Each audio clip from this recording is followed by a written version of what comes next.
Huh?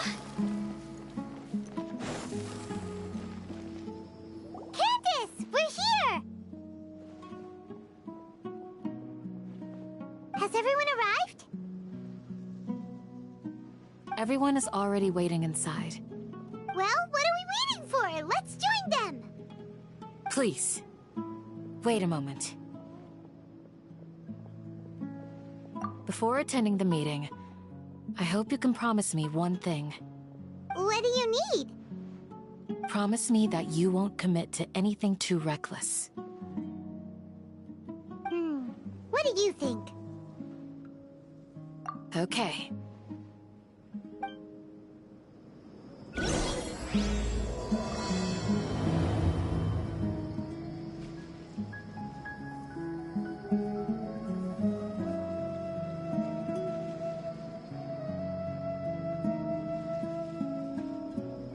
One client, two clients, three clients.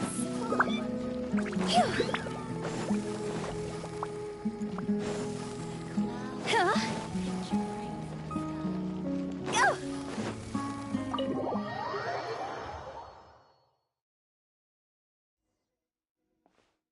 Everyone's here so early! But why isn't anybody talking? We already discussed things a bit. Hey, where have you been? I've missed you too. Are you ready? Very well.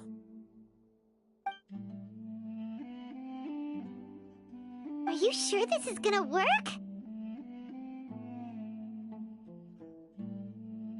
I gotta admit, it's bold. Color me impressed. It's worth a try. The point of discussion is to arrive at a solution. Let's cut the small talk and move to the next point. You're making Paimon nervous.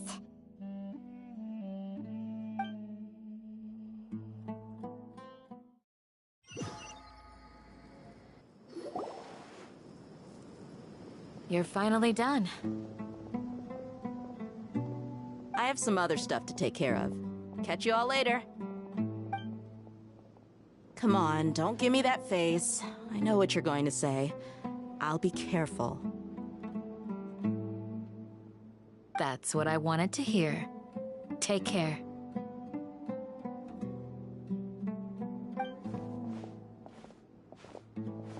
Well, Traveler, Paimon, judging from your expressions, the meeting must have been quite productive. You can tell? I'm not that good at scheming or strategy, but I can sense people's emotions. And based on your reaction, things must have gone quite well. Paimon's a little worried. Hopefully nothing will go wrong. To be honest, I feel the same. But you're already some of the most capable people I know, so you have my trust. Candace gave us a compliment! Your deeds speak for themselves. Candace, we stayed behind to tell you that, although you won't be coming with us, we'll be sure to remember your words. I'm very glad to hear that. I've said the same thing to everyone here today as I said to you when you arrived. Your safety is the most important thing. Only when you're safe can the plan be successful. So please, take care. You're welcome. And thank you for taking my advice. Good luck with everything. I'll be here in the village praying for you.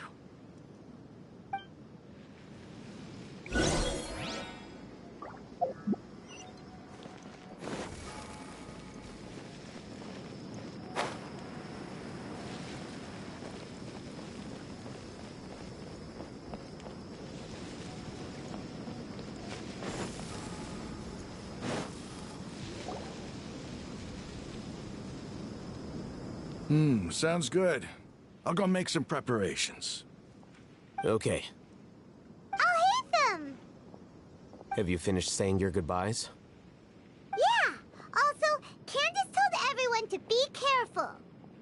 Yes, she did. But I think my point also bears repeating. Our plan is not child's play. We won't be able to achieve anything if we're simply careful. We must go beyond that and fully commit ourselves to it. I hope this is clear to you. Huh?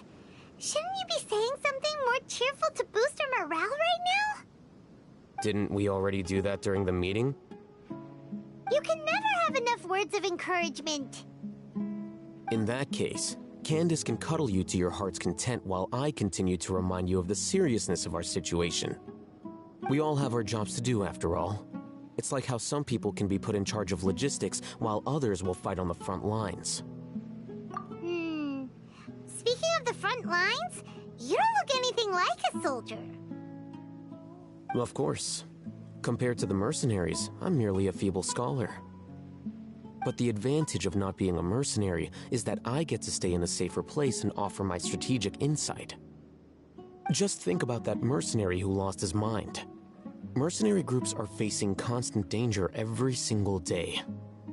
Well, being a scholar is also a high-risk occupation, and you are a scholar! I'm not like the rest of them. Even among members of the same species, some will exhibit far more potential than others. This guy. Paimon still remembers when those mercenaries in Port Ormos called you a lunatic. All intellectuals are lunatics in the eyes of fools. I'll take that as a compliment. That reminds me. Do you remember the record we saw in the King Deshret ruins?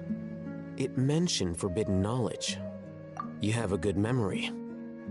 Forbidden knowledge has the power to drive people insane, but this fact has never been shared with the public. Even I, who has worked in the academia for some time, was never once informed of this. I think those mad scholars and mercenaries we encountered may have all fallen victim to the corrupting qualities of forbidden knowledge. But the academia has always held a different view. They have always believed that symptoms of madness are a side effect of human contact with divine knowledge as mere mortals.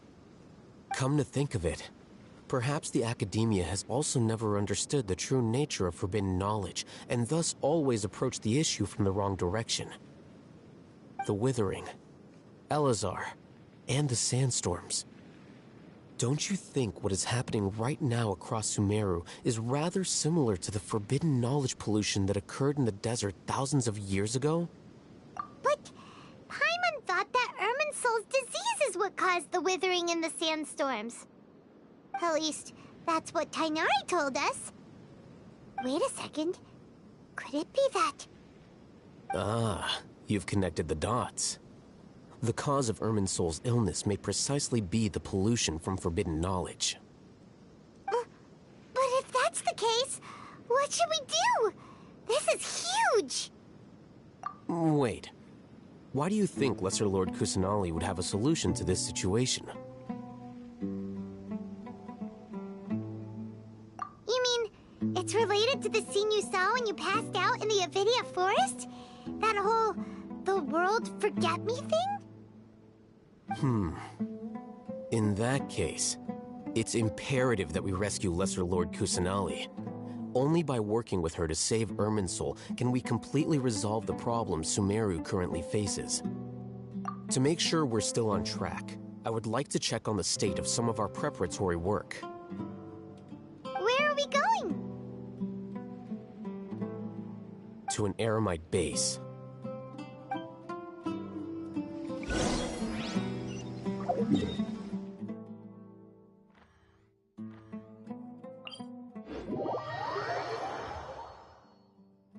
No, my sword!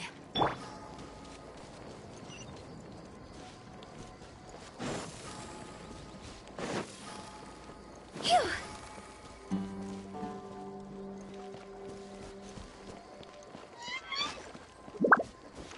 Huh? Go!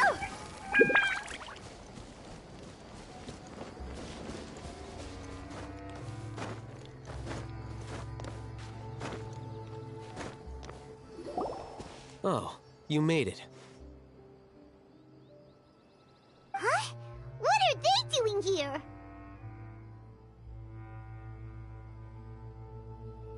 I gave them some technical work to do. Ah, it's the scribe. And is that the traveler I see? How's the work going? Ah, yes! We have fixed the devices according to your instructions. One of them is already ready for use, while the others are still under repair. Aren't those devices for canned knowledge extraction? What are you doing with those? Look here. Huh? More canned knowledge? Are you going to put more weird stuff into her head again? What's that look on your face? Are you scared? Paimon's a little scared, but very, very furious. That's an interesting response. Anyway, we're not going to use this just yet. As I mentioned during the meeting, this knowledge capsule contains a decree I drew up in the past. The academia should also have their own copy. And according to the plan we just came up with... Traveler, I want you to record something into this capsule. Do you believe we can save Lesser Lord Kusanali? Good. Conviction is the most important part of all of this. Now, please get ready and put on this device. You want us to record our conviction into the knowledge capsule? Yes. Paimon is still really worried.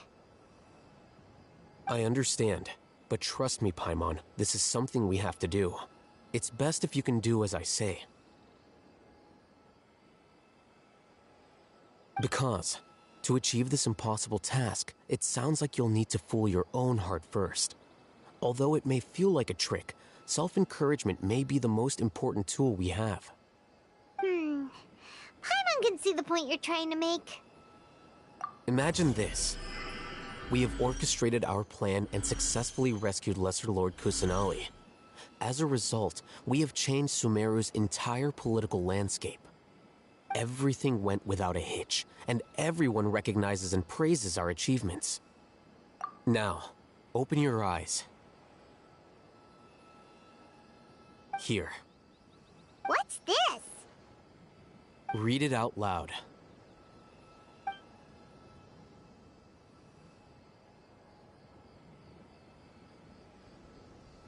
It's done.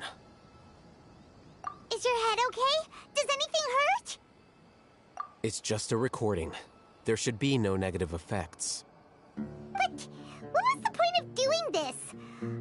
Paimon doesn't get it. And that's perfectly fine. In any case, these capsules aren't meant to be used by you.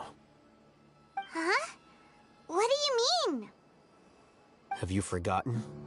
Our plan needs to account for those who have long relied on the Akasha. You may find it hard to believe, but for those people, everything the Akasha transmits to them is nothing short of absolute truth.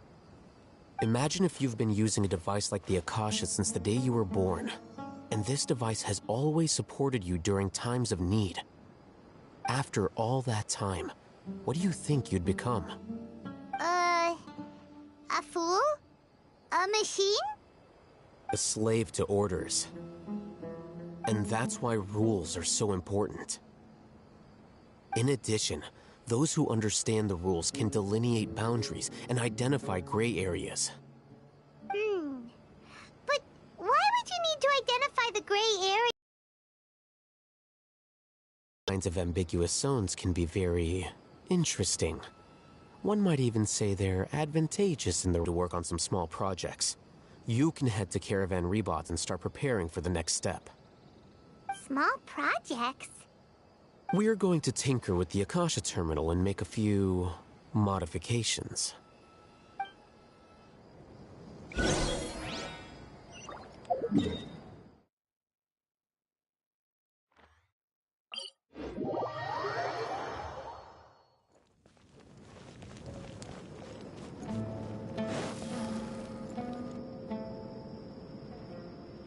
I thought we agreed on a plan. How can you go back on your word? The plan is too radical and carries a high risk for casualties. I've given it a lot of thought. And in the end, I still can't agree to it. but it's still the best plan we have. As a former Matra, you of all people should be able to see the bigger picture and recognize the innate advantages of our plan. I did. And that's how I saw the danger behind these so-called advantages. Al-Haytham's plan is even more radical than I imagined. Huh? Why are you guys arguing? My friend, you're just in time. Why don't you help me persuade Sino? He's turned against our plan. We agreed to work out a plan at the meeting. As mercenaries, you're familiar with the local environment, so you'll take care of the specifics. But then, you went to Al-Haytham for suggestions. Had I known Al-Haytham would give you those kinds of suggestions, I would not have agreed to the plan. Look, you already know that we're all on the same side here, don't you? Mercenaries place a lot of importance on their bonds of friendship, but also will not hesitate to make sacrifices if they deem the situation to be sufficiently dire. I'm sorry, but as things stand, I can't accept your principles. Seems you really do understand the ways of the desert. Traveler, Paimon, this is also something you should know. Rahman's plan is to have me work with the Caravan Reebok guards in my capacity as a Matra. We will arrest the mercenaries and escort them into Sumeru City. Wait, how can we work with the guards? We can't get through that wall easily, remember?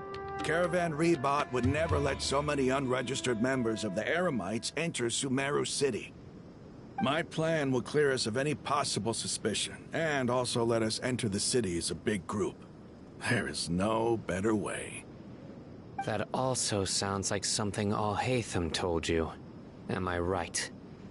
Doesn't Al-Haytham know how dangerous this plan is? Of course he does.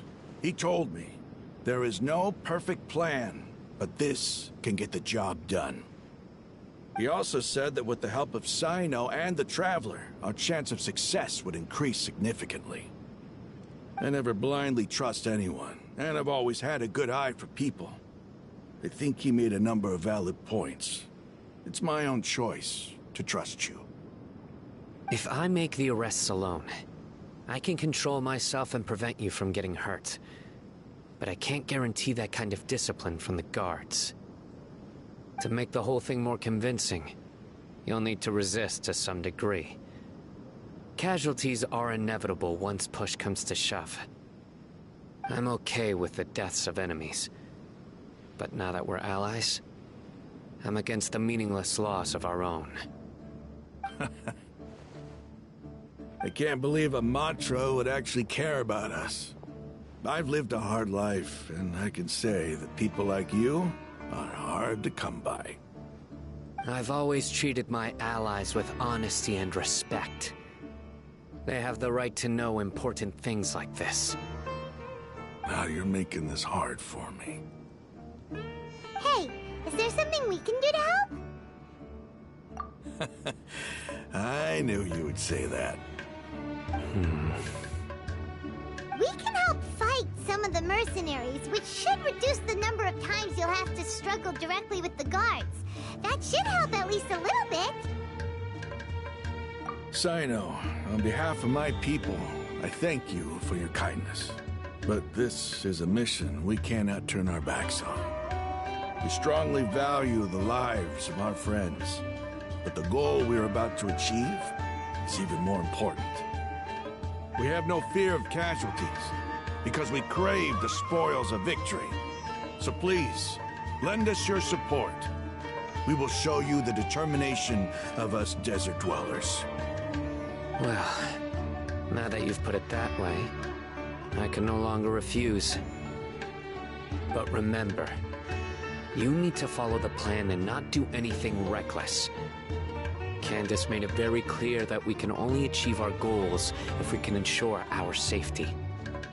Since you and I both recognize the significance of this operation, There should be no more animosity between the followers of the Dendro Archon and those of King Deshret. Everyone's life is equally important. Okay, you have a deal. Let's do this for our shared dream. The guards should be stationed in the courtyard nearby. You can find them there.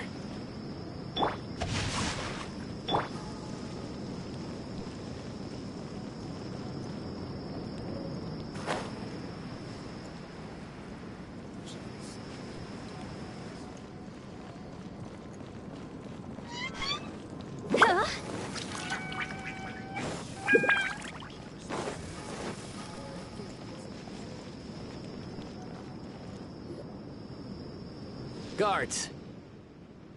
General Mahamatra! To what do we owe the honor? Keep your voice down. This is a secret operation. I'm going to arrest a large criminal gang near this location. According to the Academia's Guide and Regulations on Secret Operations, I have the right to ask for the cooperation of Caravan Rebot.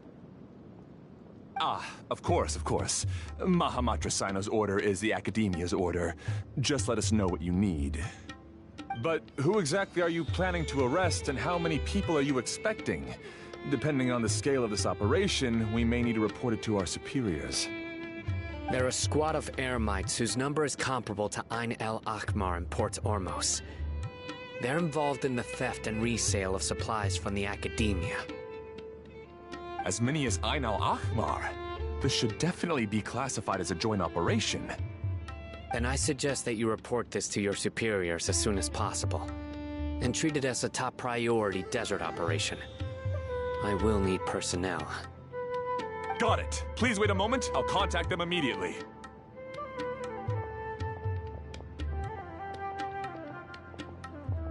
Because this is work. Because I trust you.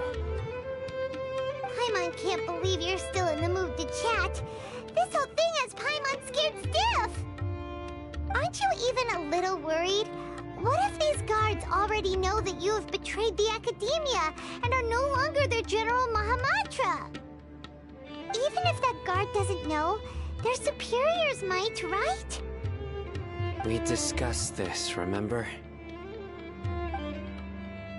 The Caravan Rebot operation is of great importance. But don't worry, the guards there shouldn't know that Sino has stepped down. How can you be so sure?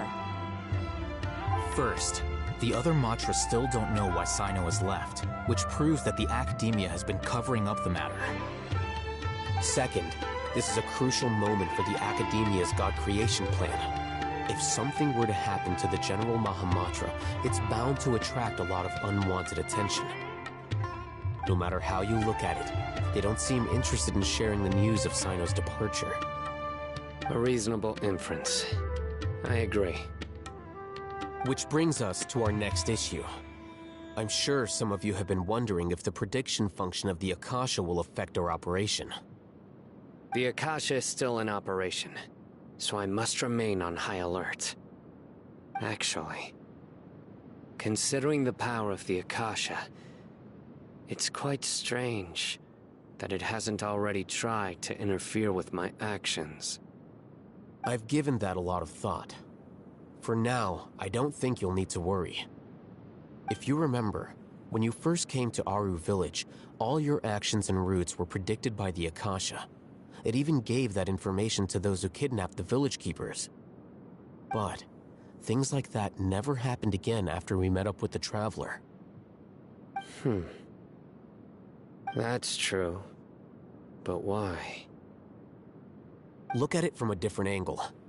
Why do you think the Akasha will predict your actions? Because my personal data has been entered into the Akasha. That's true, but the key to this question is, how well can the Akasha make predictions about a person? Haven't you ever thought about it? Just how can it do this in the first place? Because the Akasha controls the entirety of Sumeru. The Academia firmly believes that all human actions can be explained through logic. By sorting and analyzing entered data, the Akasha can derive behavioral logic and predict the actions of those who fit an existing logic model. However, at the risk of sounding like an advocate for fallacies, can everyone truly be considered logical at all times? Emotions are part of our behavioral logic, but can you guarantee that every experience of the same joy or pain would be equally intense? How can our feelings and opinions be predictable down to the letter in every single instance? Sino, in the past, you've always worked alone. In the absence of another person who could sway you or your thoughts, the Akasha could produce predictions that were similar to your real-life behavioral principles. Decisive and principled, you were used to solving problems alone. That's why the Akasha could figure you out. But now, you've joined a team. And I believe the Akasha hasn't yet figured out the full composition of it. Our thoughts and logic have intermingled and weaved themselves together to become a complicated, chaotic mess. Any one of us could potentially disagree with another. The Akasha lacks data on these interactions, and it's impossible for it to predict your actions in the future based on your decisions in the past. After all, there's probably a limit to just how much we can be modeled or controlled by data. So, in my opinion, you're probably safe for now. Makes sense to me. I agree. The Akasha is not alive, and I don't think we can be completely controlled by something without a mind of its own. Is that so? I guess there are things that even the Akasha cannot calculate, and people will not be forever trapped by the past. Paimon's so glad that this is settled. Next time, pay attention during our meetings. Will do. Just remember to stay vigilant. Footsteps! General Mahamatra, we were not expecting your presence here. I'm the security officer of the Grand Deshret Desert District. My name is Luxembarbo. This is my assistant, the Traveler. She will be working with me. The construct next to her is for her work. Beep, construct, beep! What a great honor to meet you. Your golden hair is as bright as the sun. And, is this the latest technology from the Academia? Have you made a decision regarding the matter I mentioned to your subordinate? It seems to be a dire situation, so of course you will have our full cooperation. To be perfectly honest, I've always longed to go on a mission with someone as well known as yourself. There's no need for flattery. Yes, sir. Take your most elite platoon and follow me to the eastern side of the district. We will carry out the operation there. Understood. Map. Hurry, bring the map!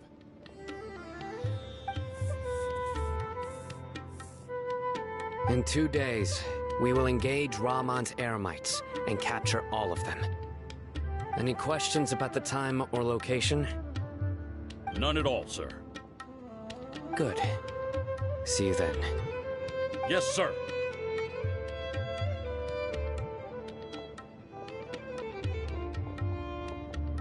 Maybe hanging around the General Mahamatra isn't so bad after all. Everyone's so respectful towards us. This is all due to the absolute authority of the Academia. And now, we're going to strike back against that massive pillar of power. Get ready. We will move out in 2 days.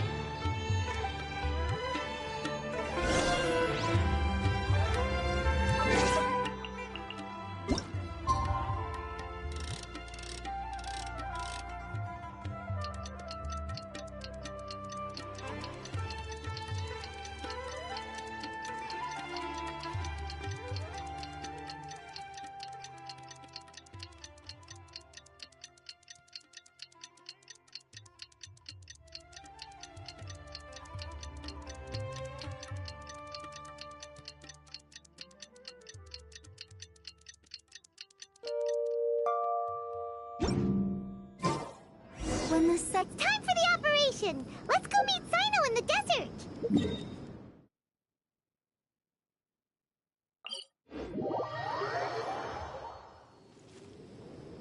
Phew! Huh?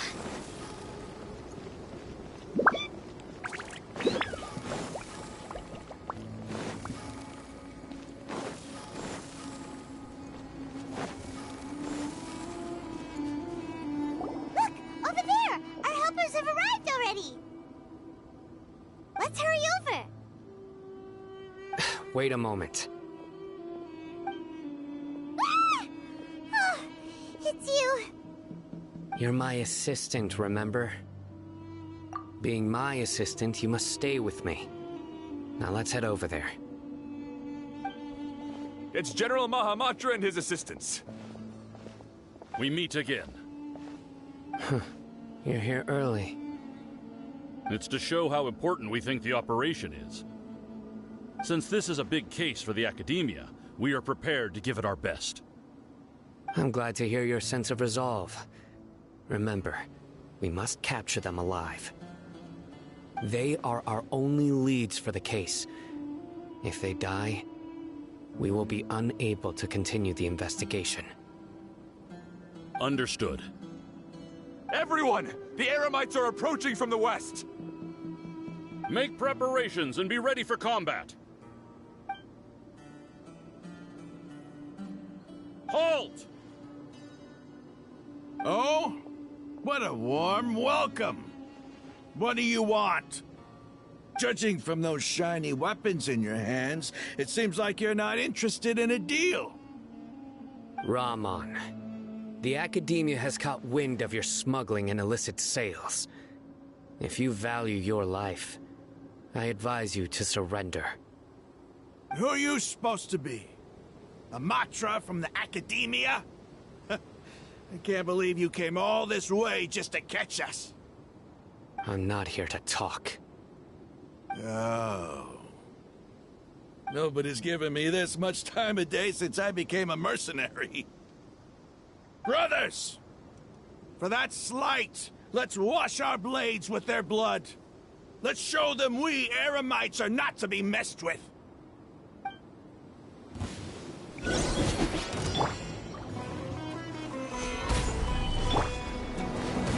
Into the wind. No, my sword!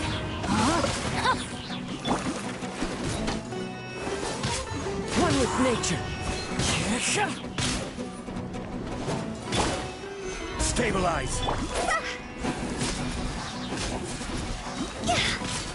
Time to go!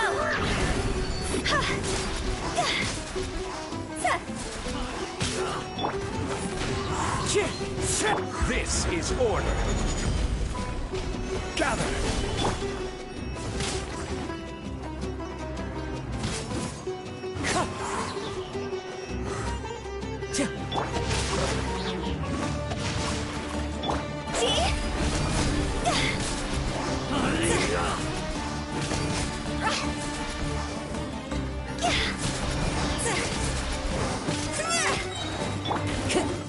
Into the wind. It's over. Ah! We have subdued them. The operation is now over. All Eremite mercenaries and related personnel in the area have been arrested. Ah, you pitiful Dendro Archon dogs! You'll regret this! I'm afraid you'll regret it first. King Deshret will curse you, and you will all! Silence! Oh, Restrain them and take them back to Caravan Rebot. Count their numbers and send them to the Academia as instructed by the General Mahamatra. Yes, sir!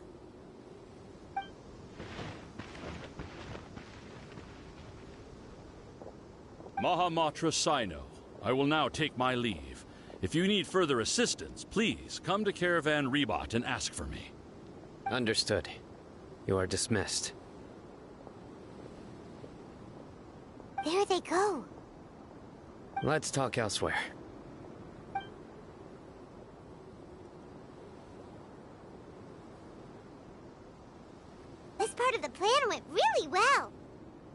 Yes, things went perfectly.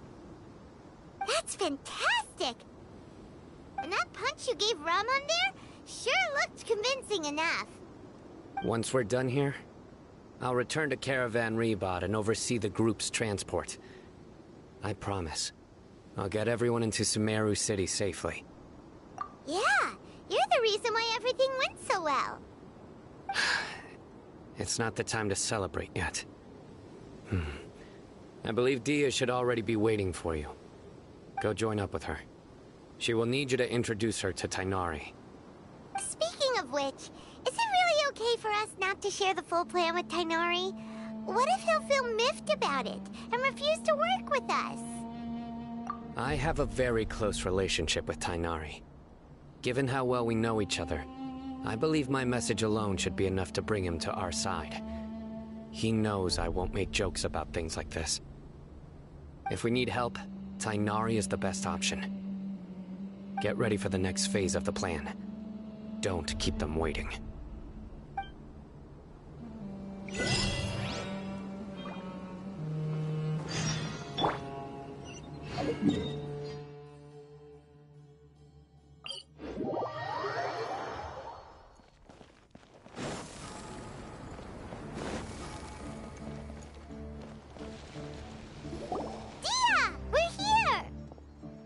It's about time. Didn't you say our part of the plan is the most important of all? And here you come rolling in late. In the time it took you to get here, I already did 5 laps around the place, downed 7 drinks, and even did some clothes shopping. Sorry. We didn't mean to keep you waiting. I just wanted to fix your attitude and rub it in a little. After all, you took your sweet time getting here, and we've got important stuff to take care of. I just like seeing that serious look on your face. Alright, I'll stop. All joking aside, I'm glad you're here. Let's get moving and take care of this as soon as possible. But where should we start?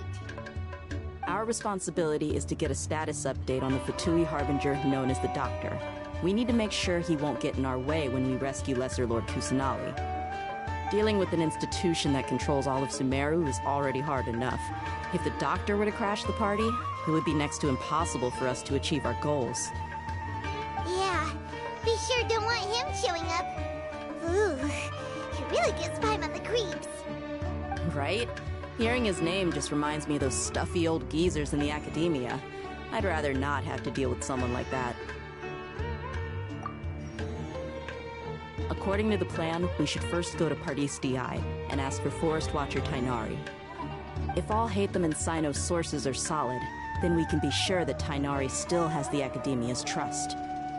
So, we'll find Tighnari and convince him to get us the latest intel on the Doctor.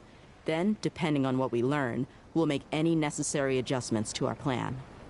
The sages have placed spies everywhere on the other side of the wall. I'll follow you as a bodyguard. You should be honored. I don't offer my services to just anyone you know. But Paimon thought mercenaries would do anything for Mora. That's certainly true. But when multiple employers are vying for your services, you should always go with the best offer. Let's see. If I were to charge you a bill, I guess I can apply a discount. How much more do you want? Paimon's not sure we can afford it. How much do I want? Hey, how about paying me with a smile? What do you say? I haven't seen you smiling much recently. If you ask me, someone like you must look lovely when they smile. Come on, give me a smile so that I can be less worried. Looking good! I hope this pretty smile will become our lucky charm. There are many kinds of smiles, but only a truly joyous one can bring blessings to others. Let's consider this smile a down payment for our future victory. Let's go. It's time to pay a visit to Pardis Di.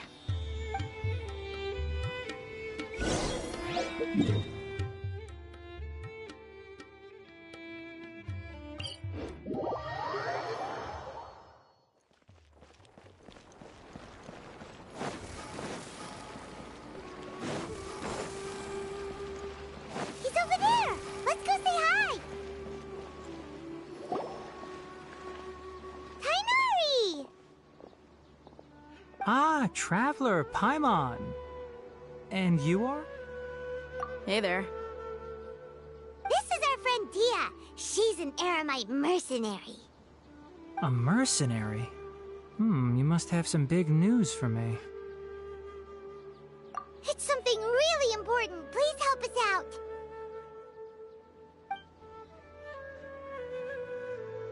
All right, then follow me.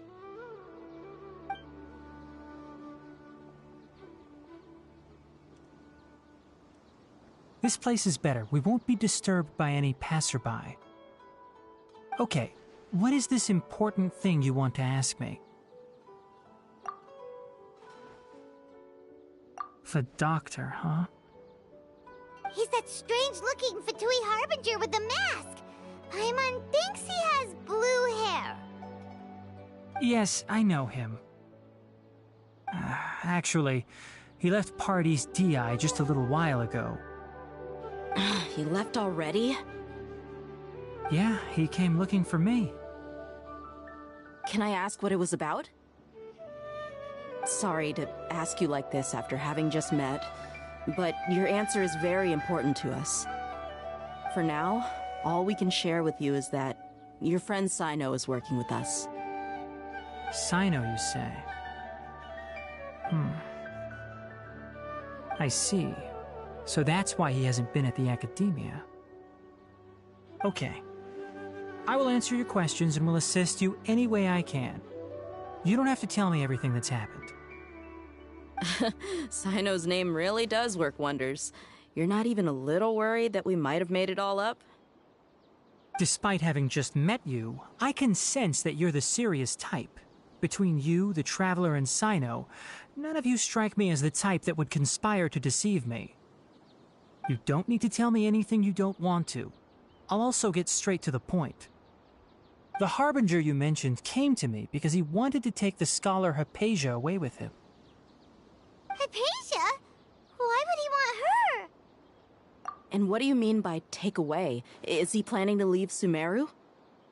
Yes. He told me his return to Snezhnaya is imminent.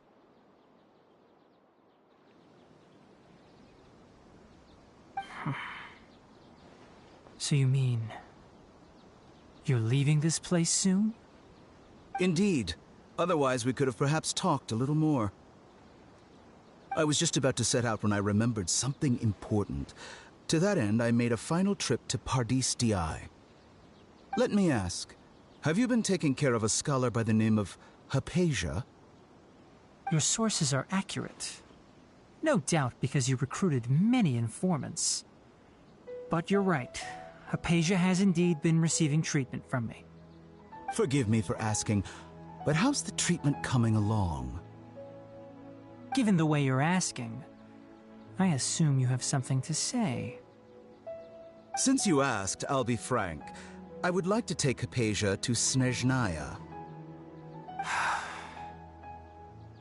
It's incredibly difficult to transfer a patient. As a scholar yourself, shouldn't you at least be aware of this? Oh? I can't believe your utter lack of faith in me, to the point of even questioning my general level of knowledge. How unbefitting. Well, you're the only one who's ever made such a request. I have my ways of keeping her safe during the journey. In addition, I can also promise that under my care, Hypatia will receive the most advanced and effective treatment. I will personally supervise her treatment and see to her recovery. Would that be agreeable to you? Hypatia was born in Sumeru and remains a scholar of the Academia. Her situation has not become dire enough to necessitate her transfer to another nation. Transporting her to Snezhnaya is risky, and the potential benefits are unknown. As the person currently responsible for her treatment, I cannot possibly sign off on this transfer. Your suggestion is rude and reckless. I'll pass. I don't know much about the doctor, but after talking with him, I realized that, just like many other scholars, he possesses an aura of arrogance that I've come to detest. It's not so much that he's looking down on others, but more that he's so confident in himself and his abilities, to a point of near insanity. I would never refer a patient to someone like him. I prepared myself for a protracted battle of wits, and was really surprised to see him just give up on the topic. Still, his reaction really concerned me.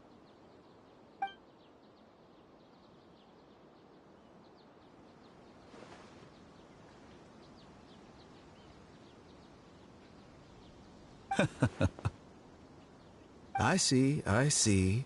Of course, your opinion makes perfect sense. You're still young, but already quite stubborn. I must say, you are not like what I had expected. Under normal circumstances, I wouldn't just let you off the hook like this. But unfortunately, I'm in a hurry today, what with Her Most Noble Majesty the Tsaritsa calling for our return. Luckily, there is still some time left for me to take care of everything before I leave. It's just as the Academia said, you're a responsible and gifted scholar. Sadly, even with all of that, you're still lacking a bit of shrewdness. And that's also why people like you can never realize that sooner or later, everyone must pay the price for what they've learned.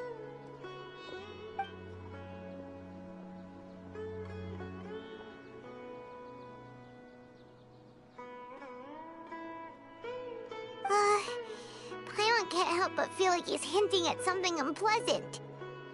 He asked a question, yet didn't care for my answer. Perhaps I'm nothing but a talking rock in his eyes. He never came off as malicious, but an utter lack of compassion permeated throughout our conversation. From his tone, I can sense that he's always looked down on others.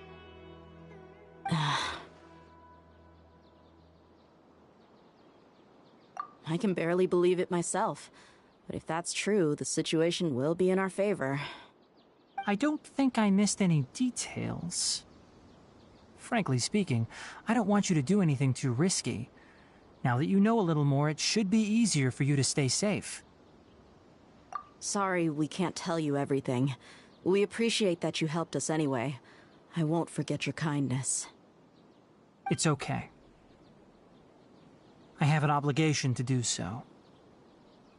To be perfectly honest, all of this may have started because of me.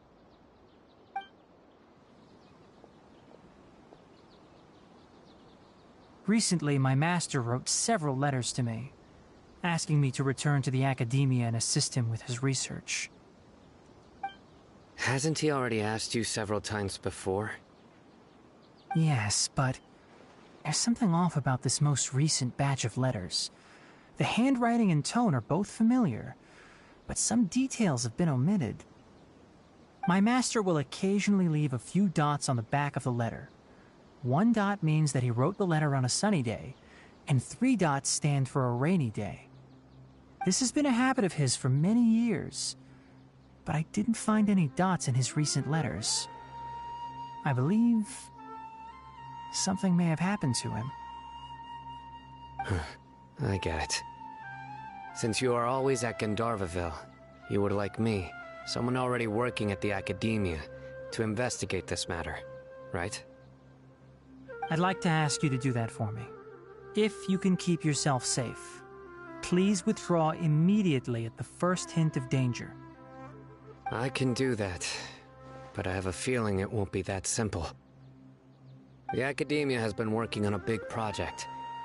I'm not quite sure what it is, but your master might be involved with it.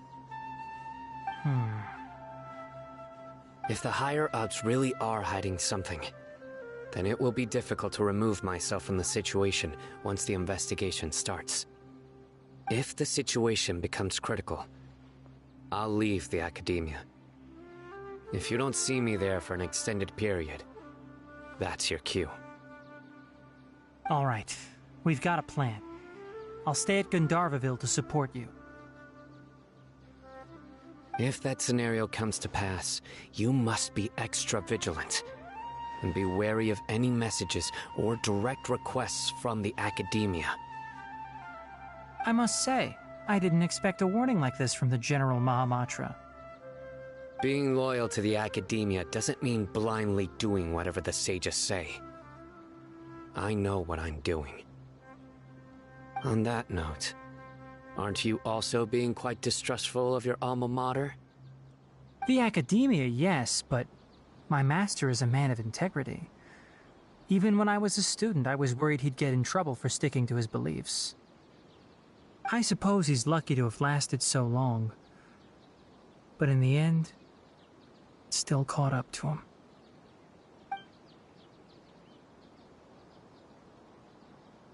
I see. So you noticed something was up with the Academia from the very beginning. This may well be how Sino became involved in all this. In that case, I must keep my promise and help you however I can. Also, if you run into Sino again, please help me pass on a message to him. Trust your own senses and experiences. I think this may be something he needs to hear right now. Okay, we'll find a chance to tell him. Thanks. Right. Now let's go hunt down this Harbinger. Oh, by the way, which way did the doctor go when he left Pardis DI? That way. Gotcha. Thanks so much. We'll be on our way.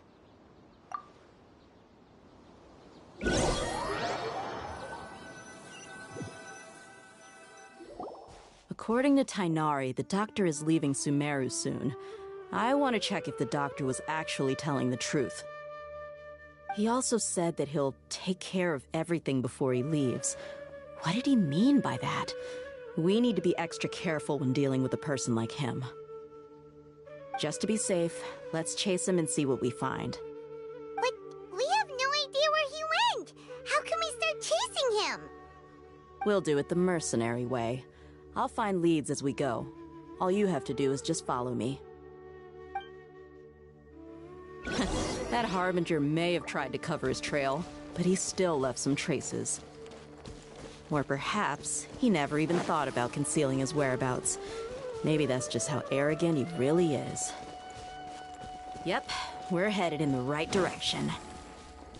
The traces are still fresh, but there's no sign of his entourage. Clearly they're in a hurry. It's just as I thought.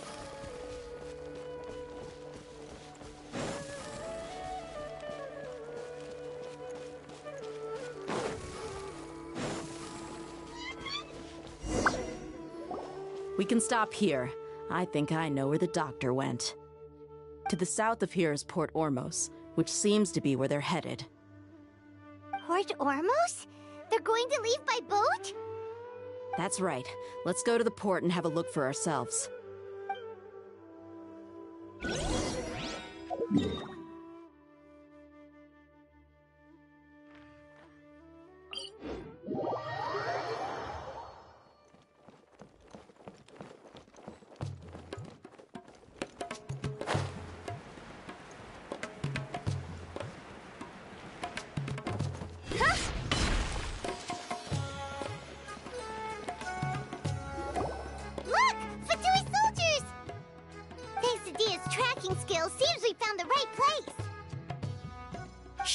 Don't draw their attention. The port is crawling with Fatui soldiers. Let's keep going and see what we can find. Now this is a proper farewell ceremony for a Snezhnayan Harbinger. The Lord Harbinger is leaving. I've still only seen him once or twice. I used to hold a position in our homeland, and back then, the doctor spoke in a very different way from the way he speaks now. Maybe the way people talk in Sumeru has rubbed off on him. It's always like that when you spend too long away from home. When he gets back to Snezhnaya, perhaps it will also take him some time to get used to the life there again. Huh? But, sir, that can't be right. No, I remember it like it was yesterday. Both his expressions and tones are now very different. Also, for some reason, he seems like he's all smiles now. You must be mistaken. Nobody's supposed to look happy when they're on a business trip.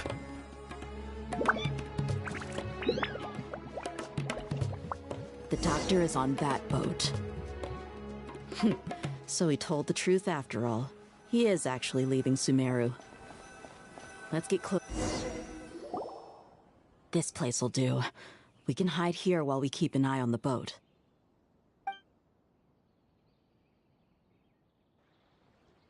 Uh-oh! He saw us! Huh? Is he waving at us? It's time to say goodbye. Wait, is he the only person on the boat? You mean there's nobody with him? And where are all the soldiers we saw in the port just now?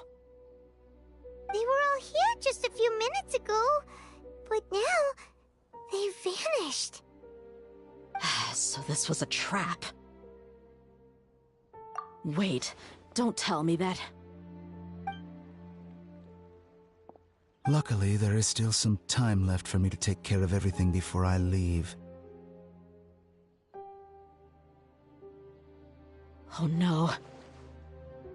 They might be after Hypatia. Let's get back to Party's DI. Huh? What do you mean? I'm afraid that she's seen something that she wasn't supposed to see. If I were the Fatui, I would also try to take her away. And if I couldn't... Oh no! Are you saying they're going to kill her? Let's go!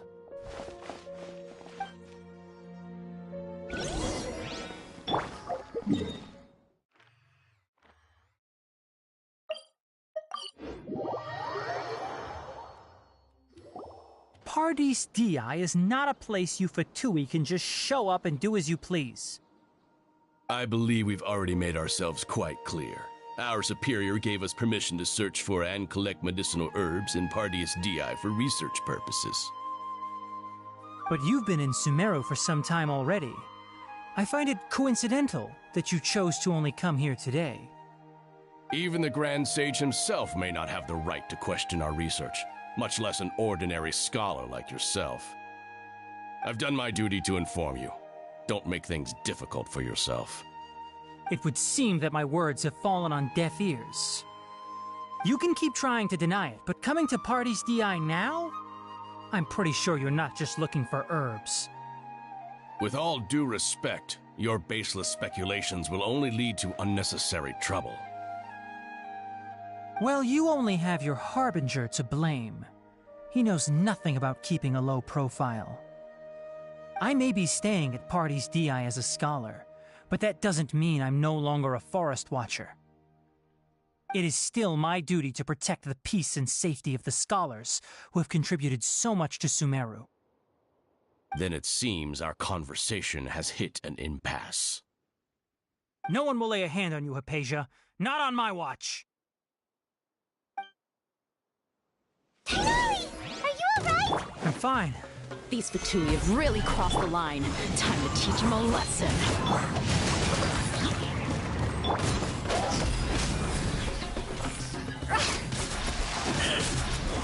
There's no use resisting! Give us Hypatia! Keep dreaming! Yes, Tighnari! Beat him up!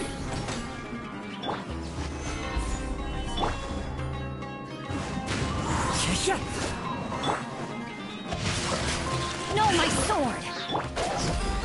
The doctor's orders are absolute! Yeah? You've been someone's lapdog for so long that you don't know anything else now!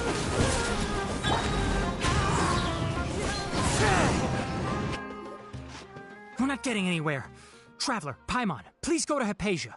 We need to make sure they don't try to sneak around and attack from behind. Got it! Hypatia's still here. Doesn't look like anyone's broken in.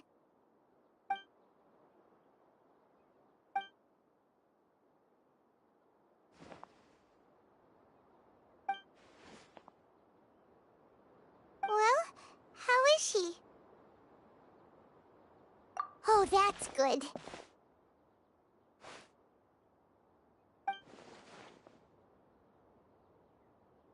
So, you think this is over?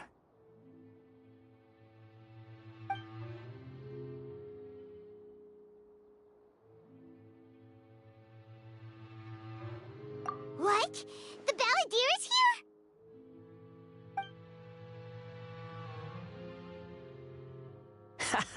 here?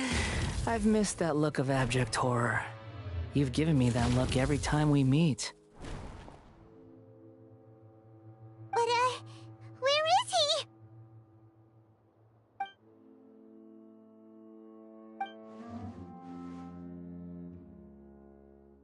I can hear all of your thoughts, you know. Don't you remember? I already saw you the first time you came to Party's DI and made contact with Hypatia. I didn't need to do anything. It is her honor to be able to connect her consciousness with me. Who are you talking to? It can't be the Balladeer, right? That's impossible. I know you must be curious.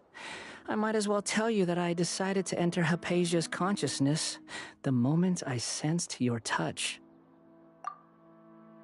I wanted to observe you on a fool's errand.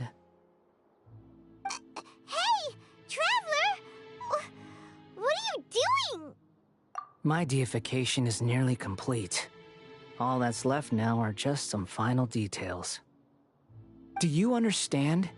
Even if you manage to rescue Lesser Lord Kusanali, it will be impossible for you to defeat a bona fide god like me. Is it wise to force that childlike god into a divine battle against me? Scholars consider the god of wisdom to be the sum total of their faith. It's how they can justify reverence for a god as they construct it. But this also shows that humanity's worship of gods is a combination of blasphemy and exaltation. It's truly laughable. Yes. What is it?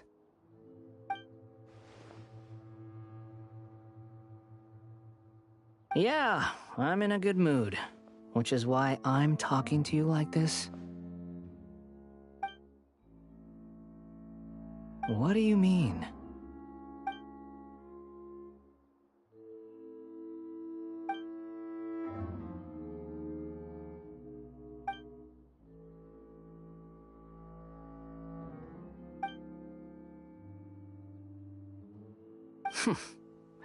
Those words almost make you sound like a friend who actually cares.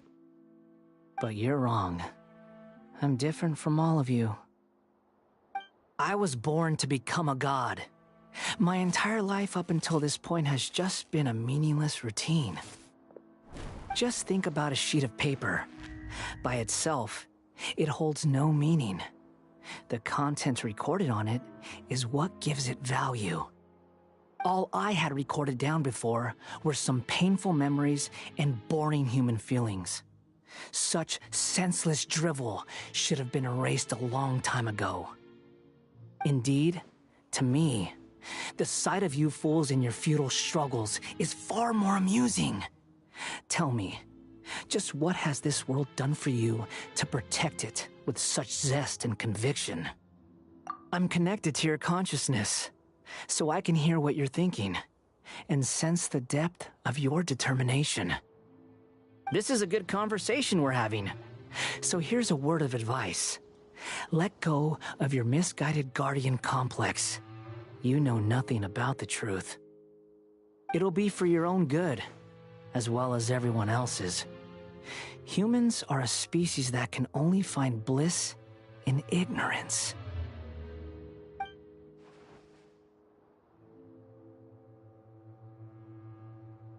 Ah, you've seen my affection for her. If you were in my position, I think you'd feel the same way. She peered into my consciousness and saw my past. Someone like that is qualified to become my first follower. All gods need followers, so Hypatia has been chosen. Her appearance heralds my imminent arrival at the throne of divinity, while her worship shall become my glory. You're doubting me again? No matter. Soon, you'll know what kind of authority you're challenging.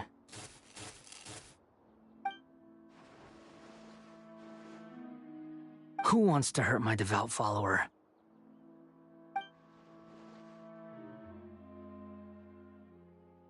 The doctor wants to hurt my first follower?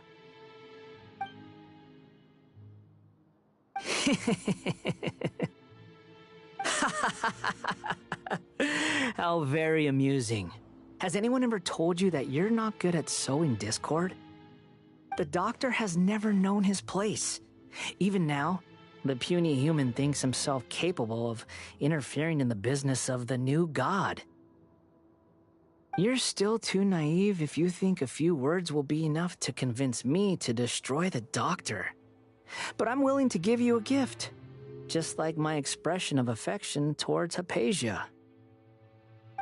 It is an honor for you to be able to stand here and speak with me. As my listener, you will be rewarded.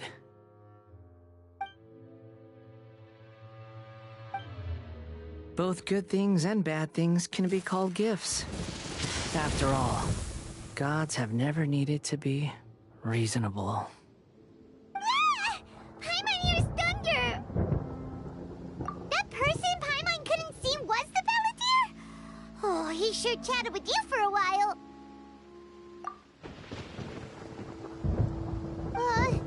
Where is the storm headed? That means anyone outside is in danger! Let's go! Tighnari and Dia still must be fighting!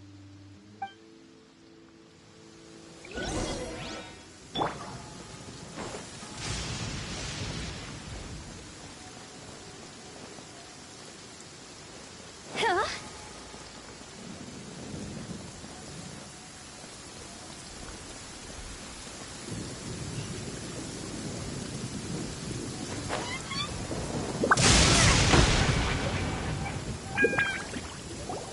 Oh! Have the Fatui retreated? Hey! What happened to you? He's hurt. I'm fine. Don't move. I've seen eremites get struck by lightning before. You need to rest. Struck by lightning? We were fighting, and just as things started looking grim, the weather suddenly became extremely strange. Lightning started attacking everyone, almost as if it were alive. Luckily, there were only two of us, and both of us were nimble enough to dodge most of the strikes. There were a lot of Fatui, though, and they were being torn to shreds by the bolts of lightning. With that, all the Fatui soldiers were forced to retreat. It's all right. My wound aside, you look like you've seen something unpleasant. Is Hypatia all right? Hey, didn't I tell you not to move? Just in case. Let's go to Hypatia's place and talk about things there.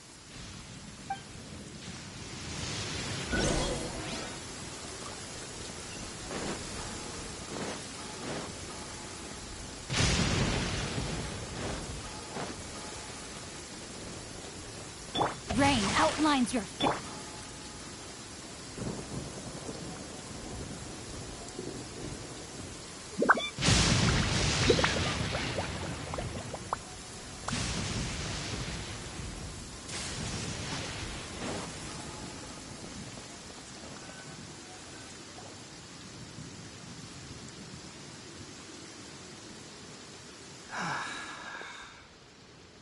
Thank goodness she's fine.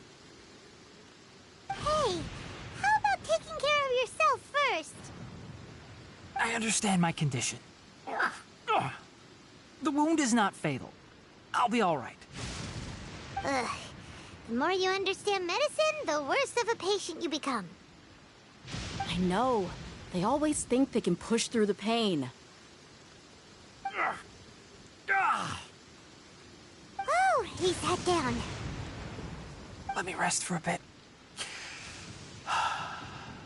Sorry, Traveler. Now you may start.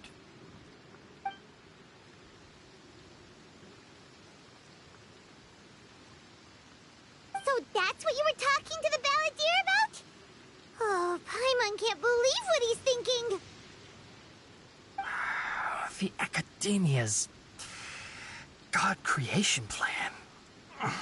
How ridiculous.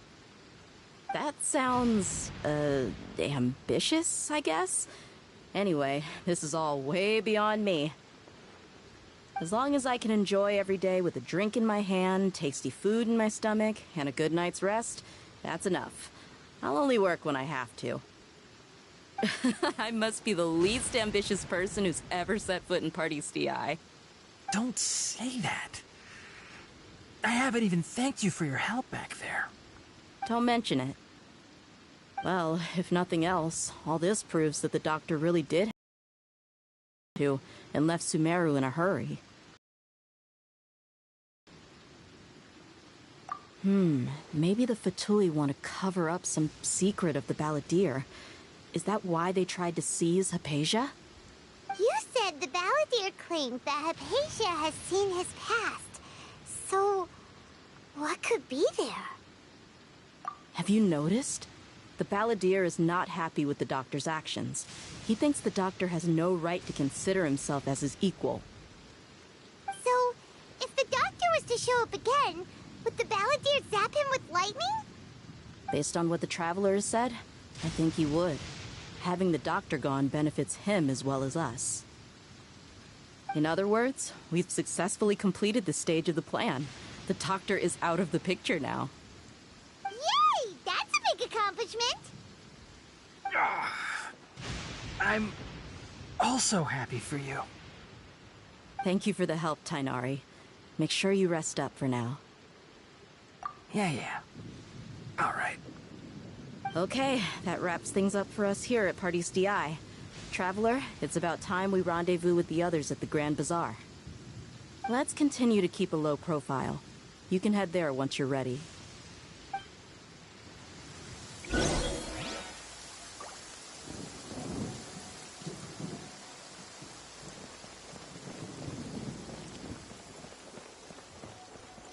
You can just focus on your plan. Leave Hypatia to me. My wound isn't going to get in the way. Oh. Okay. Guess I'll sit still for a little while longer.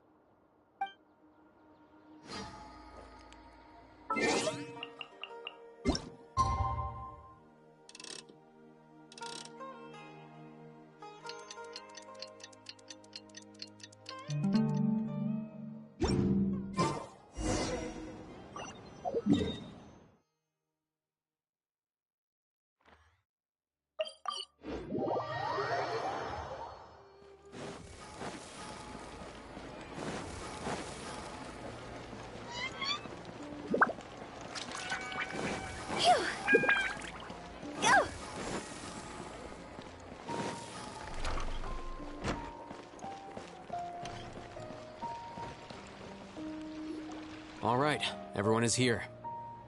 How did everything go? Any luck with your missions? Let's report back one by one. I'll start first.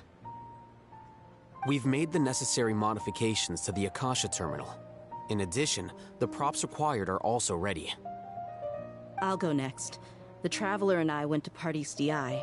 The situation was a bit complicated, but we found Tainari. Unfortunately, he was wounded during a fight. Who was behind it? Well, that's the tough part. What should I say, Traveler? The Fatui or the Balladeer?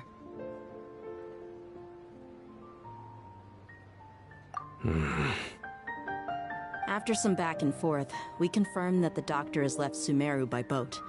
He has something urgent to attend to back in Snezhnaya. So, we've successfully removed the doctor from the picture. Also, Tainari's already resting, so he'll be okay. Good. Oh, Tainari also asked us to tell you this message. Trust your own senses and experiences. All right. I'll remember that. Everything also went smoothly on my side. The Eremites should have arrived at their destination by now. To avoid alerting the quarry, they will stay there for now. I can't believe you actually got so many Eremites into Sumeru City. It's all thanks to Rahman and his brave team, as well as their bold strategy. It appears to have been very effective. I'm glad to hear it. Well, is that everything? Okay, this meeting is adjourned. Huh? Wait, you mean that's it? Well, what else is there to discuss? Shouldn't you end with some words of encouragement? You know, to fire us up now?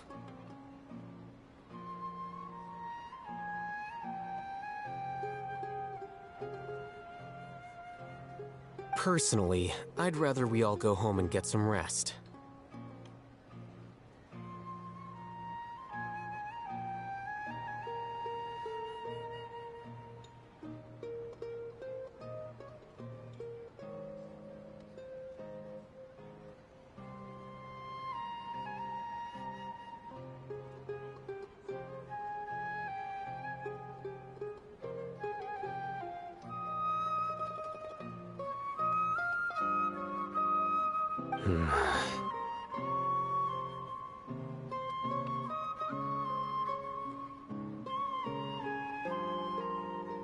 I'll hate them. You...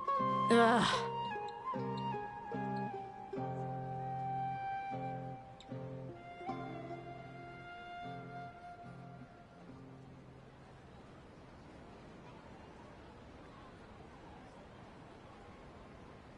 Oh, and if you wanted someone to say something to that effect, then I must reiterate that I'm here to strategize and not to lead. So you should find someone more suitable to do that. But I thought all of you academia big shots were great speakers. Then I should remind you that I'm the scribe. I know that. So what? A scribe is responsible for recording meetings, not speaking. Fine, whatever. Well, Cyno doesn't seem to be much of a talker either. I guess that leaves it to my employer. Employer? Yep, the Traveler hired me. That's right. So come on, boss. What do you have to say for the team? Yeah! Say something to boost morale! Huh? What are you all doing here? Oh, it's Nilu! Hey, everyone. I'm not disturbing you, am I? Not at all. I was actually just about to go find you. Judging from the group and all your serious faces, you were discussing something important, weren't you? But you also look like you're up to no good. Seems pretty interesting.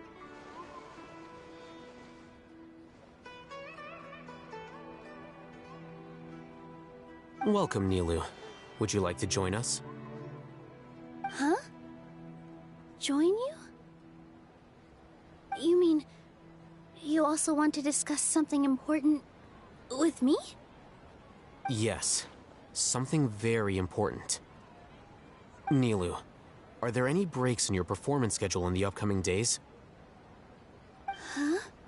Wait, you're seriously inviting me?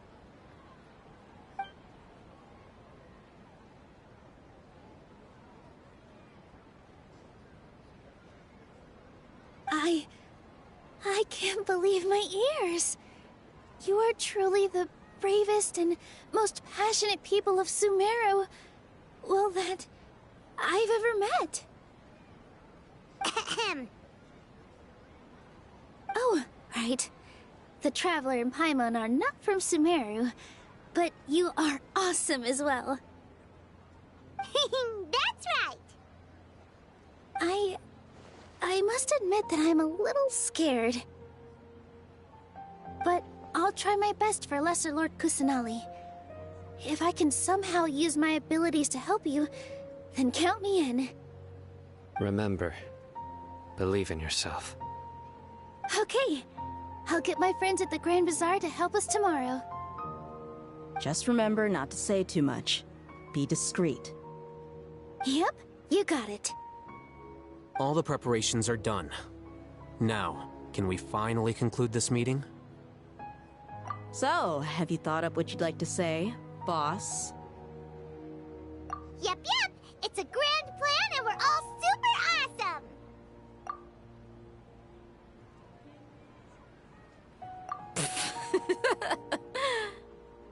Well said. A good night's rest before an operation can be the difference between success and failure. Thankfully, I've had my place to myself recently. It's been nice and quiet. Huh? Oh, nothing. Alright, let's all go home and get a good night's sleep so we can be up early tomorrow! Okay. So I guess that means it's time to say goodnight now. Yep! Good night, everyone!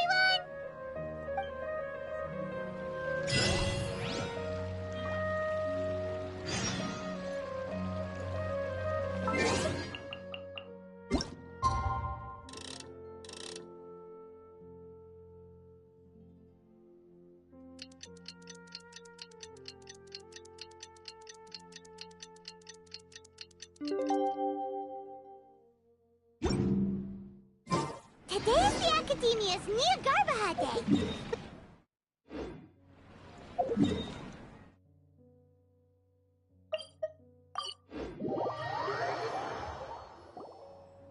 Hello, you two. Sleep well? Not really. Paimon got too nervous thinking about today and didn't fall asleep until the sun was almost up. What about you all, Hatham? Naturally, I slept just fine. After all, a good rest should be considered part of the plan, since energy is an important resource. You just want to show off how calm you are! It's crucial to dissipate any tension before we execute our plan.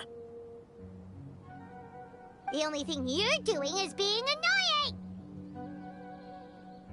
Anyway, do you need me to go over the game plan again? Our target is Grand Sage Azar's office. Everyone in the Academia knows that's where the Grand Sage's console is. Only they can operate it. Many restricted commands and operations are executed via that console. I'm sure that console has a way to free Lesser Lord Kusanali. You know, Paimon's been thinking, what kind of technology could let the sages imprison even a god? That isn't something they could have accomplished with their scholarly talents alone. In the Sanctuary of Suristhana, there's a device of Greater Lord Rukkhadevata's that she once used to isolate herself while meditating. 500 years ago, the Grand Sage at the time modified the device so that it can no longer be controlled from the inside. They were effectively trapping one god with the power of another. So, how are we gonna get to the Grand Sage's office? Don't forget, today is Niagarbaha Day, arguably the most important day to the Academia. The sages and core Academia personnel are busy loading the latest batch of research developments and legal decrees into knowledge capsules so that they can be entered into the Akasha. All the Darshan's researchers have their noses to the grindstone, and the Academia's grounds are flowing with all sorts of people. It's the perfect time for an infiltration. When the Grand Sage leaves his office to supervise the entering process, that's our cue to access the console and free the Dendro Archon. Well, yes, that's just the visible side of our plan, after all. If precedence holds, the Academia should have already started preparing for Niagarbaha Day. Everyone should be in position. All that's left is for us to lead the charge. Let's go. So are we just gonna walk in through the front door, or...? Yes. Were you expecting a stealthier approach? Paimon can't think of a good comeback. Alright, it's all on Alhaitham if things go south.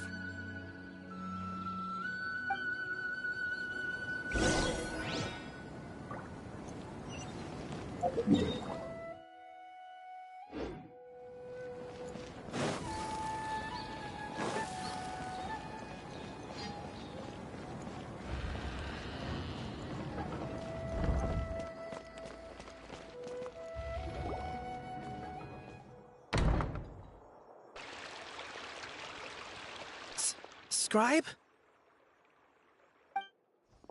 Please, wait. Are you Scribe Alhaitham? That's me. Is something the matter? I'm in a hurry. No. I was just surprised to see you here. I had heard that the sages were looking for you not long ago, but I didn't know what for. And, also, please don't bring outside guests into the academia. Outside guests? How did you arrive at such a conclusion? Your groundless inference shames the Haravatat Darshan. What did you say? I'm the top student in Haravatat, and I earned 3rd place at the last Inter-Darshan debate. Don't look down on me. That wasn't my intention. As your Haravatat senior, I just assumed that you possessed a greater aptitude for critical thinking. Look, based on what you already know, the purpose of my return and the reason they're here should be obvious. Is that so? Wait a moment. Let me think. Don't tell me the answer. The sages search for you. A blonde-haired traveler. Outside guests. So, from the start, the sages weren't looking for you, but this traveler? And you were gone from the academia for so long because... Hey, shh. Yes, you've proven yourself as the top student in Haravatat. I surmise you've arrived at the correct conclusion. As I expected. Please, forgive me. I wasn't thinking clearly just now. Thank you for getting me back on track. It's nothing. We'll be on our way then. All right. Thank you for your contributions to the academia, Scribe.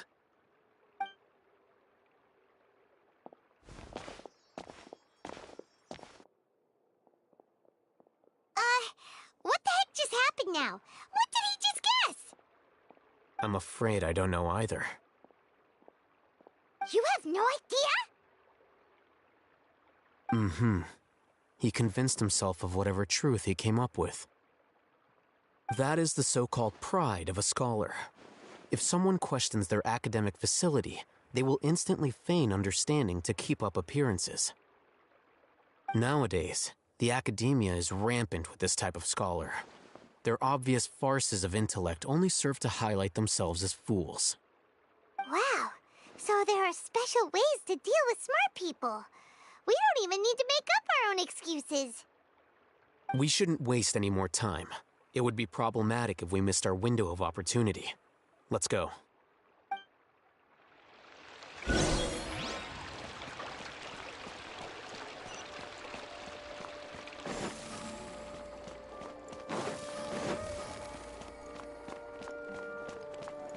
Huh?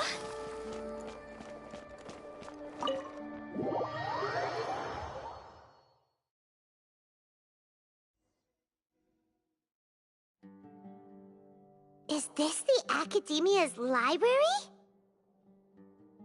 Indeed. Known as the House of Dana, it is quite possibly the most extensive special collections library in Teyvat. There are a lot of students going through here. Is it really okay just to waltz right in? The Academia marches to a fast beat, especially since it's Nagarbaha Day. They're all occupied with their own matters. Just act natural. Now, hurry along.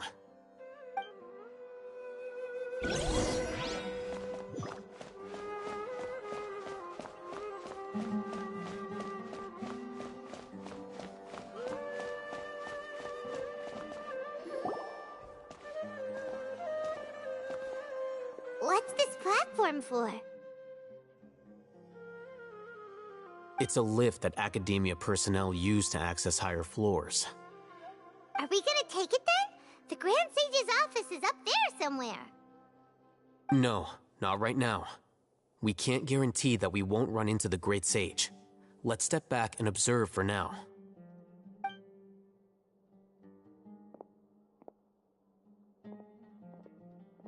You think the Grand Sage will exit from there? And after he does, we'd sneak past him? Oh, Paimon thinks that's really dangerous. Who knows? However, If we can confirm Azar's current location, our operation will be much safer if we... Allow me to offer you a hint. If you wish to know his location, look behind you. What's Grand Sage Azar doing here? Do not tell me you believed the Academia would not grow suspicious of you after such a prolonged absence, scribe. An eyewitness had informed me of your whereabouts, so I came to personally welcome you. Great Sage, I didn't expect you to care so much about me. I'm truly flattered. I'm sure, but compared to you, I am far more interested in these two unexpected guests. You are the Traveler and Paimon, correct? It's a pity that only now have I been afforded the opportunity to formally meet two of Sumeru's most esteemed guests. I do apologize for my lack of decorum. Excellent. You immediately initiated discussion instead of attempting to prepare some perfunctory excuse. You clearly understand the situation at hand, and have no intention of making a reckless stand. The foot traffic here renders this place unsuitable for discussion.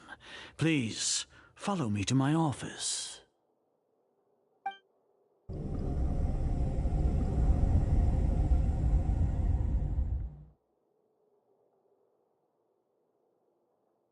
This place is crawling with guards. There's no way out for us. All right then, Traveler. What did you wish to discuss with me? Today is Niagarbaha Day, so I still have many responsibilities to attend to. There is little time for idle chit-chat before I detain you all.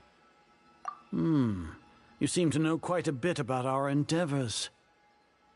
If that is so, then you should be praising our great work, rather than using your trivial misgivings in a futile attempt to sway me. Trivial? Then tell me, what do the Fatui want from me? Worthless. Those are all completely worthless. Benefits, divine power. These materialistic words do nothing but debase our great work. Creating a god. Yes, we are using human wisdom to create a god. If humanity cannot attain omniscience and omnipotence, then we shall create a god to reveal them. This is the pinnacle of human wisdom. We shall regain a god's guidance at long last. No longer will we flounder in the interminable void of consciousness and knowledge. Even Ermin's soul will be freed from its plight. For our nation of scholars, this is the ultimate aspiration. No cost is too great to realize it. You will never understand the rapture of having a god be born within your very hands. With your degree of knowledge, you cannot even comprehend such an emotion. Gods exist on a plane that far eclipses humanity's. Lesser Lord Kusanali, what can she even do? Care for the people? Fend off sandstorms? Fabricate silly fairy tales? These are but child's play for the Academia. Does that make us equal to the gods? We are a people favored by Greater Lord Rukkhadevata. Though I may have personally not seen it, our forefathers bore witness to true wisdom. The ascension of the Lesser Lord has brought nothing but bewilderment to the scholars. They all ask, is that truly what true wisdom is supposed to look like? With that in mind, it is better to keep her isolated in the sanctuary of Suristhana, so our academy will not become embroiled in turmoil. What a pathetic justification! Do you really think that only the super smart or powerful should be able to call themselves gods? As per your judgment, Grand Sage, they are indeed dangerous individuals. Not only are they acting against the Academia, but their ideologies have the potential to lead scholars astray. Looks like there really was merit in my assignment. Hatham? Are you talking about us?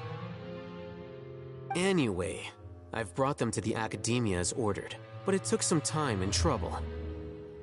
Oh, that reminds me. Here's the investigation report you had requested.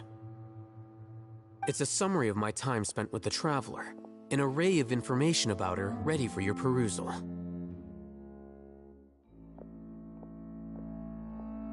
Oh, Hatham!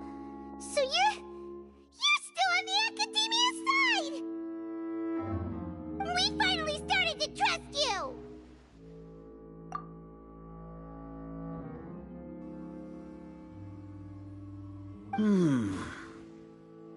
Excellent. Detailed contents with no errors. I would expect nothing less than an immaculate report from the scribe.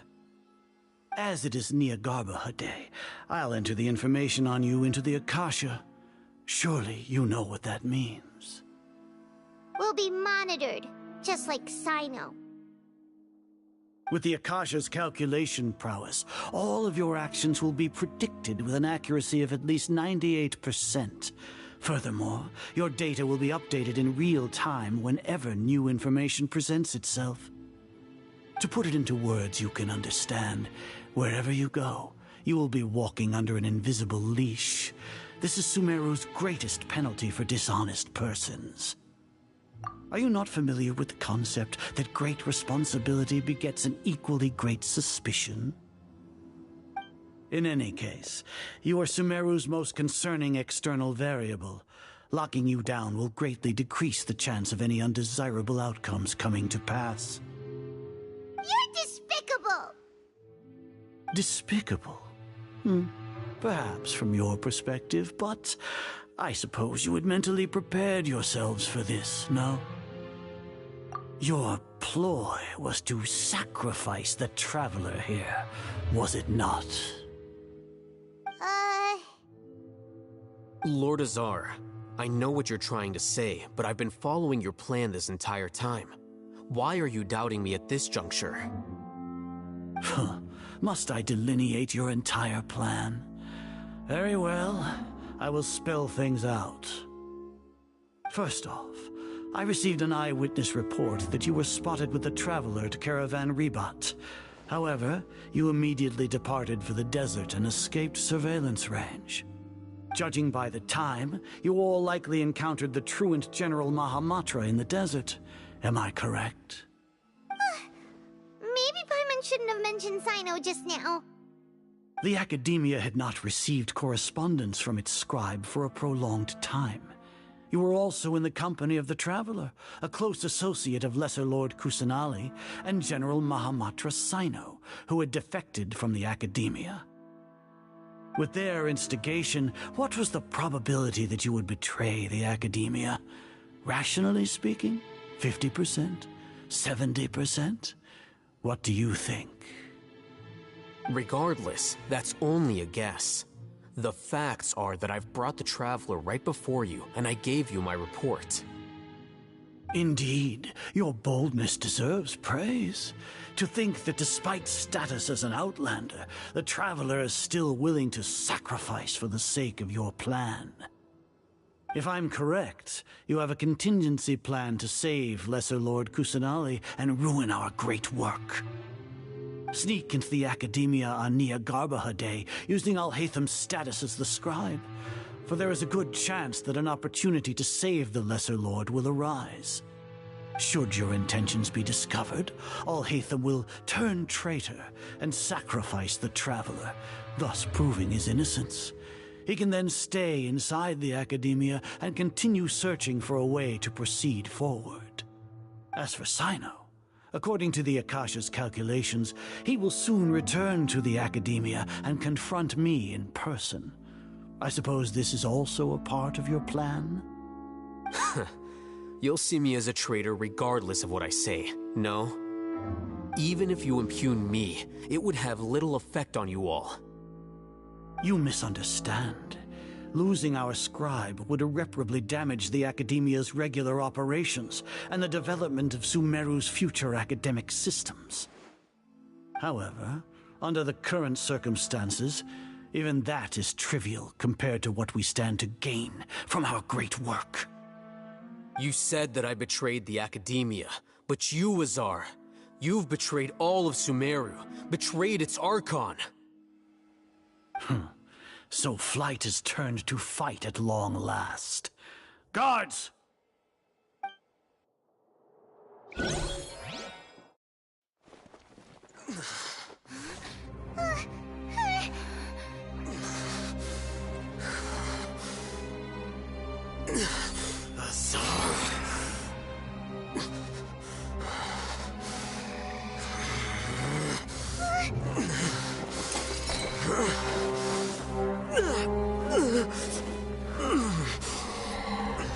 Well, what do we have here? So you stole that divine knowledge capsule. Traitor! You traitor! Even the most rational scholar will yearn for the power of a god in a moment of desperation. Aren't you doing the exact same thing as me, Alhaitham? Unfortunately for you, no god will lend you their power. Azar!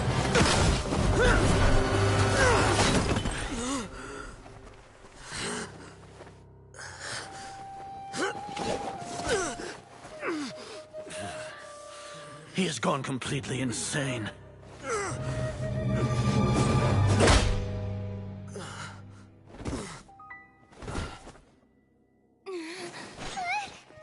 Take him to the Matra and exile him to Aru village. Then find someone to take these two to the confinement room. I'll deal with them later. Grand Sage, we've finished all required preparations for Nyargarbaha Day. We may begin to enter the capsules now. Excellent. You may begin.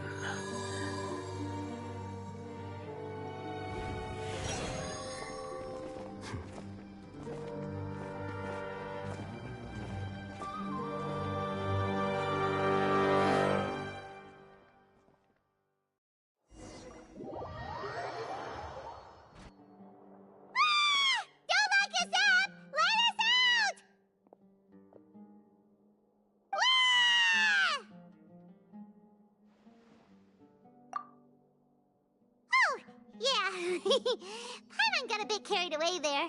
How was Paimon's acting just now? Great, huh? Everything's going according to plan so far. We made it into confinement, and Alhaitham's probably done with his part too. We even managed to trick Grand Sage Azar. Alhaitham sure knows how to cook up a plan. What are we doing next? Paimon has trouble remembering things when she's worked up. Right! Paimon thinks it went something like this. Apart from that, we still have yet another goal in the first stage of our operation, which is to send the Traveler to the confinement room. What? Why do we want to get her locked up on purpose? She's always been the person the sages are most afraid of, as well as the greatest obstacle to the successful implementation of their plan. They are very aware of the risk she poses to them. Once the Traveler is imprisoned, the sages will likely think that everything is under control. And with their guard down, the next phase of our plan will have a much higher chance of success. I can already see the pompous looks on their faces. Oh, that's a super tricky plan. But Paimon still thinks it's not really worth it. That isn't the only reason, of course. She has a more important task once she's in confinement. According to the Academia scholars in Ramon's custody, Lesser Lord Kusanali has sealed off her consciousness in the Akasha ever since she was captured by the Doctor. That way, they can't pry any more information from her.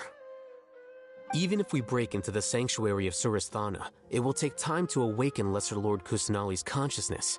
We need to do that in advance. So our job is to wake up Nahida! Okay, totally worth getting thrown in jail for. The confinement room is inside the Academia, close to the sanctuary of Surasthana. It's a completely enclosed space, and you won't be receiving any visitors. I'll work with Ramon's scholars to make some modifications to your Akasha terminal. Once you're in, get as close as you can to Lesser Lord Kusanali and try to connect to her consciousness. However, as for whether she'll actually wake up, that will depend on our luck.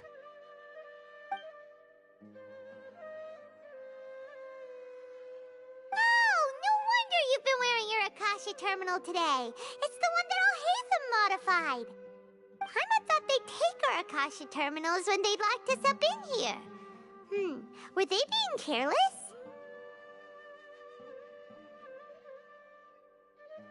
Alright, so what now? Sounds easy enough. We can finally talk with Nahida after all this time. Let's do it. There's a light flashing on your Akasha terminal. It's almost like... the faster it blinks, the better the signal.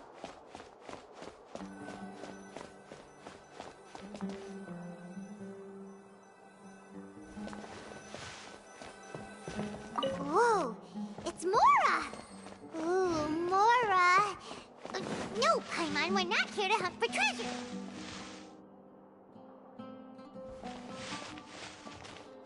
Hup. Here? No signal again. Is it getting jammed?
Is this the right spot?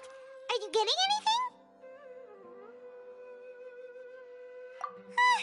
Please work.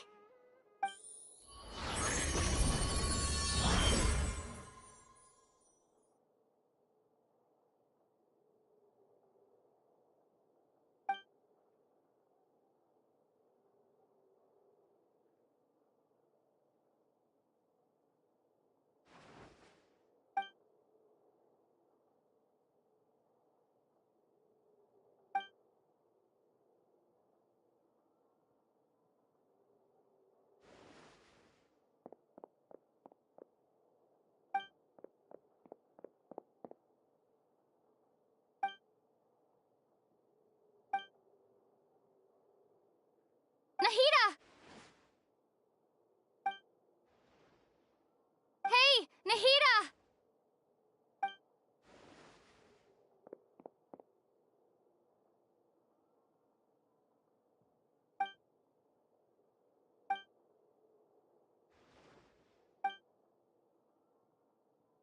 When did it first start? Oh, right. It started from the moment I was born. I want to become a worthy Archon. So I've kept studying. Kept listening to my people and their hearts. Kept looking for a way to save Irminsul. So I can catch up. Catch up to Greater Lord Rukkhadevata. But I'm stuck in the sanctuary of Surasthana. The sages are creating a god to replace me.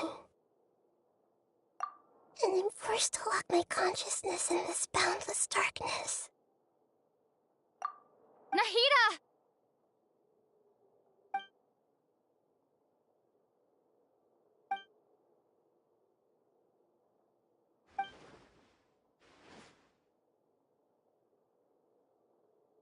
Nahida!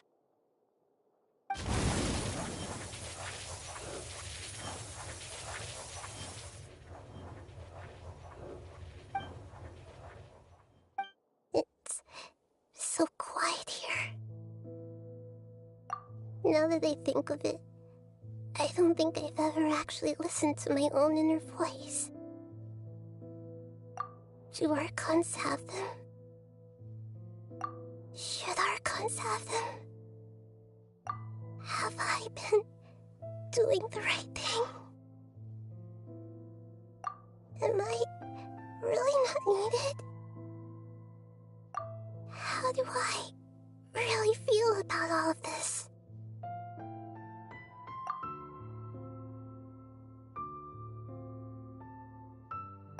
It's so quiet here. Since you're the god of wisdom, you've known the answers to all these questions since the very beginning, haven't you? Who are you? Whose voice is that? It sounds familiar. You're right, though.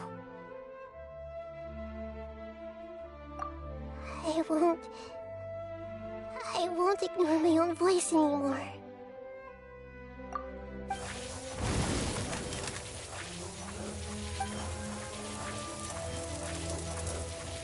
Nahida!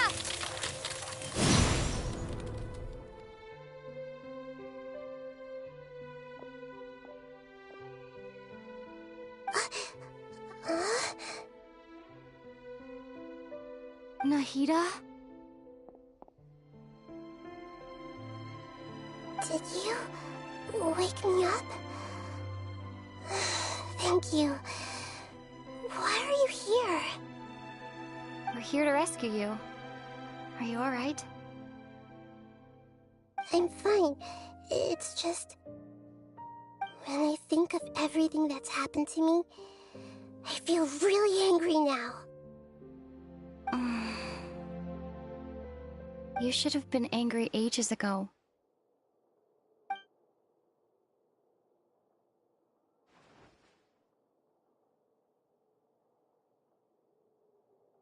Huh? Oh, you're back! How's everything? That's wonderful news! Great! We weren't locked up for nothing! When you went to wake up Nahida, Paimon was listening for any sounds outside. You were out for a long time. There are fewer and fewer scholars going about now. You think everyone's done with their Nyargarbaha Day stuff? Yep, so that means our next act is Nilu's performance!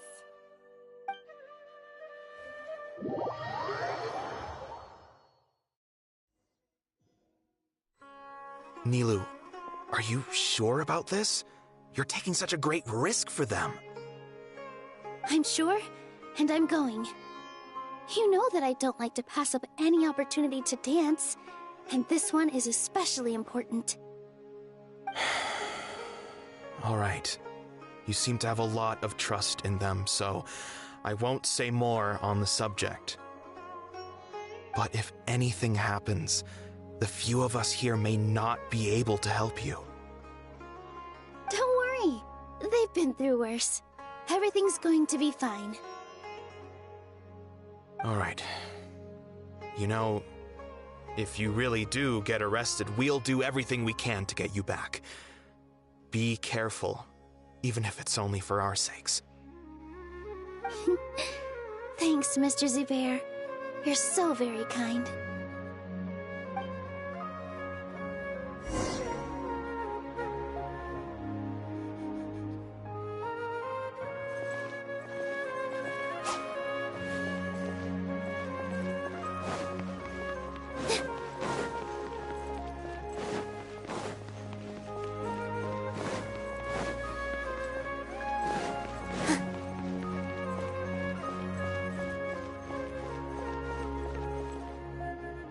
Nilu, how's it going? Nervous? Definitely more than usual. But it's because I'm worried I won't dance well enough.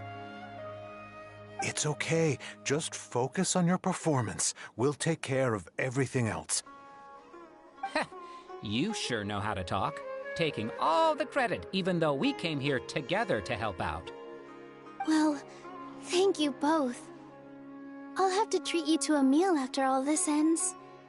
I really, really appreciate all of your help. Ooh, that sounds great. Huh? How can we say no to that? All right, let's get back to business. Nilu, we'll be here to keep people from going to the academia so they don't interrupt your performance. I was planning on telling them something like, the Academia's been conducting a weird experiment, and some of their test subjects escaped. It's really dangerous there, so stay away. Oh, you couldn't think of anything better? Oh well, I guess it does sound like something the Academia would do. I think it sounds great. I'm counting on you guys. Don't worry, it'll be a piece of cake.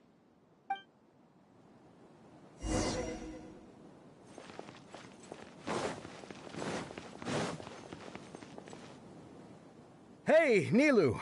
Sorry, it's great to see you, but I'm really busy right now. Our Bait People Away with Yalda Candies plan is working beautifully. Do you want some candy? We have more than we can give out. Vihar, thank you so much for doing all of this. And even dressed up as the Knight of Flowers, no less. I'll pass on the candy, though. I cut back on sweets in the period leading up to a performance, and I'm about to start one. You have a point. The stage is cleared and everything's ready, so you can start your performance at any time. Yeah, thanks to you. I'm really grateful. All right, time to hit the stage. You're welcome. The honor's all mine, since I'll have such a great view of the show.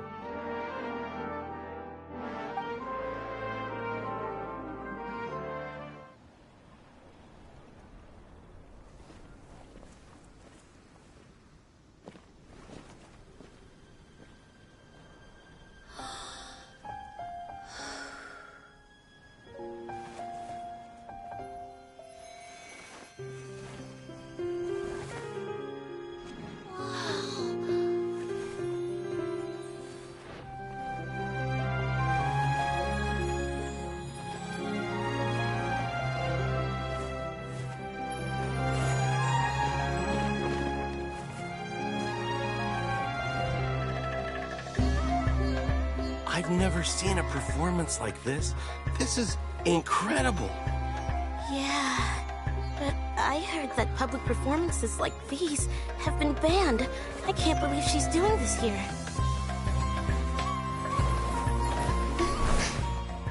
Grand Sage, there's some commotion outside. How uninteresting. Issue the new Prohibition Act from the Akasha to the guards. They'll know what to do. Do you think we should, like, stop her? Let's just watch for a little bit longer.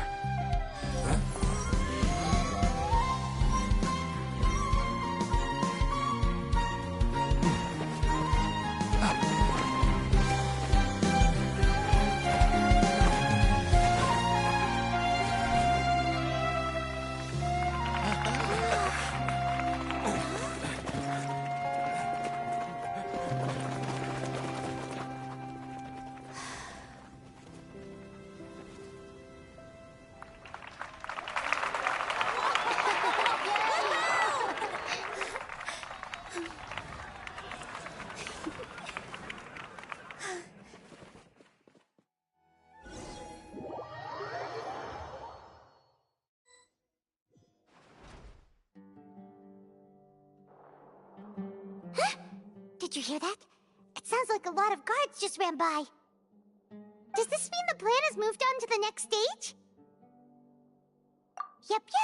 It's great that everything seems to be going well. Come to think of it, when did Alhaitham replace the knowledge capsule that was about to be entered into the Akasha? Oh, so that's when he did it! Paimon was too nervous to notice. Speaking of, didn't Alhaitham also yoink the divine knowledge capsule from that mercenary leader in Port Ormos when everyone else was distracted? Oh, it's a time-tested trick of his. Why are we complimenting him? Yeah, he's smart and all, but he still makes Paimon's blood boil. Let's review our plan for this stage again. It's not like we have anything else to do right now anyway, and it'll help us feel more confident. Paimon remembers that Nilu's task was supposed to go a bit like this. Now that Lesser Lord Kusanali's consciousness has been forcefully sealed, the core figures of the Academia and their guards have started to wear their Akasha terminals again. With the Doctor's technological support, they think they have nothing to fear. How despicable of them to rely on such a person. But this is also our chance. I was originally asked to draft the knowledge capsule for the Artistic Performances Prohibition Act when I was still at the Academia. It should be on the Grand Sage's desk right now, and will be entered into the Akasha during the next Nyargarbaha Day. Are they really going to stop all artistic performances?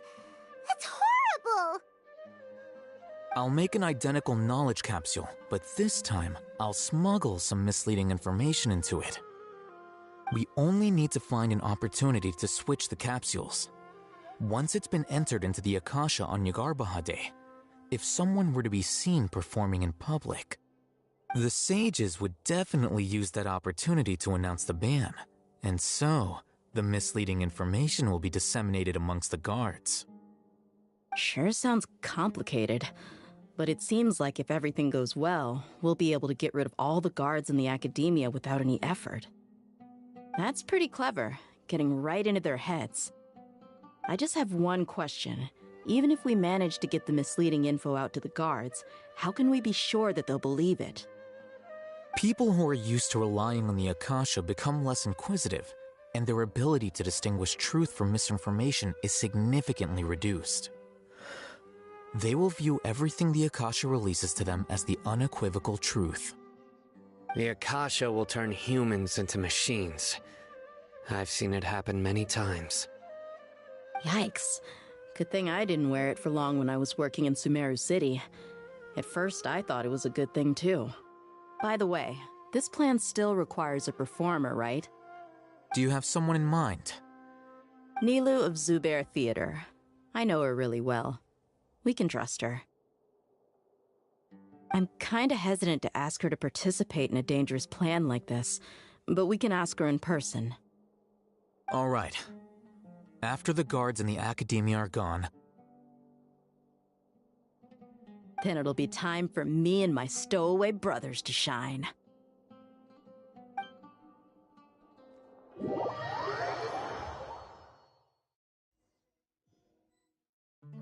Here they come. Did you see that, Raman? They came out from the Academia in droves. After laying low in the city for so long, this is the moment we've been waiting for. My brothers have already sprung into action. We couldn't do anything to them inside their coop, but outside the Academia, this is our hunting ground. With a lioness like you, the prey sure won't be able to run far. We still need to eliminate the guards as soon as possible. If we give the sages enough time to realize what's happening, the plan's doomed. All they've done is to sit on their cushy salaries and twiddle their thumbs all day while we fought and struggled every day in the desert. The only advantage they might have is their numbers. Speaking of which, most of the guards who report directly to the Six Sages belong to the Corps of 30, but they have a completely different reputation. Following those blasted sages every whim, throwing away all the principles of being a mercenary. As someone in the same profession, I'm obligated to teach them a good lesson today. Indeed, the trap has been set. All we need to do is lead them there. All right, let's each take a road and herd those scattered guards back into one place. Make sure to attract their attention. Isak will be the key. You gave such an important task to that child. Will he be okay? It'll be fine. Isak was so determined to help, so let's put our faith in him. Besides, even if he's caught, the guards would be too scared to do anything to him. They've never seen Lesser Lord Kusanali in person, after all. You've got a point. Anyway, I think I see them coming. Let's head out. Good luck.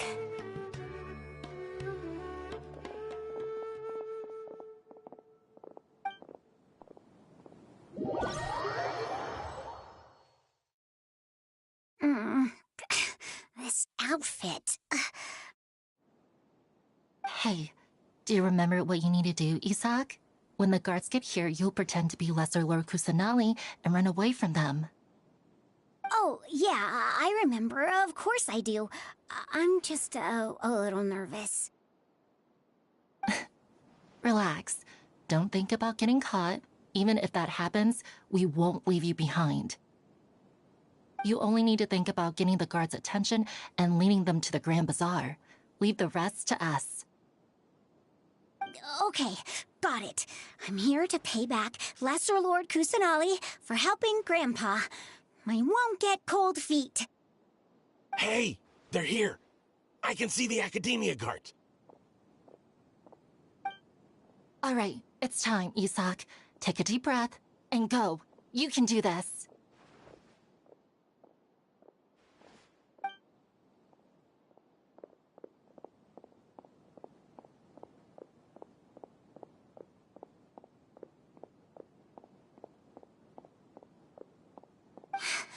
Why is there a guard over there?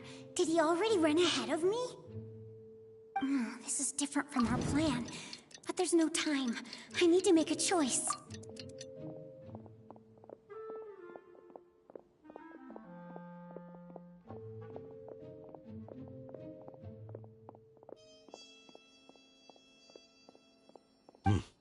Let's have a look behind the house. What should I do next? Huh. Looks like nothing's here. A wasted time.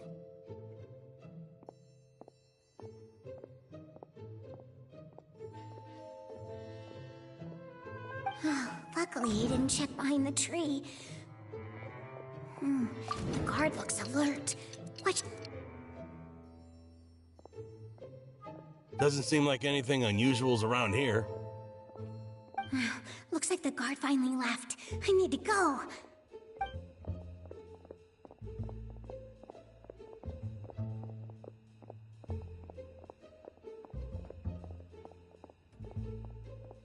Hey! Lesser Lord Kusanali is over there! Stop!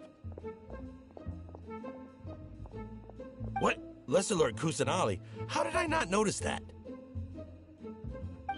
They found me. This is bad. Where should I go?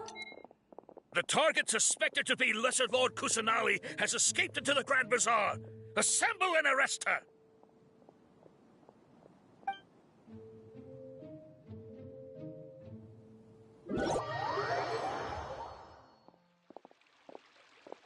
Where did she go? How did she disappear? Did we lose her? Hurry up and find her! Hey, why is your team here? Didn't we say to split up our search? Hurry! Hurry! This place is... Why are you all here? Yeah, isn't it one heck of a coincidence? Everybody's here. What on earth is going on? I suppose that's all of you? Who are you? Did you set us up? What are you planning? Phew, that was rough. I almost got caught. Little brat! So you're not actually Lesser Lord Kusanali. Who exactly are you all? Eremites from the desert? Just some colleagues. Think of this as a business competition, or a personal grudge. After stepping into our traps, stop thinking of yourselves as hunters. Behave like the prey you are.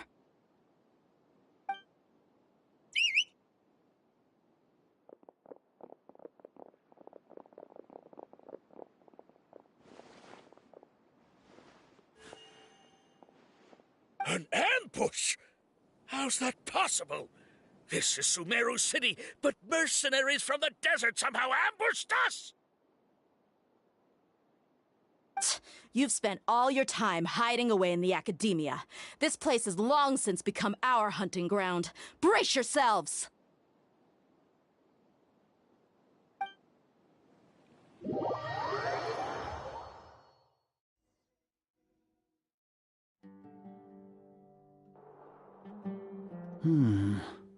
This is odd.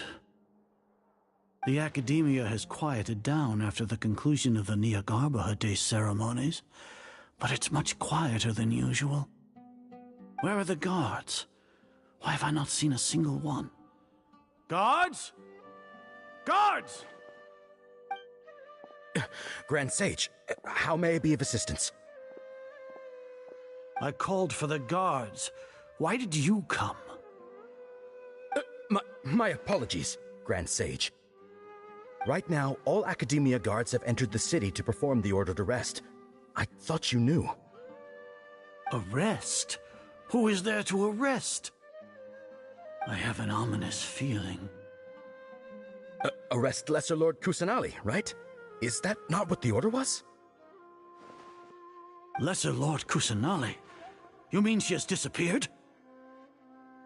Yes. I wouldn't dare make up something like that. Right now, everyone is in a panic, and many are saying that Lesser Lord Kusanali will take revenge on us. What happened? Just what is going on? Lesser Lord Kusanali somehow escaped? Was it Alhaitham and his party that freed her? That's impossible. The Academia is heavily guarded today, and any order to release Lesser Lord Kusanali would be strictly confidential. Besides, Alhaitham and the Traveler are already in our hands. What manner of trickery did they employ?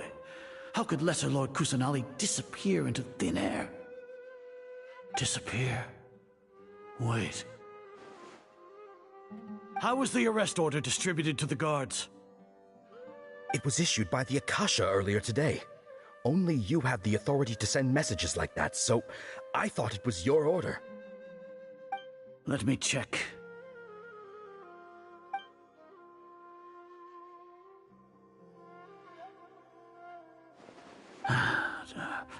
Here. Lesser Lord Kusanali has escaped from the sanctuary of Suristhana. Go to the city and arrest the escapee immediately. The Akasha indeed contains this information, and it clearly appeared in my mind. How did they bypass my permissions to issue this kind of message? Was it the report about the Traveler that Alhaitham submitted? No. I specifically checked that knowledge capsule before entering it into the Akasha. Could that have been a red herring? Well, even if I figure it out now, it won't make any difference. The important thing now is to confirm Lesser Lord Kusanali's status. Have you been to the sanctuary of Suristhana to confirm that Lesser Lord Kusanali has indeed escaped? Confirm? No, I haven't. It may be a bit offensive to say this, but Grand Sage, what you're saying doesn't make any sense. How can the information in the Akasha be inaccurate? What the Akasha decrees is fact. That is common knowledge to all of us. If we have to confirm the information and knowledge from the Akasha ourselves, then how is that any different from us learning that information ourselves? Wouldn't Greater Lord Rukkhadevata's legacy lose its meaning that way? In the beginning, it was I who asked you to believe in the Akasha, to believe in the legacy left by Greater Lord Rukkhadevata. Are you trying to use my words against me? No, Grand Sage. I'm merely confused because I believe in you. I never meant to refute you. Stay here and see if there are any suspicious people around. I'll go to the sanctuary of Suristhana on my own. Yes, Grand Sage.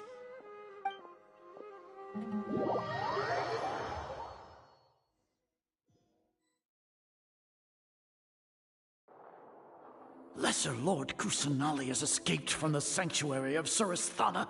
Go to the city and arrest the escapee immediately. How can that be? Stop thinking about it. Stop. It must be a trick of theirs. As long as I personally confirm it.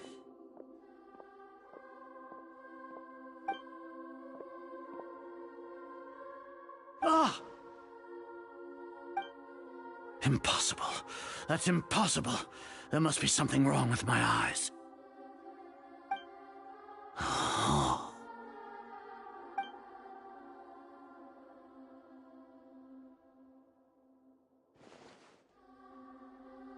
What a comical sight, Azar.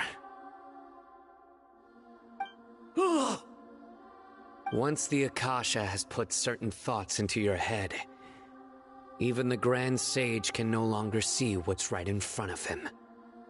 You all can only see the world in your mind, the one you think you know.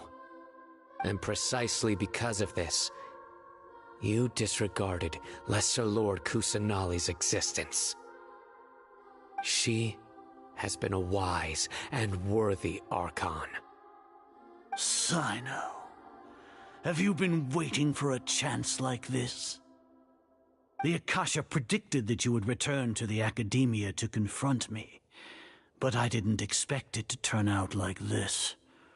I was careless. No, you were blinded. Your faults stem from your reliance on the Akasha. You're still the same as always. I truly did not expect a proud person like you to cooperate with Alhaitham and the Traveler.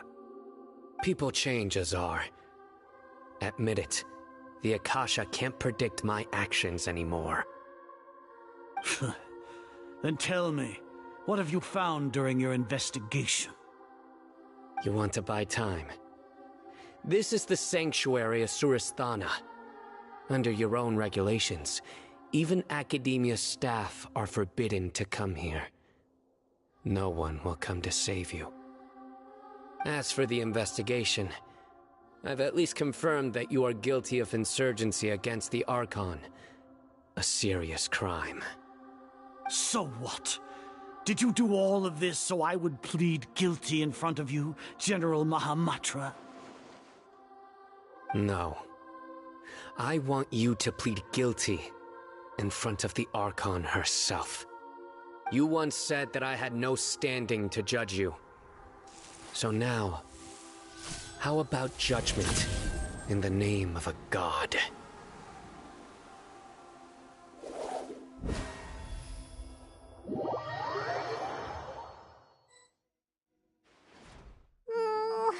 How long do we have to wait? Paimon wants to know how things are going out there. Paimon hasn't heard any sounds outside for a while. Hopefully something bad didn't happen. Yeah, but aren't you scared that we might be locked up in here for the rest of our lives? Thinking about it, at least Paimon has you. We could still chat like this. When Paimon thinks of Nahida being imprisoned alone in the sanctuary of Suristhana, Paimon can't help but feel sorry for her.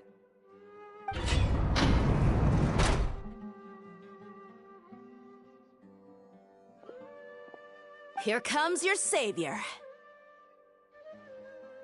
Dia! Paimon just knew you would come to rescue us! You two really owe me some big thanks. I had to search through who knows how many guards to find the key here. It felt even more tiring than whacking them. I'm exhausted. Thanks a lot. Need Paimon to rub your shoulders? No, that's, I'll pass. What are you afraid of? Oh, are you ticklish? Now isn't the time to talk about being ticklish. Things in the city and on Sino's side are both going well. The guards that stormed out of the Academia are all taken care of. The Corps of 30 is in charge of the city's defenses, but we already talked to Asfand. They've been fed up with the sages bossing them around. As long as it doesn't break their employment contracts, they'll turn a blind eye. That's probably because you've been super great friends with them for a long time. So, how's Sino doing? The Grand Sage is in his custody. Even I know how terrible it is to fall into Sino's hands, so he probably does too. Sino forced him to release Lesser Lord Kusanali. He has no choice but to obey. So, hurry to the sanctuary of Suristhana. Assuming nothing weird happened, we should have already rescued our Archon. Honestly, I didn't expect our ragtag bunch to do this well. We just came together last minute to save the Archon, you know? Alright, you two better go. I still have to clean up some messes in the city. See you around.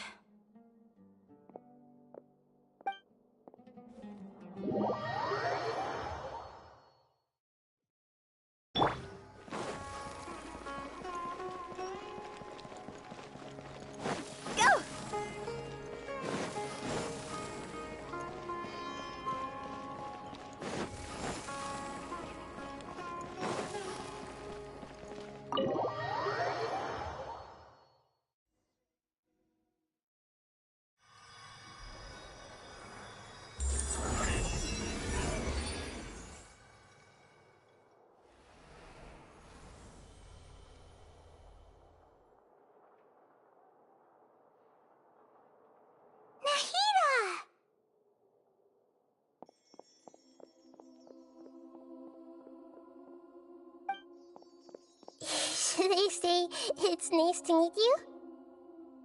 This is the first time we've met in real life. Before, we've only met in dreams, consciousness, or when I was in someone else's body. Thank you so much for coming to rescue me, but I also need to apologize. During this time, I did some self-reflection. My sense of inferiority and yielding to the academia led to all of this, and created so much trouble for you all. Exactly! We're here because you're a good Archon and one of our friends! Thanks, you two. Amazing. So this is how it feels to walk out of that cage with my own body. It's like I just had an endlessly long dream. I can't even tell if I just woke up or was only now born into this world. My concept of self has become so clear. But now doesn't seem to be the time to indulge in this feeling. This is really embarrassing. You all just rescued an Archon, and now she needs your help to save her country, and even the entire world. It's okay. With you here, Paimon's sure that everything will work out. There's one more thing. What is it? For all the things the Academia did to me, and for all the folly it committed in the name of wisdom, as their Archon, I will make them pay. Ah! Wow! That's the spirit! You're finally standing up for yourself and not letting people walk all over you! I understand now. To be a better Archon, I first need to better myself. If you haven't even figured out how to be a caterpillar, how can you be a butterfly? Yes, true. That reminds me. I wonder how far along the Academia is with their god creation plan. We need to hurry and prevent the birth of that false god. I need to make some preparations. Since I'm now free, I can establish a direct link to the Akasha and control it. First things first, I need to remove the restrictions that the doctor put on me in the Akasha. After that, I'll make some adjustments and revoke the sage's permissions. The Akasha will then be like how it originally was, only operable by the Archon. After all, the Academia betrayed Greater Lord Rukkhadevata's trust. This might take some time. In the meantime, you should also work on your own preparations. If we don't stop the god creation plan in time, we'll be in for a tough fight.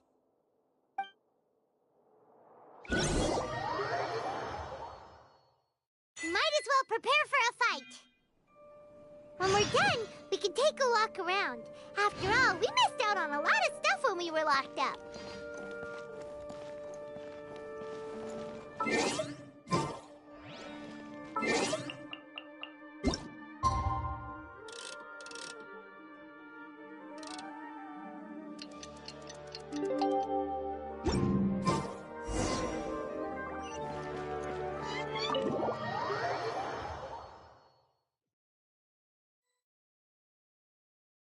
How's it going, Nahida? I'm done with the parts that needed my involvement to complete. Although it's my first time working with the Akasha like this, its internal structure and operation procedures are easy for me to understand. Greater Lord Rukkhadevata's design is truly brilliant. Oh, also, this is for you. Huh? What's this little floaty thingy? It's a small device I put together just now. You can think of it as an upgraded Akasha terminal. You may not need it right now, but it should be helpful in certain situations. Wait! This thing has the same characteristics as Paimon! We're both small things that float! Oh, all the things that make Paimon special got copied! When Paimon appears with the Traveler from now on, people won't remember Paimon because she isn't unique anymore! It's alright, Paimon. It can't replace you. It's only a flying device, but you're the Traveler's irreplaceable friend. You're so good at comforting people, Nahida. If only the Traveler was as smart as you. I was simply telling you what I feel to be the truth. I wasn't trying to comfort you. Nahida, you're a natural at this. What you just said made Paimon even happier. By the way, there's something I need to confess. Even though I'm the Archon and in control of myself again, I'm not very good at fighting. You may have heard that an Archon's power is derived from their people's faith. However, I'm not as well loved as Greater Lord Rukkhadevata. If we get into a situation where combat is our only option, I'll have to count on you, and I'll do my best to provide support. I'm glad I can rely on you. So the God of Wisdom isn't good at fighting? That actually sounds about right. I've located where the false god is. Time is of the essence, so let's skip to it.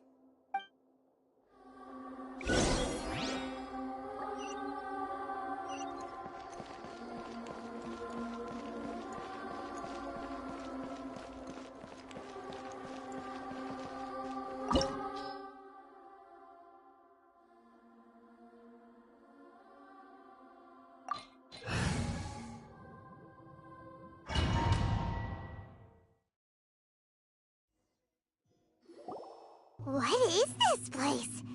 Is this really the way we need to go? Wow. Who would have thought there'd be a place like this hidden right slap bang in the middle of the city?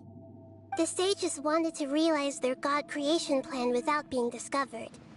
The safest and most convenient way would be to build within the academia itself.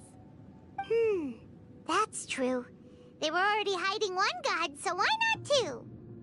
Judging from the structure here, the project is a huge undertaking. The sages really saw the god creation plan as their ultimate goal. But this place doesn't look like it could have been constructed by the academia alone. The Fatui under the Doctor sure didn't hold back. They provided a lot of technological support. Yeah, or else they wouldn't have been that generous. Is that it, though? I've always felt that this doctor is different from the academia sages. He doesn't seem to share their sense of urgency.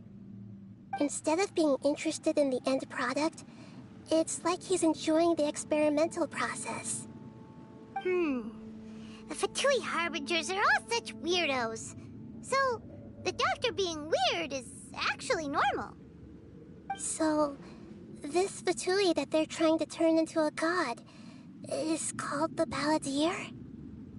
We had previously come into contact with his consciousness. He harbors particularly strong obsessions. One is the desire for a gnosis, since he was created to be the vessel for one. The other obsession is probably related to his past. I can't quite explain it. Paimon knows that he was a prototype puppet for the Raiden Shogun before he became a Fatui Harbinger. That's why he wants a gnosis so badly. There's no way he'd willingly be a test subject. Now with that temper and ego of his. It sounds like you know the Balladeer quite well. I see. Tell me more about him and what he's like. The more we know now, the better we can plan for and react to any future situation.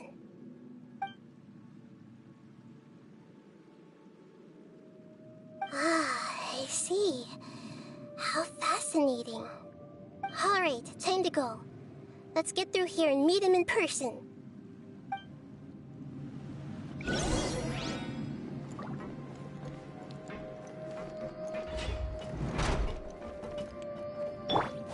Time to work. Solidify. No, my sword! Time to go! I guess this is it.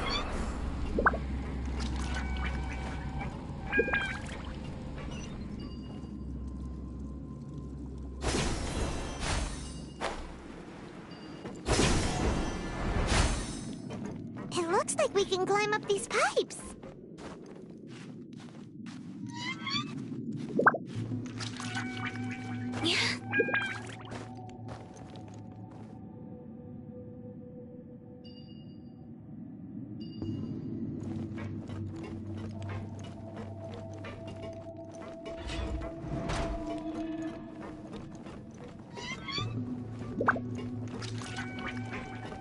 The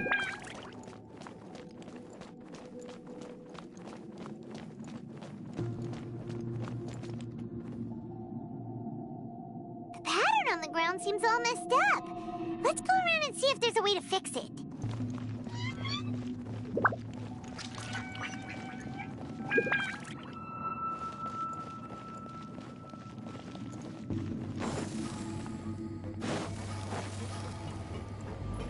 It seems to have stopped.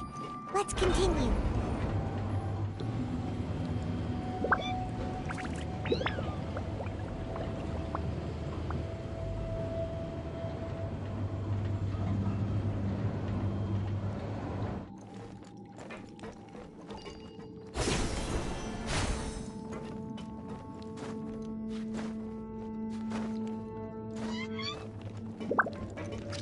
Huh?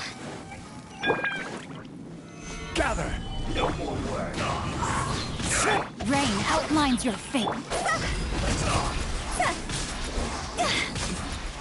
This isn't good.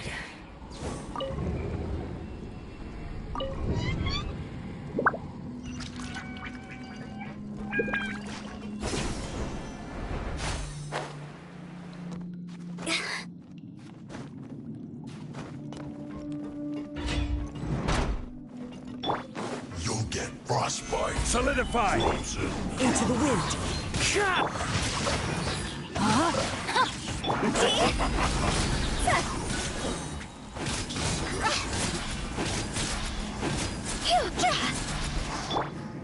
One with nature.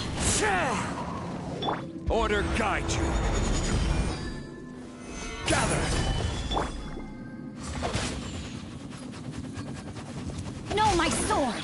Can't run from death.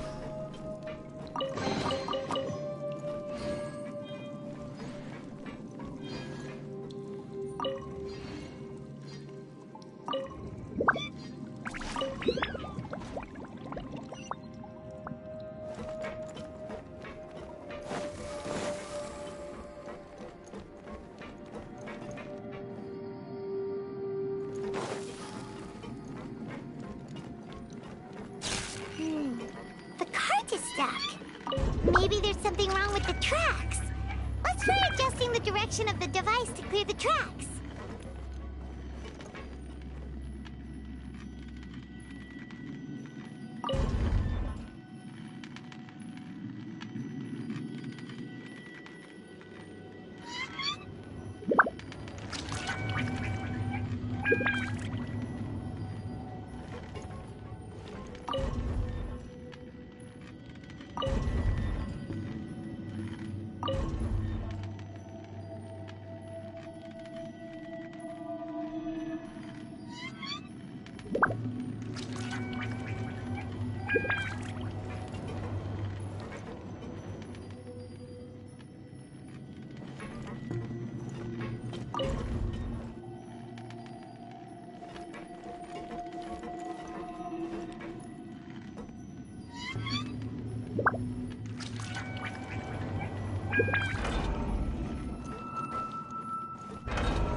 I'll put you on high heat.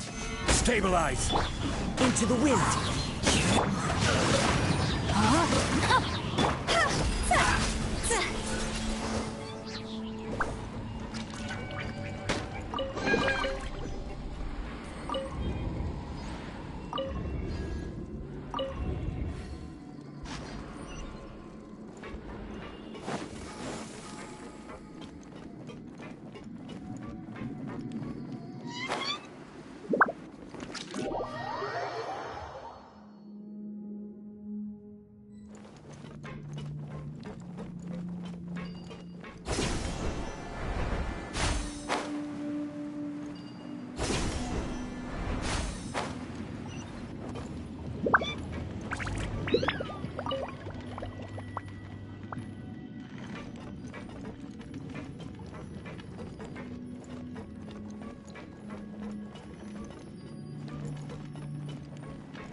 One with nature.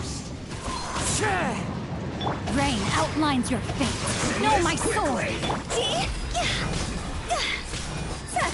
Go! Come at me. The wind knows me. Solidify. This isn't good.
Looking at its operational status, we must prepare for the worst.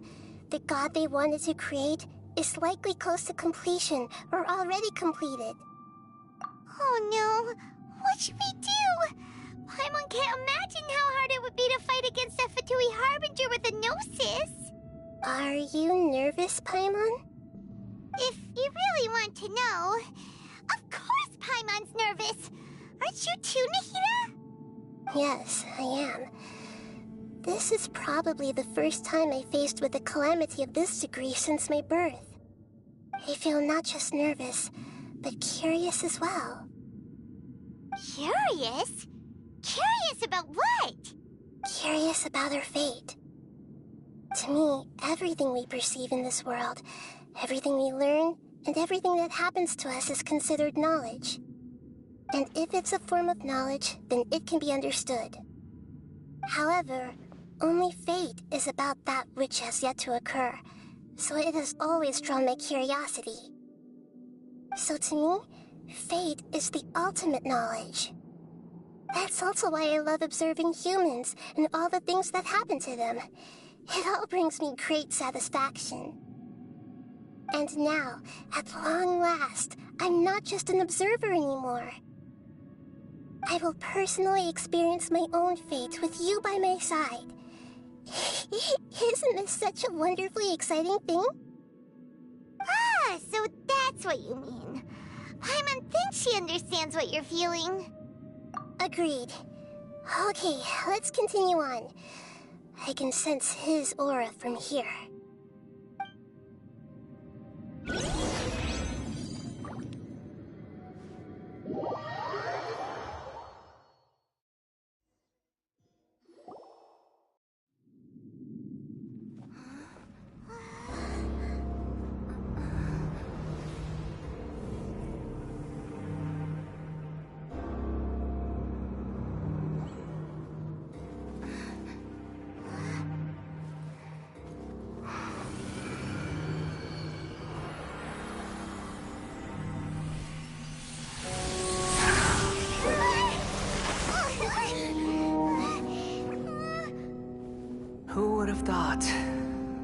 would be so eager for my birth.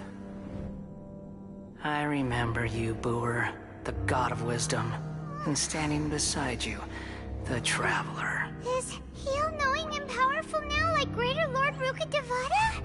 No, I can't feel the same kind of divinity I felt from the Greater Lord. It seems that the sages didn't get the chance to infuse the divine knowledge capsules into him. But even still, he has undoubtedly become a true god now. So we're too late? The Balladeer has already become a god? The Balladeer. A long bygone title. When my spirit ascended to divinity, I felt as if I had existed for the same number of epochs as heaven and earth. Looking back, the existence of what once called itself Kunikazushi appears infinitely small and ugly.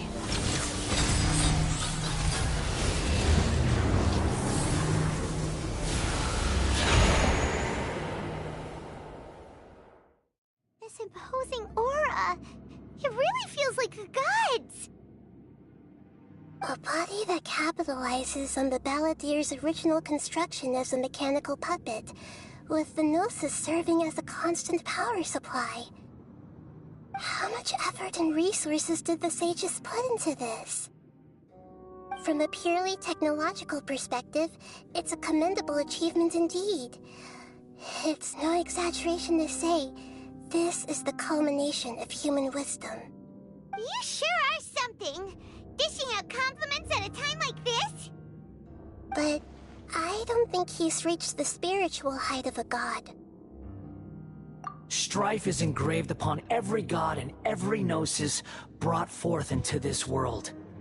Can you feel it? The exhilaration of such power, and the thrill of anticipation for our contention. Nahida wouldn't feel the same things as you! Do you not realize that you are interrupting a conversation between gods? Lowly creature, know your place! The strife engraved upon a gnosis. You're talking about the Archon War. Tevat's current peace was not easily won. I didn't personally participate in the Archon War, but the way I see it, all those losses were meaningless, driven by the demands of the laws. There's no point in bringing it up again. Is that so? Yet I am deeply disappointed that I was never allowed the fortuity to personally participate in the Archon War. This is a first. Encountering a god in this world who does not crave power. No wonder your own people have abandoned you, god of wisdom. Your judgment is as your existence, unsubstantial. This is where everything ends, Booer, the god of wisdom. You should know that wisdom cannot solve every problem. Like now, where your only option is to face me in combat. Come! Let us reenact a scene of the Archon War. Come and inaugurate my birth as a god.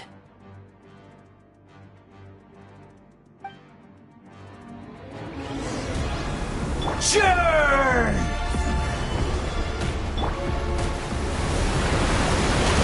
One with nature.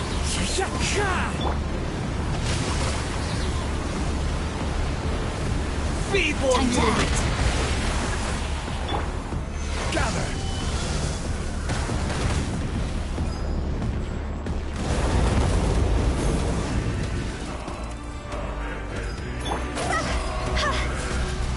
Insignificant pest!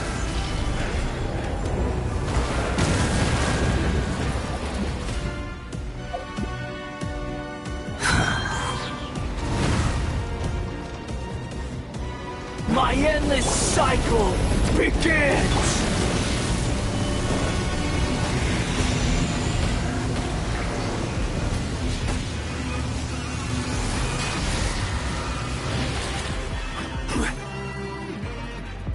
Insignificant pest!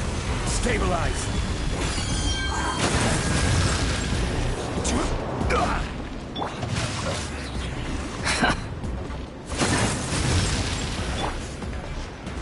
Feeble human!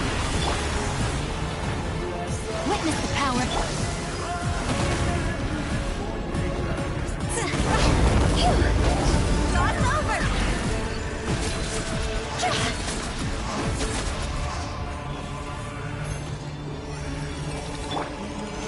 At my command, you shall fall!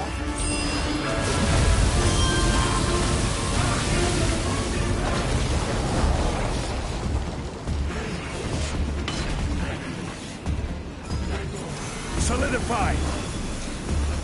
Perish!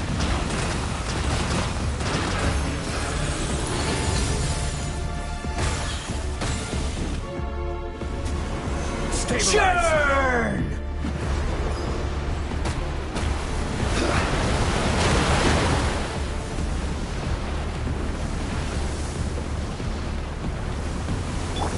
Insignificant pest! One with wind and cloud!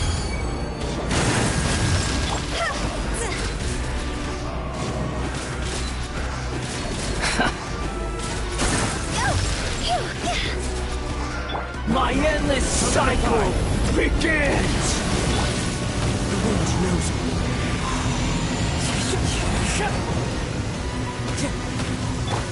This is order.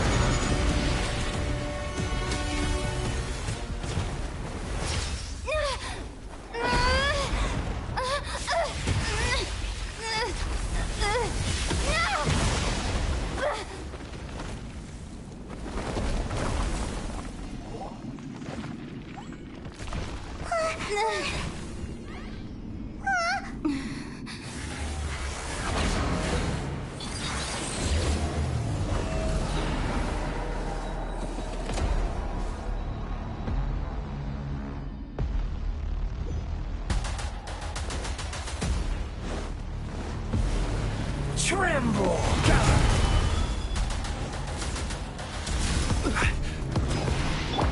Burn to oblivion!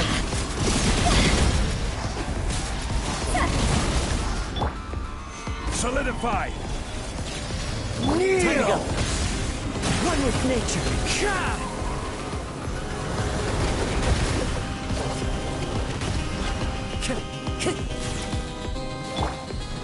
Stabilize!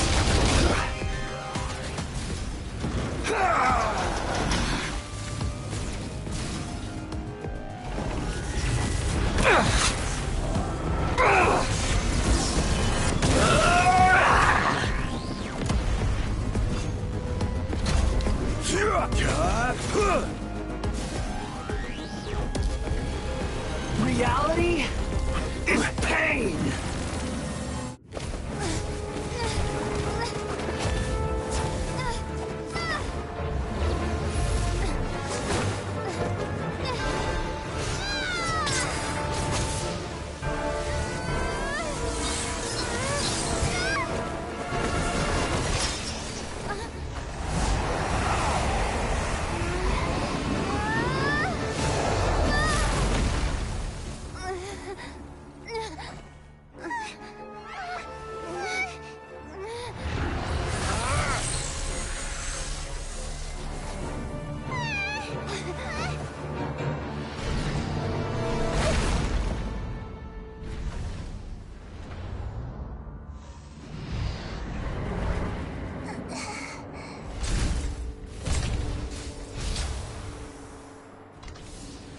This is supposed to be a battle between gods, yet you choose to hide behind a mortal.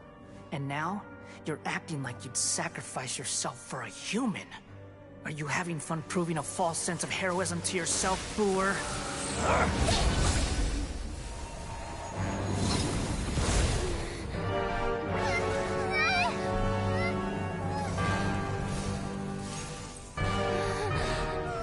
The data collection is almost complete.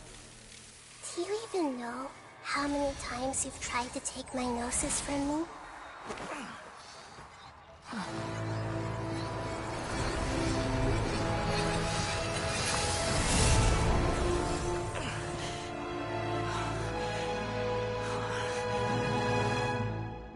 We just concluded the 168th loop. Did you know that in the effort to create you, the people of Sumeru were forced to live through the exact same number of Sub-Zerus festivals and Samsara cycles? The power of dreams. When did you use it on me?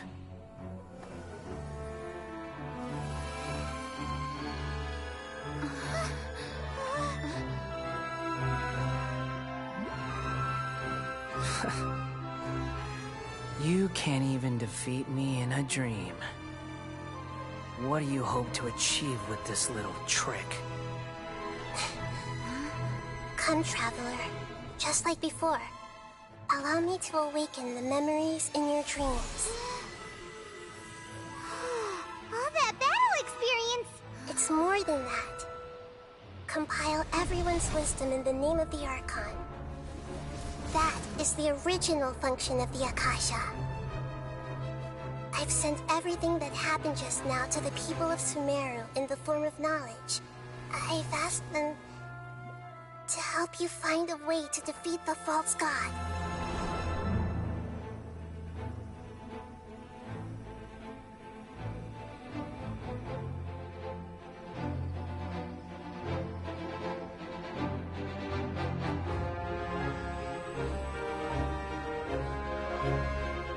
Now, all of Sumeru's wisdom is at your disposal. Meaningless tricks won't save you.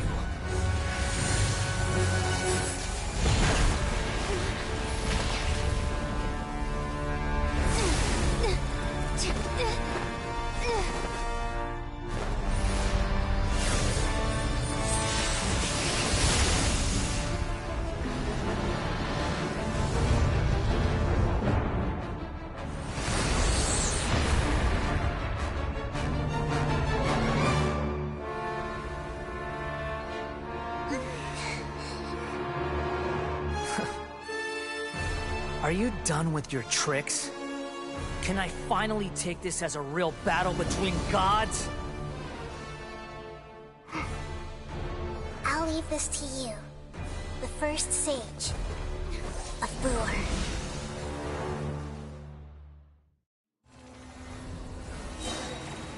I am the all-knowing God!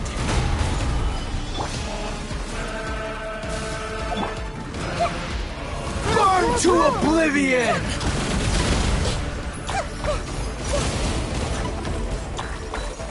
Commit it to memory. Kneel! Make yourself at home. Solidify! Let me weave you a verse. You filth!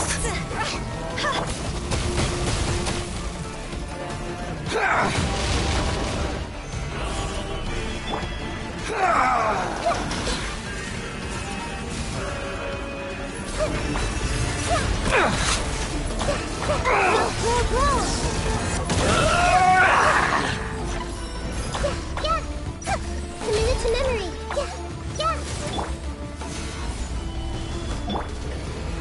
Reality is pain!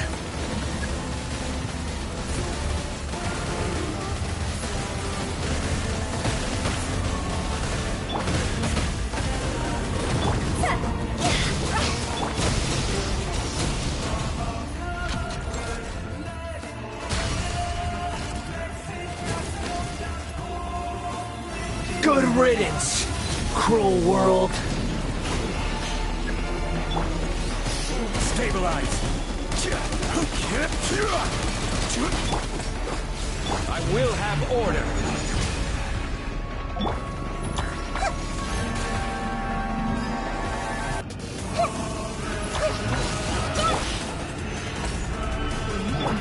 The wind knows me. Time to go. No, my sword! I see everything. Gather!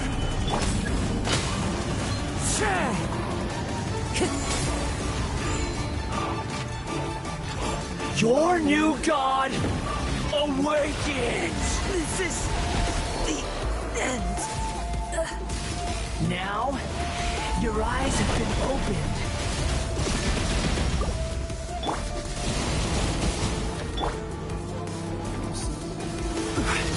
Kneel! Solidify! Everyone hold hands!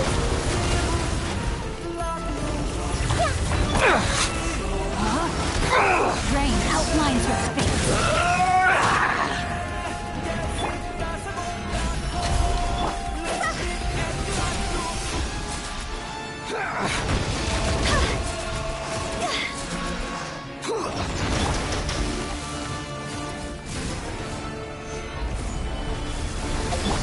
Kneel! This way, turn a little. Yeah, yeah.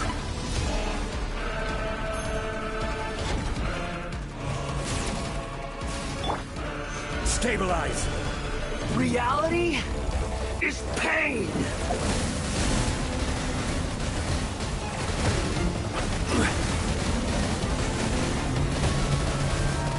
Gather!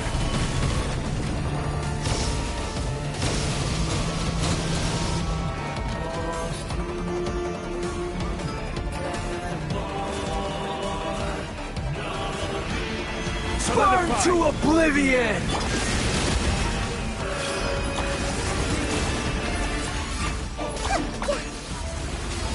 Kneel!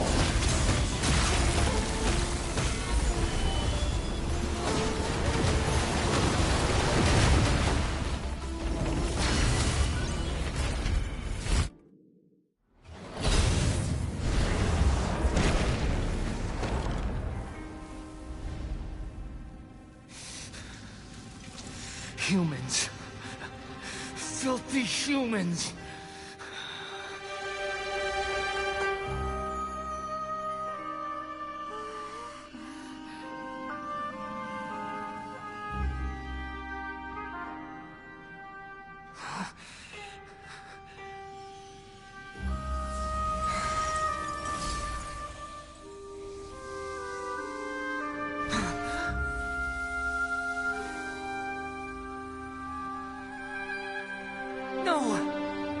Wait!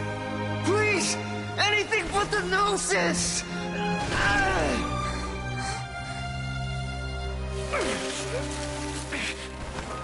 That's mine! Don't even try! I'll never go back!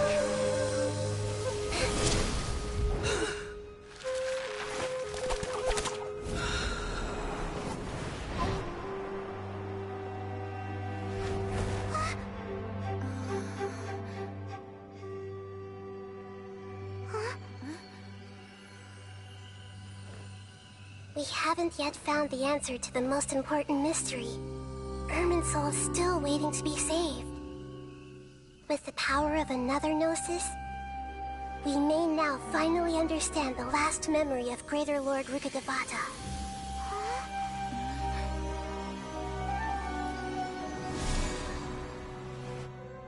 This is... That's right. This is the last memory of my predecessor.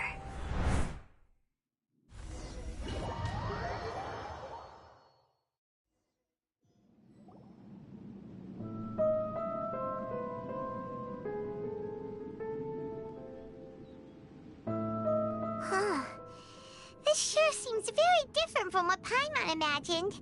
Shouldn't Irminsul be in this realm of consciousness? Yes, that is our destination. But I didn't expect the remaining consciousness of Greater Lord Rukkhadevata to be as polluted as this. Forbidden knowledge? It seems you know about a concept that even I don't completely understand. Could you tell me what you know?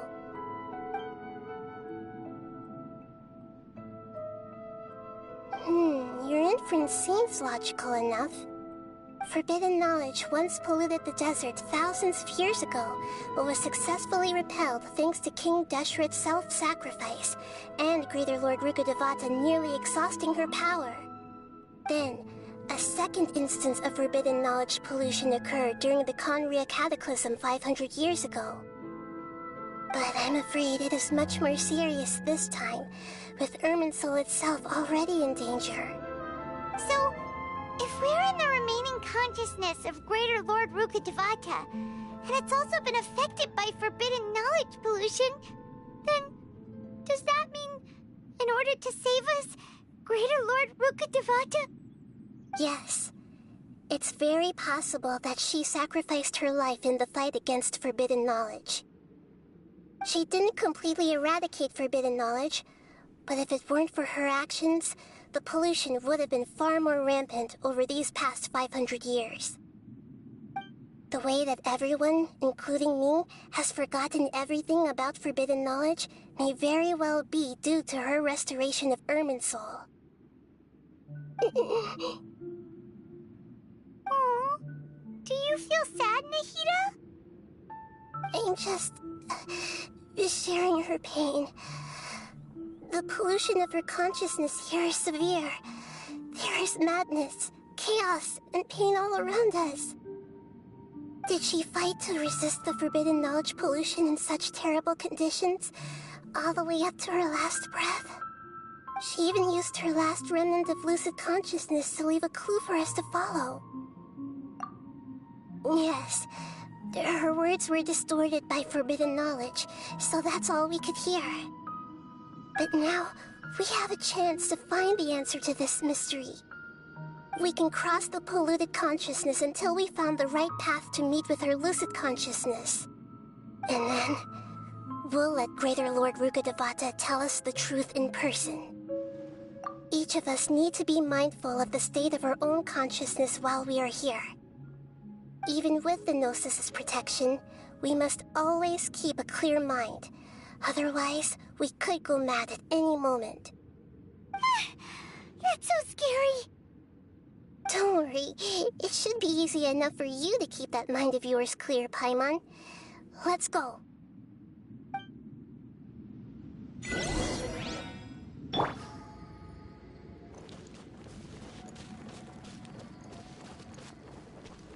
Are we in the air?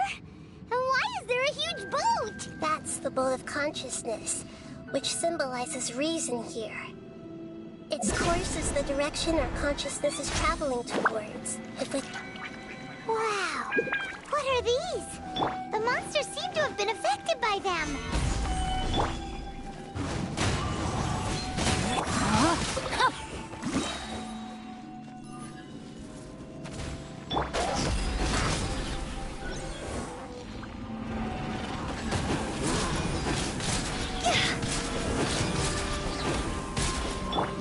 The wind knows me. Stabilize! Rain outlines your fate. One with nature. Time to go. Gather! The wind knows me. Body and mind.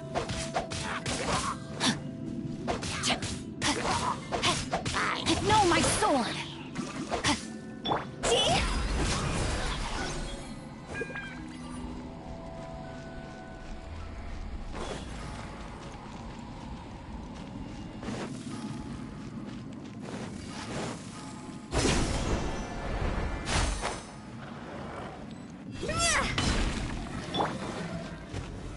Solidify!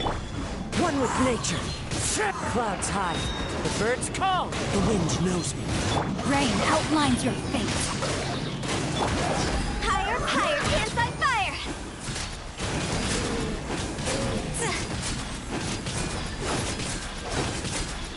Look! A four-leaf sigil has appeared in the sky!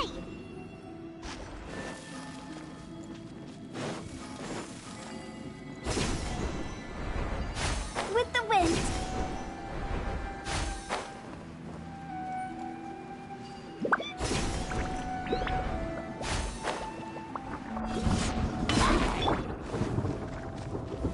Gather!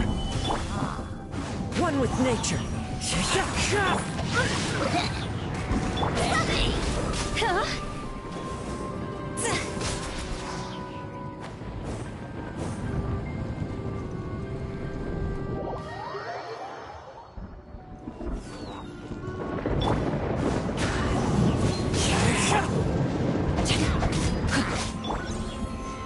Solidify!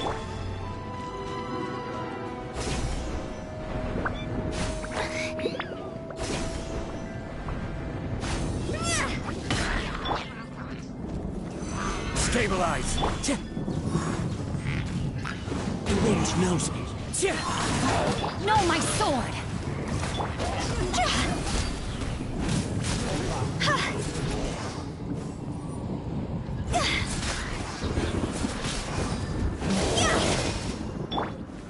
Solidify! Into the wind.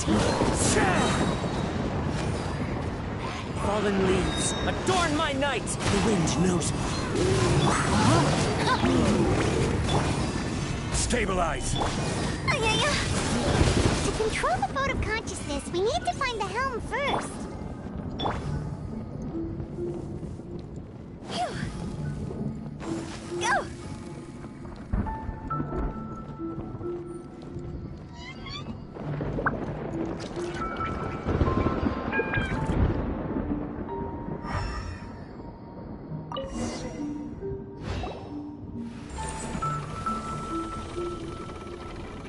We changed direction.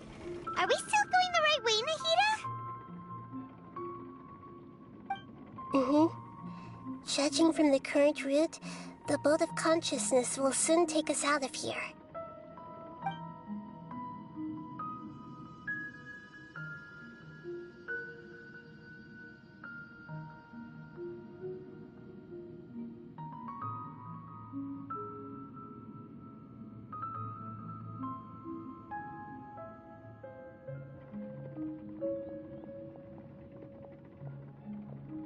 We'll be arriving at our destination soon. How are you feeling? Are your minds still intact? Huh? But everything's been completely normal for Paimon. Hopefully there won't be any more interruptions. This time, we should be able to meet Greater Lord Rukkhadevata. Are you saying you've never met Greater Lord Rukkhadevata before? No. It seems that my birth and her death took place at the same time. Otherwise, I think she would have given me a little more guidance, and I could have done a better job. Hey, you've done a great job, Nahida. Let's get out of this creepy place and go meet her.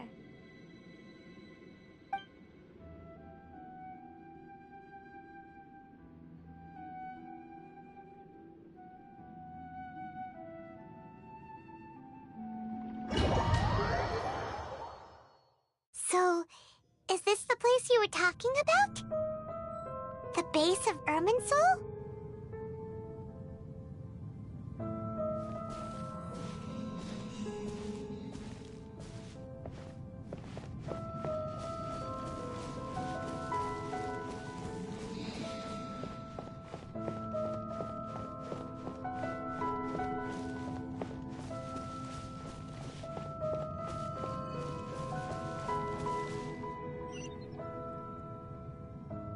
Well, this is the place.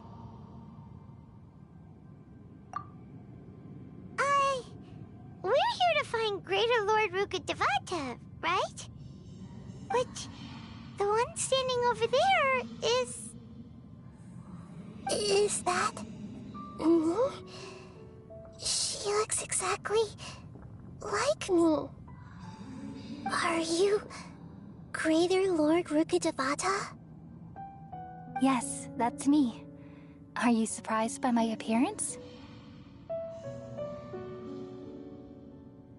Irminsul and the surrounding lands have been reproduced here as they were years ago. But this is just a realm of consciousness. We are manifestations of the same nature. Hence why we would appear exactly the same. We're of the same nature? Why? Because you are me, and I am you.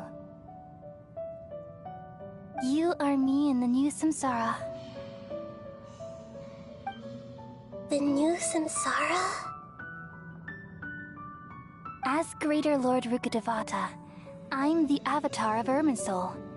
And you are the purest branch snapped from Irminsul. Imagine it this way. Even if a tree dies, its branches will eventually take root and grow, continuing the tree's life in another form. I'm merely the remaining consciousness of Greater Lord Rukkhadevata. The real me has presumably died a long time ago.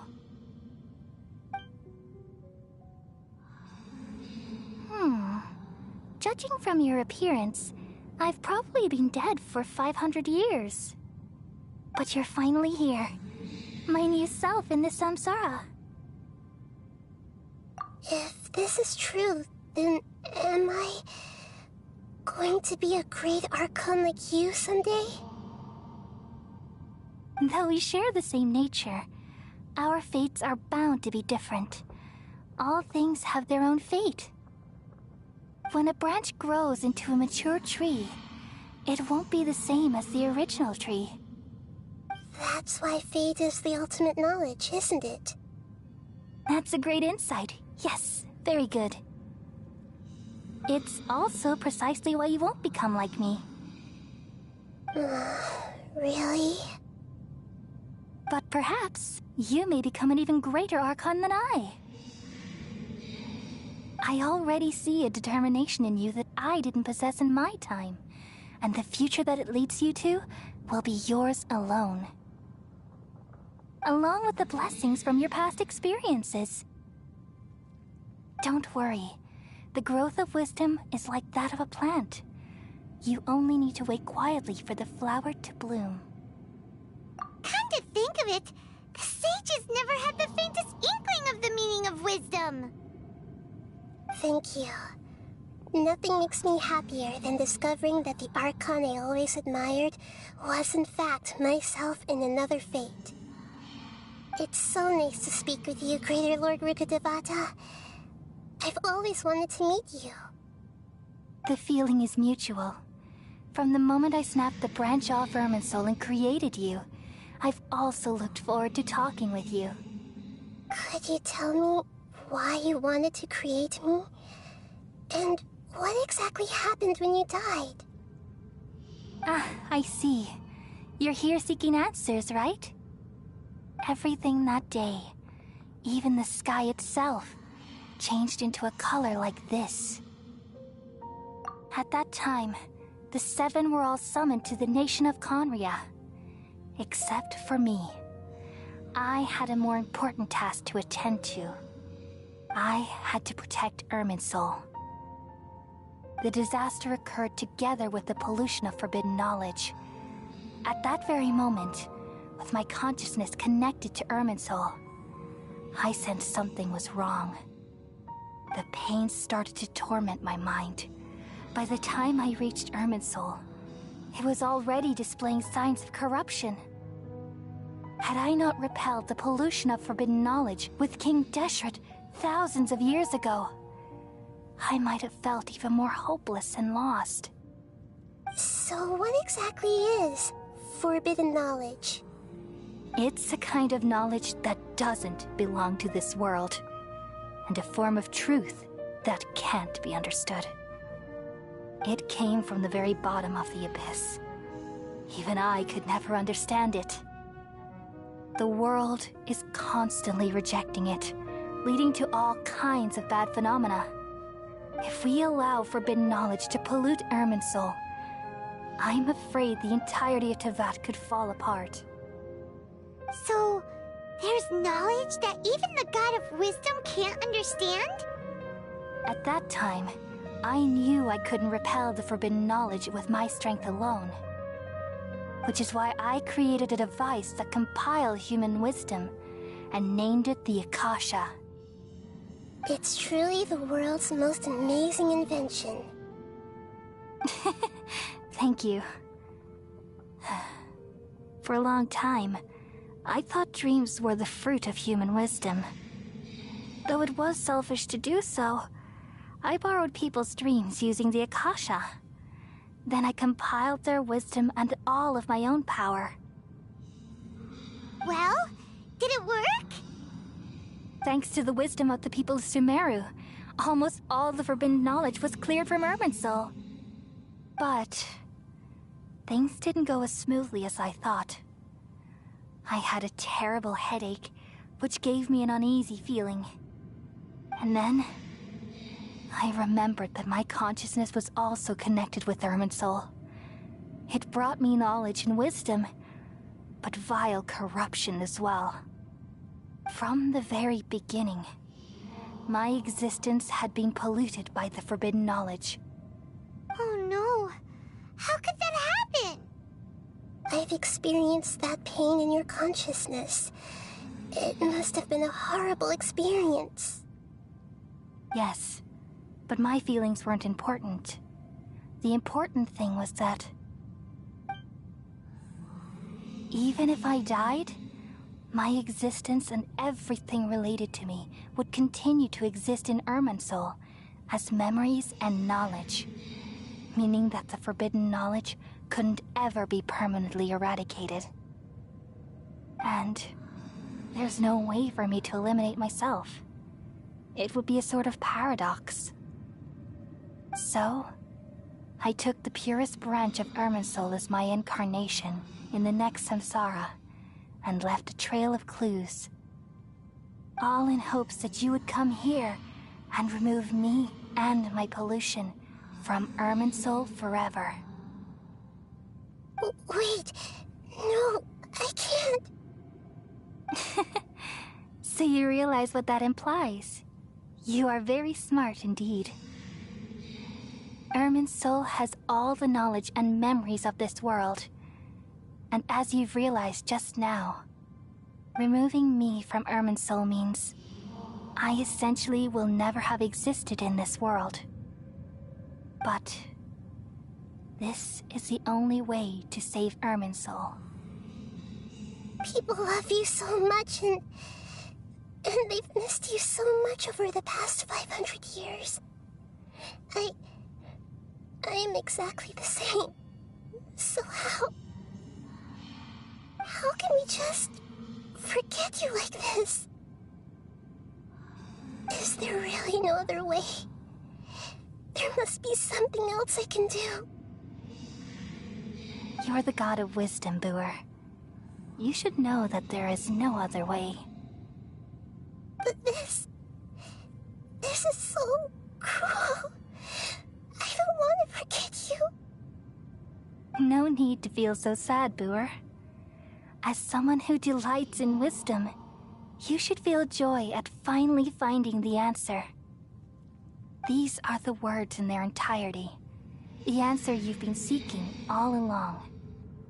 Let the world completely forget me.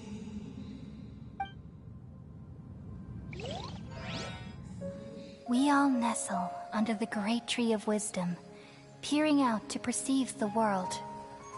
From the earth and from the rain, we perceive its wonders, until we become a white bird to perch atop a branch, and finally snap off the most important leaf. Once upon a time, I alone dreamed in this world. In my dreams, everybody would also dream after they fell asleep. Wild and wonderful thoughts would emerge from their minds. Some tumbled to the ground, and others floated to the sky, connecting all things in the world into one dazzling net. Among a plethora of worlds were numerous smaller worlds, all of fate, finding within the tapestry their brilliant glow. I gradually understood that these indescribable and constantly changing things are the most profound things in the world. Only they can completely repel the madness. Only dreams can awaken consciousness from the deepest darkness.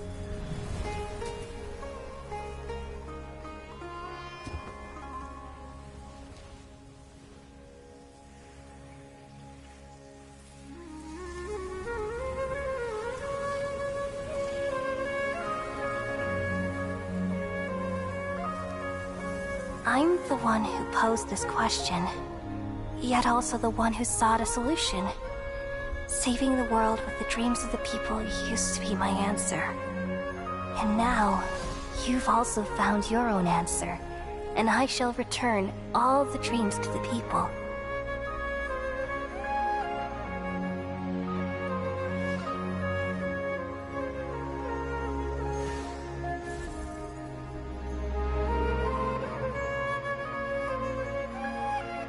Goodbye, people of Sumeru. May you be blessed tonight with the sweetest of dreams.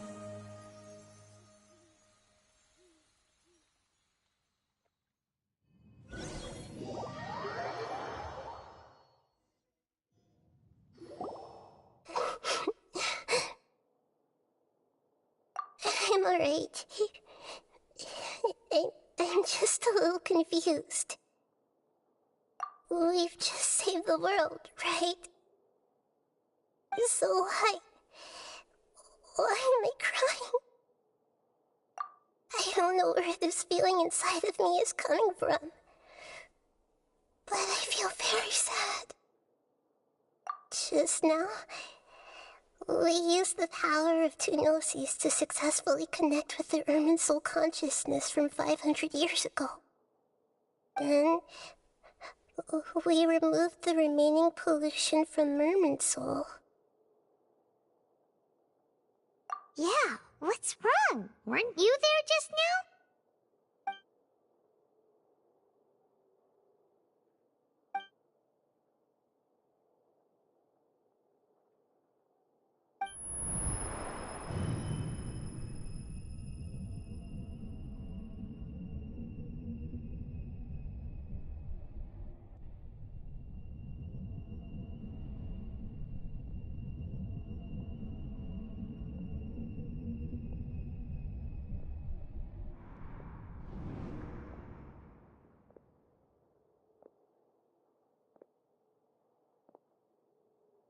Huh? That sound. Traveler! Paimon! I've been waiting here far too long. But finally I have the chance to be alone with you. All the precious time I wasted has finally paid off. The doctor! What have you done? Just a type of sound wave that can quickly put defenseless people into a dream. As I expected, it doesn't have any effect on gods. This is the only thing of interest I found among the sage's research. I thought I'd take it for a little spin. Don't worry. I know you would never forgive me if I actually killed them. I'm here to negotiate with you. Naturally, I won't do anything dangerous that could potentially damage our relationship. Negotiate with me? I heard you had already left Sumeru. Why are you here again now? I left Sumeru, but I also stayed in Sumeru. Even the God of Wisdom is restricted by the habits of cognition. How disappointing. You mean there are many different versions of you in this world? An astute guess. Even the same individual will have different cognitions at different ages. A long time ago, I made a major decision in hopes of preserving all my perspectives of how I observed the world. Observation is the first step of any experiment, but observing the current world doesn't satisfy me. It lacks an important dimension, that of time. So I saved segments of all my ages and made them into independent individuals. That's all there is to it. Indulge me. How does the God of Wisdom find my method of seeking knowledge? It's an insult to the very concept of life. Life inherently has many rules and restrictions, each with its own significance and reason to exist. They can't be broken on a whim. Good. Amazing, even. Indeed, it's difficult for humans to make peace with themselves, not to mention oneself from a different period. Since you were in the academia, why wait until now to show up? You could very well have stopped us and helped that fake god. Simple. Let me ask you this. Would any staff member ever help the subject in the middle of an experiment? It was my experiment. So why should I interfere with the results? The Academia saw the plan to create a god as their ultimate goal, yet you only saw it as an ordinary experiment. You really are crazy. If the experiment succeeded, you would have had a new god on your hands. How would you have faced your own god then? Would you still take the same stance? Would you still hold the same view of yourself? I'm first and foremost a scholar. These results should be left to the judgment of the hypothetical me confronted with that outcome. But you're right. And that's exactly why I'm disappointed with the conclusion of this experiment. As an individual, you don't have any sense of belonging. You seem to have even fewer convictions than a typical scholar. Oh no, I certainly have my own convictions.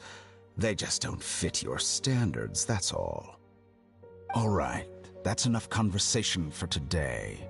The experiment is over, and it's time to tidy up the equipment and reclaim any useful materials.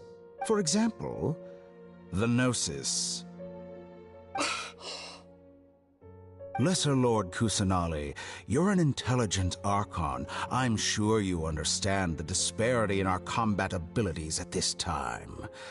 Besides, you have no way to use that Electro-Gnosis in battle.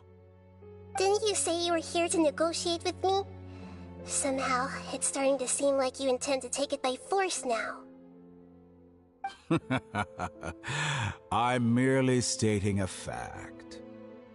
After all, I'm also a scholar. Naturally, I hope to show proper respect and dignity to the God of Wisdom. Your hypocrisy is built on absolute confidence.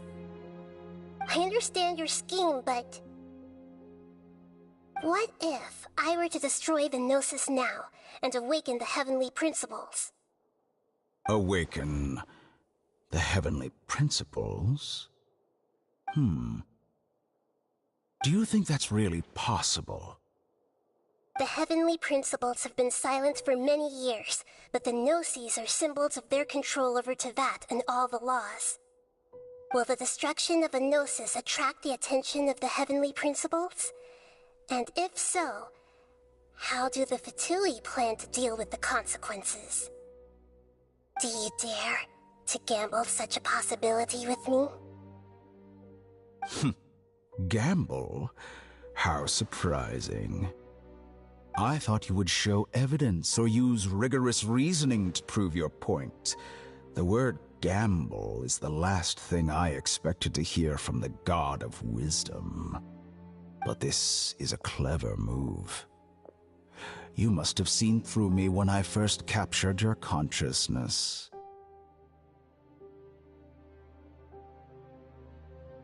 As a scholar, I respect all possibilities. This has always been my principle and is an essential trait as an experimenter. Indeed, I can't ignore this possibility. So tell me then, what are your conditions? This foreign Gnosis will only lead to disaster if it stays in Sumeru. But this Electro-Gnosis is the prize I obtained after defeating one of your fellow Harbingers. Now, as the one who initiated this cascade of events, shouldn't you pay the corresponding price? Price? Interesting. What price would you have me pay? How about erasing all your other segments?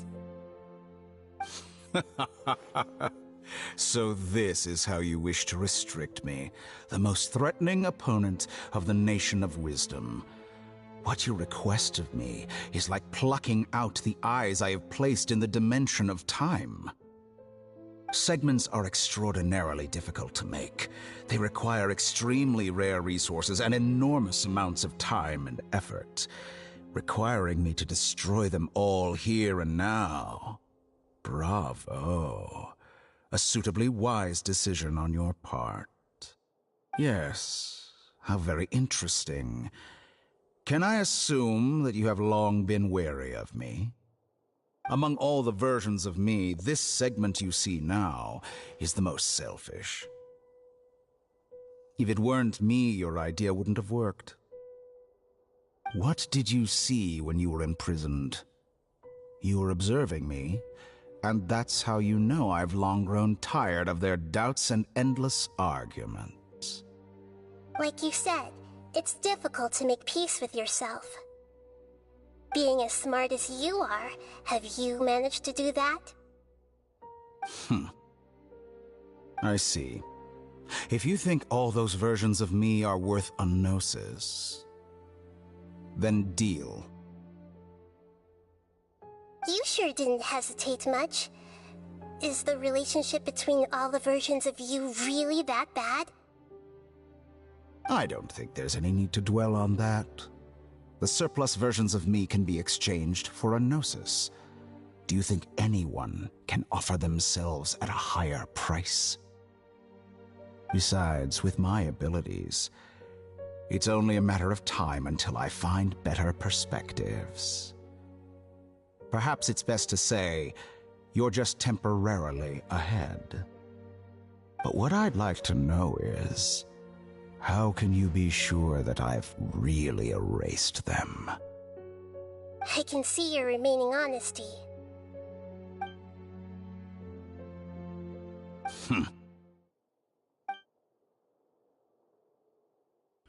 What a ridiculous decision! You can't be serious! How could I have been so short-sighted? You think this is the end? Wait, I'll have... Please wait! You'll make this riddance count. You will regret this! Well, have you confirmed that it's complete? Here, take it. The future of Sumeru City will be in my hands alone. I will shut down the Akasha and let curiosity and the thirst for knowledge drive the realm of academics once again. There won't be any further gaps for you to exploit. It truly pains me that my academic achievements have never been appreciated in my homeland. Of course, I have no interest in being rejected by this city for a third time. Another chess piece. And where is your dendronosis? Don't be greedy, Harbinger of Snezhnaya. No, this is a different transaction. If you intend to turn off the Akasha anyway, then there's no further use for the Gnosis of Sumeru, is there? Besides, isn't it the Archon's duty to deliver what's desired of the Seeker? Oh, judging from your expression, you don't seem to find the idea very agreeable. Then let's think of it this way. Since you're the god of wisdom, how about I exchange some knowledge with you? People exchanging knowledge with the god of wisdom is the stuff of legends. Yet here you wish to exchange knowledge for the god of wisdom's property. Arrogant as that is, it has piqued my interest. Let me ask you, have you in all your mighty knowledge ever heard the rumor that the skies of Tevat are fake? Huh? That's the secret hidden by Irminsul concerning the truth of this world. Once I finish telling you about this, it will be time for me to say goodbye. With negotiations, we've all gotten what we wanted. I'm very glad I got to meet you like this. Your arrogance may know no bounds, and convictions may mean nothing to you. But I'll still listen to what you have to say.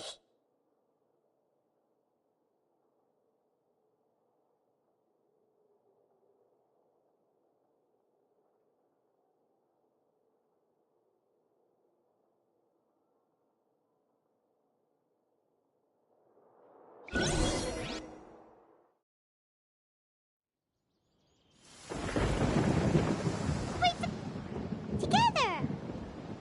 Okay, wake her up.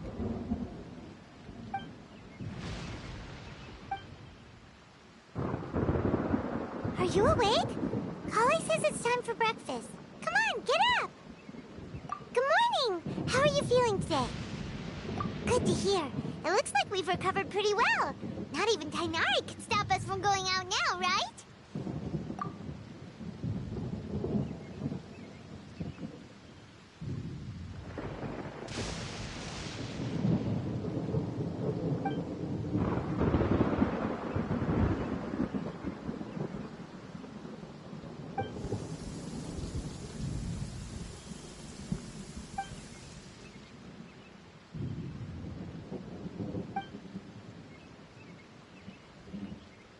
Traveler, let's go!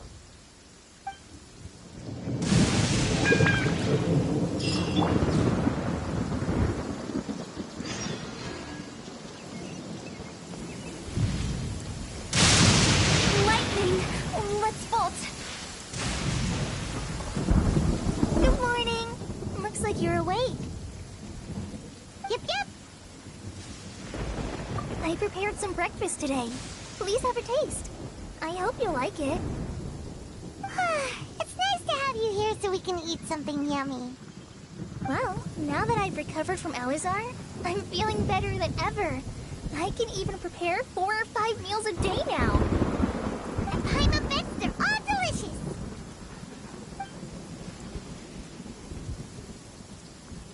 Oh, by the way, someone brought a letter for you after you went to sleep last night. Nope. Paimon wanted to read the letter with you after you woke up, so Paimon didn't open it. Alright, let's read it now. Oh, it's from Milu! We're going to hold a feast at the Grand Bazaar and celebrate Cyno's reinstatement as the General Mahamatra. As heroes of Sumeru, please be sure to attend. I'll wait for you. The date of the banquet is written on the back. It's in 2 days. Oh, I've also heard that you've become heroes here as well. That's amazing.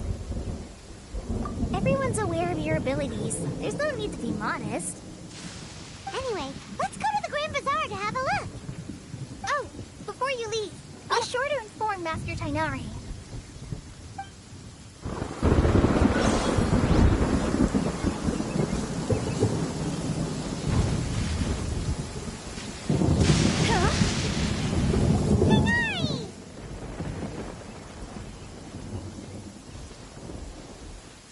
Good morning. How do you feel today? We feel much better. How about you? I'm recovering well. Thanks for asking. But from the looks of it, you seem to be already busy with work again. It's fine. I'm not that busy, really. The Elazar patients have recovered, as well as Hypatia. For now, I only need to tend to my Forest Watcher duties. It seems once Irminsul started getting better, everything else started to recover too. Yes, but there are still some residual effects. The withering is one example. Though it won't spread anymore, the existing zones won't just disappear. We forest rangers will still need to do the work. By the way, we have some good news. Cyno got his position back. This news is hardly new. He had already mentioned it to me before. Huh? You mean he was already here? Why didn't he come to say hi to us? He visited once, but he was afraid of disturbing you while you were resting. He just asked me a few questions and left. Then you probably already know all about the celebration feast. Celebration feast? No, I haven't heard anything about that. Huh? But didn't Milu say in her letter that they would celebrate Cyno? He didn't tell you? Perhaps, or alternatively, he doesn't know about it either. Come to think of it, Cyno doesn't seem like the type who'd enjoy a celebration feast. You and Kale are both Cyno's close friends. Why don't you come to the feast with us? Kale has taken over some of my tasks these days. I don't think she'll have time for it. Not to mention me. You see, some VIPs have come to the forest recently. Huh? VIPs? Very important Paimons? Well, technically speaking, they are former VIPs. The sages involved in recent incidents have begun their training in the Avidya forest, and the people they had previously imprisoned have all been released. Huh? Yes, he's a little weak, but he isn't injured and his condition is stable. Lesser Lord Kusanali, in her boundless mercy, has decided to spare Azar and the other wrongdoers. Supposedly, they were ashamed of their shallow ideologies and have decided to dedicate the rest of their lives to cultivating wisdom in the Avidya forest. When they learned that Lesser Lord Kusanali had defeated the Balladeer and saved Irminsul, they were shocked at first, but also became happy, feeling that the sacred light guiding them on the path of discovering wisdom had begun to shine once again. As a result, work has increased for the forest rangers. That sounds really exhausting. There's nothing we can do, really. But that's another topic. Back to the matter at hand. Are you two planning to head out? Ah, right! We're here to request permission to head out. Would that be okay? You've recovered well. You may go, but be careful. Yay! Will do!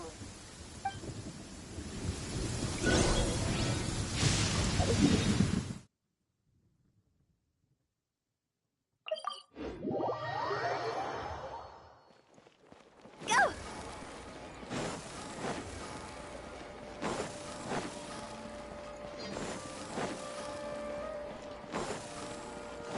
Phew! Go! Huh?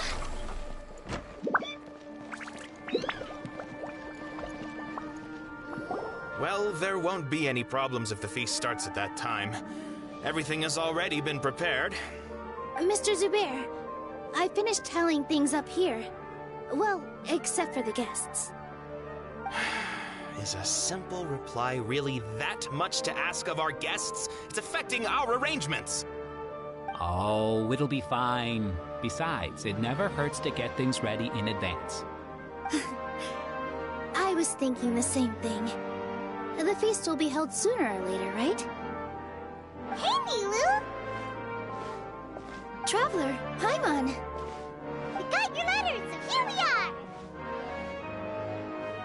You're the best! The other guests haven't even replied yet. Huh? Are we the only ones that have arrived? Yeah, I had someone deliver letters to all of our guests. But maybe everyone is still busy with other things. Look, I get it. Sumeru is in an extremely important period of transition right now, but even if your friends are important figures, they shouldn't just ignore your request like this.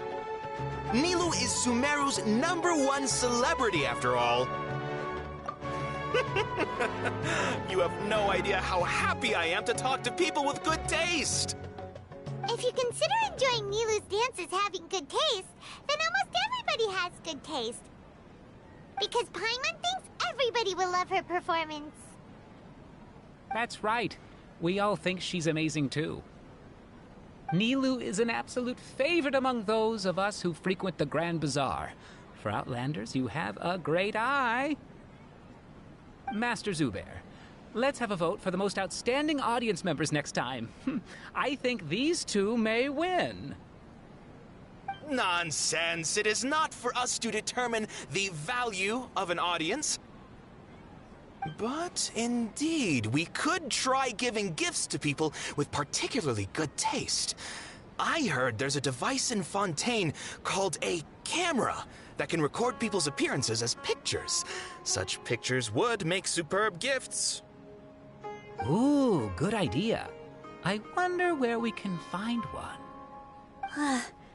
I don't want you giving pictures of me to everyone. I'm satisfied just being able to perform here. There's always a lot going on at the Grand Bazaar. Yeah, and that's why I love it here. Traveler and Paimon, could you help confirm if the letters were actually delivered? If for some reason they didn't receive the letters, then please tell everyone that there will be a feast here.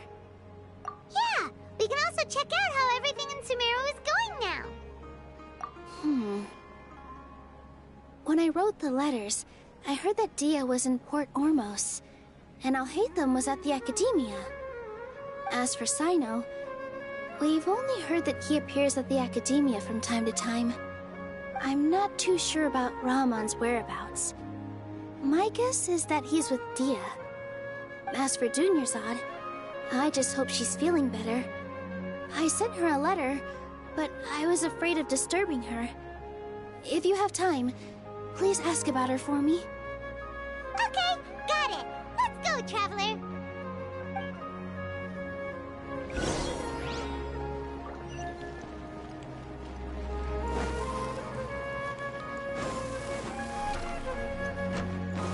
Go! Huh?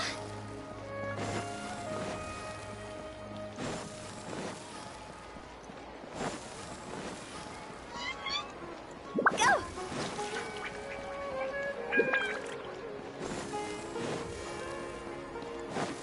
Phew! Huh?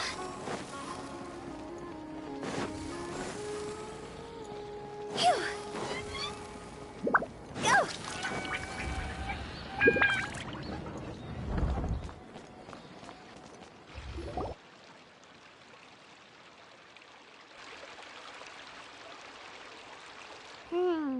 We haven't seen Alhaitham anywhere. Let's ask that person over there.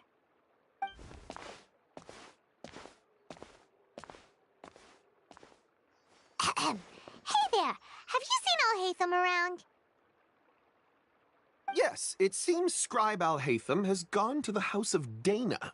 You should be able to find him there. But you're already the second group of people I've seen looking for him today. He must be quite the busy man. Oh? Who else was looking for him? Mr. Cavey was just here asking about him. You wouldn't believe how terrible their relationship is. And now you two are here. Don't tell me everyone's here looking for gossip about the sages. No way. We're strictly here on business. Ah, I see. Sorry, I thought maybe everyone's as interested in rumors about the sages as I am.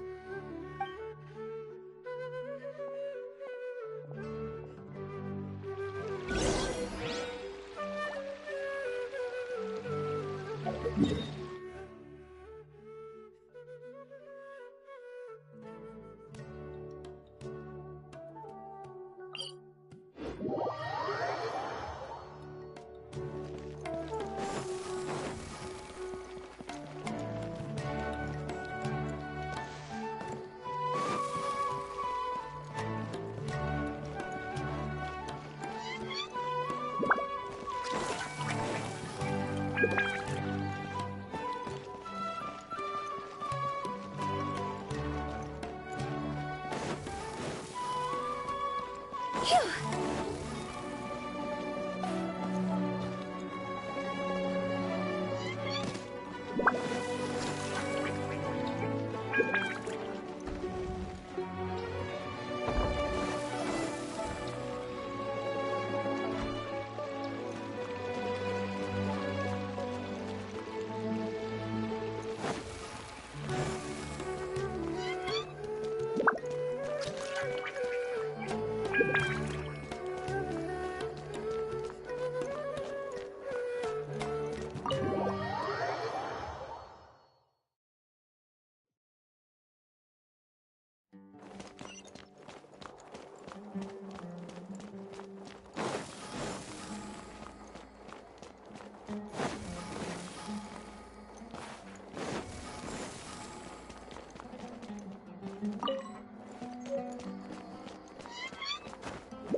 Alhaitham should be around here somewhere, right? Oh, he's over there! But it looks like he might not have time for us. Just put down that worthless book and tell me what happened in the academia. This is not just some worthless book. Do you have any idea how difficult it is to find a physical book like this in Sumeru? It doesn't matter. It's used your scribe, not me. So just tell me what you know already. Huh? Oh, now? You're the renowned, or you'll be appointed as a sage too. Why do I feel like you don't really mean it? Huh. What makes you say that? Why would you question my heart? Because you've never said anything good about me before. Your ridiculous and arrogant attitude always gets in the way. It seems that you really can't stand my personality. Ha! What was your first clue? Well, then you might as well move out of my house. Are you threatening me? Stooping to a new low, I see. Ugh, and don't change the subject. You, a sage? What a joke. The academia might as well just close tomorrow. Are they having a fight? Forget what's going on with the academia. Haven't you been busy with your construction project?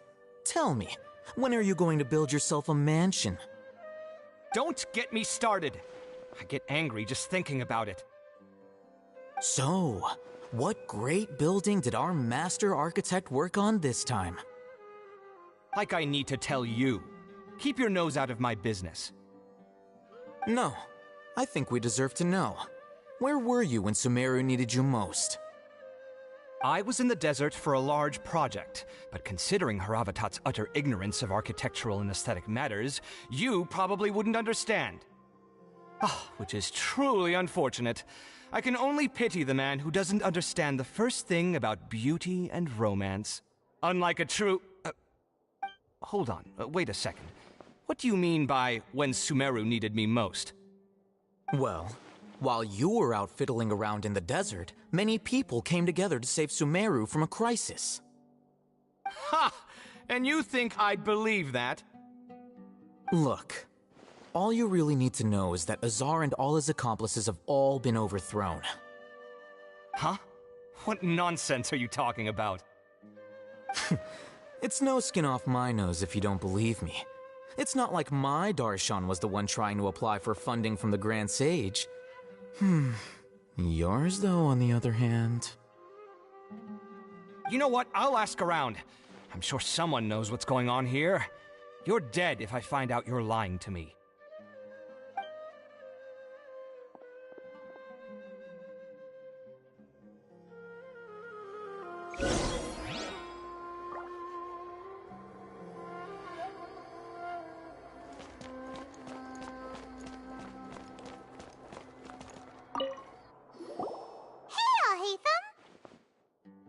Oh, it's you two. What's the matter? We're running some errands for Nilou. Have you received her letter? Letter? Nilou said she sent out a letter inviting everyone to a celebration feast in 2 days at the Grand Bazaar. We'll also be celebrating Zaino's reinstatement as General Mahamatra. If she addressed the letter to all Hatham of the Academia, then the letter should have gone to my office. I've been busy these days, so I haven't had time to check for any new mail at my office. I only now have some free time to attend to personal matters. Have you always been so busy with your work? Of course not. I'm only busy these days because several sages have been dismissed recently and the whole academia was practically turned upside down. Tainari told us they all went to train in the Avidia Forest. Apparently they will spend the rest of their lives there. That is already the best possible ending for the likes of them. 4 of the 6 great sages were possessed by their desire for power and attempted to create a new god. In order to pull it off, they even imprisoned the other 2 rational sages. To imagine such things could take place in the academia. I don't know where to begin. Yeah, you're right. Feels kinda strange to hear them called that after all this time. But then again, the 6 great schools sounded pretty impressive too. Yes, at least that's how they're supposed to sound. It's said that when the Academia was first founded, the Dendro Archon herself established the 6 great schools, each representing one of the 6 different types of wisdom. Numerous Darshans have sprung up and faded. Only the 6 Darshans attaching themselves to the 6 great schools have stood the test of time and obtained permanent seats in the Academia. Now, the 6 Darshans are nearly synonymous with the 6 great schools, and the leaders selected for the schools are the 6 great sages. Among the 6 great sages, there is one central leader, the Grand Sage. Unfortunately, only the sages from Vahumana and Amorta remain now. They were imprisoned for opposing Azar, and were only rescued after Azar's downfall. So who's managing things in the other 4 schools now? Do they need to find someone new? Yes. Normally, new sages are selected based on a strict set of criteria. Oh, didn't you just say something about becoming a sage? If they pick you, then we'd have a huge connection in Sumeru. Yes, about that. You didn't let me finish my sentence. The person in charge of personnel affairs nominated me to be the Grand Sage in place of Azar and help Lesser Lord Kusanali manage the academia. But I refused. Huh? But why? Ugh, can't you be a little more ambitious? I'm not even interested in being one of the 6 great sages. Like I said before, I don't like being a leader. Oh, all right.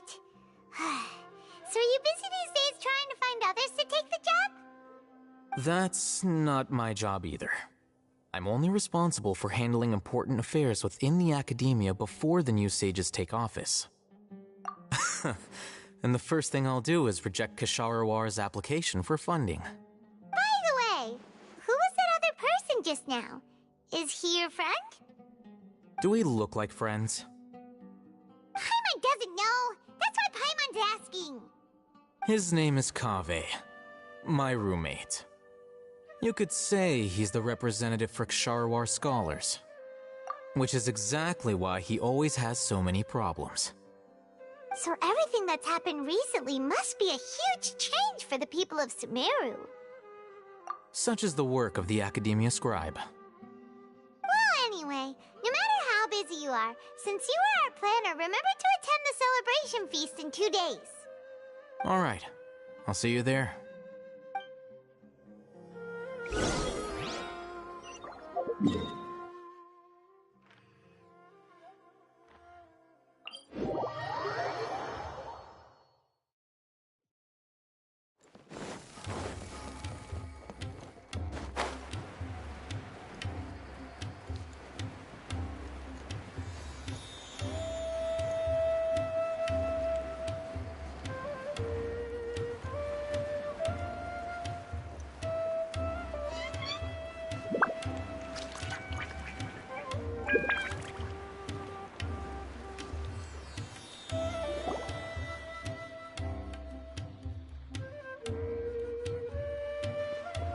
This is Port Ormos. Now where could... Is that Paimon I hear? Huh? Oh, it's been a while. How are you doing? Dinyarzad! It's been so long since we've seen you! I'm doing well. I can go as far as saying I have never been happier in my entire life. I don't know if you've heard, but Elazar has completely disappeared, and all the patients have recovered. You kidding? Knowing them and the connections they've got, I'm sure they've heard about it. Yeah! That's right. My lady is feeling better now, so I'm accompanying her for a walk. Why do you still call me that, Dia? You've already informed my father of your resignation. I guess I'm just used to calling you my lady. Old habits die hard. Resignation? You mean you're quitting? Yeah, I might start losing my edge if I keep being a bodyguard for the Homayanis. You know that my parents and I are fond of you, and that we appreciate you very much. It wouldn't be a problem if you wish to continue to be our bodyguard. I'm not a woman that's easily persuaded. You should know that by now, my lady. When I took this job, I'd already decided that I'd quit as soon as you'd recovered. It's time for me to get back out there and chase that horizon. So what are you gonna do now if you're not gonna be a bodyguard anymore? I want to take a risky job and put my body to the test again. Huh? But we literally just finished one of the most dangerous jobs ever! Are you getting bored already? I know. If I hadn't joined in that plan with you, I wouldn't have come up with this idea. I guess I still get fired up by that feeling of going all out in a fight. it made me realize that I'm still a mercenary through and through. Life is short, and I'm happy that I got to be a part of that operation. But the whole thing also made me realize that there are still many problems in Sumeru, and as a desert dweller, I'm still not completely ready to settle down on this side of the wall. Well, I remember a friend had someone bring you a message. You mean I'll hate them? I didn't expect him to still remember that. I thought he was joking. We just came from talking with Alhaitham at the Academia. Did he tell you that he suggested that I come work at the Academia? What? I heard that Azar and his cronies fell from power, and Alhaitham told me that now was a good time to find a job in the Academia, but only if I wanted to. Whoa. Paimon can't see you being anything other than a mercenary. Me neither. But I think Dia would look great dressed up as a scholar. Ugh, forget about it. I wouldn't last 10 seconds in there. Alhaitham probably just liked the way I worked and knew I'm good in a fight, so he suggested I find some work in the Academia. But you know, if you take him up on the offer, Sino might actually agree and let you become a Matra. Because you're super amazing! The Matra have all the talent they need as long as they have Sino. I prefer to be free to live however I choose. In fact, I chose this job from the very start because I knew it'd be right up my alley. Even if being a mercenary means facing all kinds of danger. A lion has to return to the wild sooner or later. If anything, being your bodyguard has been unfamiliar territory for me. I don't want to see you go, but I'll respect your decision. I'm glad to hear you say that. Come on, no need for the sad face. It's not like we'll never meet again. Once the whole Dendro Archon thing is settled, everything in Sumeru will take a turn for the better. That makes me happy too. But a peaceful society will probably mean less demand for mercenaries like me. Before long, we'll be a dying breed. So I'd better get to work while I still can. Huh? But wait a second! You make it sound like you're leaving now! Well, no, not yet at least. I promised my lady I'd stick around until next week. So, have you been in Port Ormos this entire time? We were wondering if you had received a letter from Nilou. Oh, did Nilou write to us? She heard that you were seen in Port Ormos, so she sent the letter here. Huh. It was probably sent to the inn that we're staying at. My lady has been very energetic lately, and keeps taking me on hikes, staying out even into the night. By the time we get back, the receptionist is usually off napping on the job. Right, and we tend to leave quite early in the morning, so the old man on duty is also usually dozing off. So what it really sounds like is that the person on duty is always asleep. I bet the letter's at the reception desk. I'll go check later. No wonder there wasn't a reply. You never received the letter. Good thing Nilou asked us to come and check on that. Sorry to make you two come all the way out here. It must be something important for Nilou to specifically write to us like that. Yes, she said they were preparing a victory feast in the Grand Bazaar, and will also be celebrating Sino's reinstatement as General Mahamatra. She was hoping you could come. Great! I'll be sure to attend. Count me in too. But is there some sort of dress code or anything for the feast? Can I just show up looking like this? Since it's being organized by Nilou, I don't think she'll be too picky about that. If anything, I think she wants to see us as our most natural selves. All right, then this is how I'll show up. The feast will be held in 2 days, so don't forget. Sure. Thank you so much for letting us know. We'll see you there. Oh, by the way, do you happen to know where Sino and Raman are? The General Mahamatra always comes and goes without a trace. Normally no one knows his whereabouts. Oh. But last time we met, he mentioned that he had something to do in Aru village. You can try your luck there. As for Raman, your guess is as good as mine. I only remember he said that he had something to discuss with Sino. You can ask Sino when you meet him. Don't mention it. You'd better get going. All right, on to our next stop.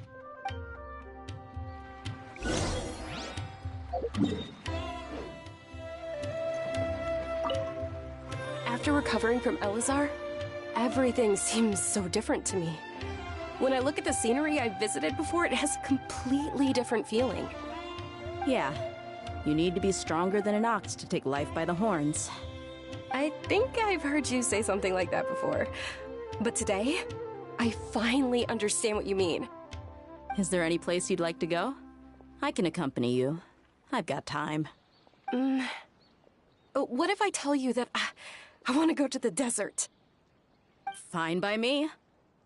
If we go to the desert, I can introduce you to my friends there. But we should prepare and get everything we need before setting off. Let's go! I'll go pack my luggage now.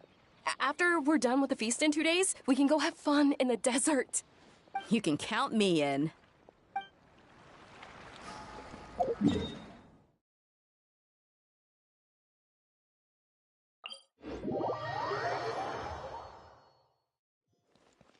Huh?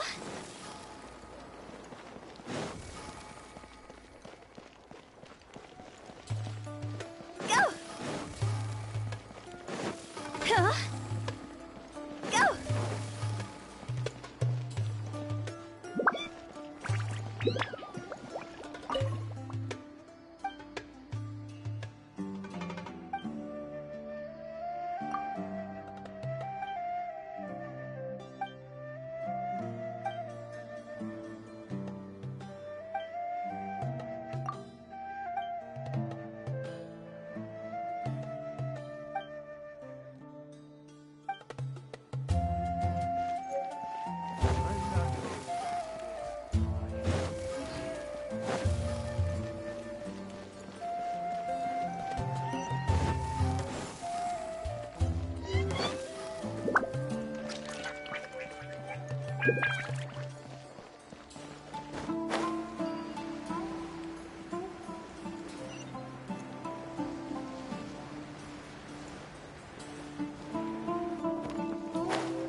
It's been a while since we last visited Aru Village.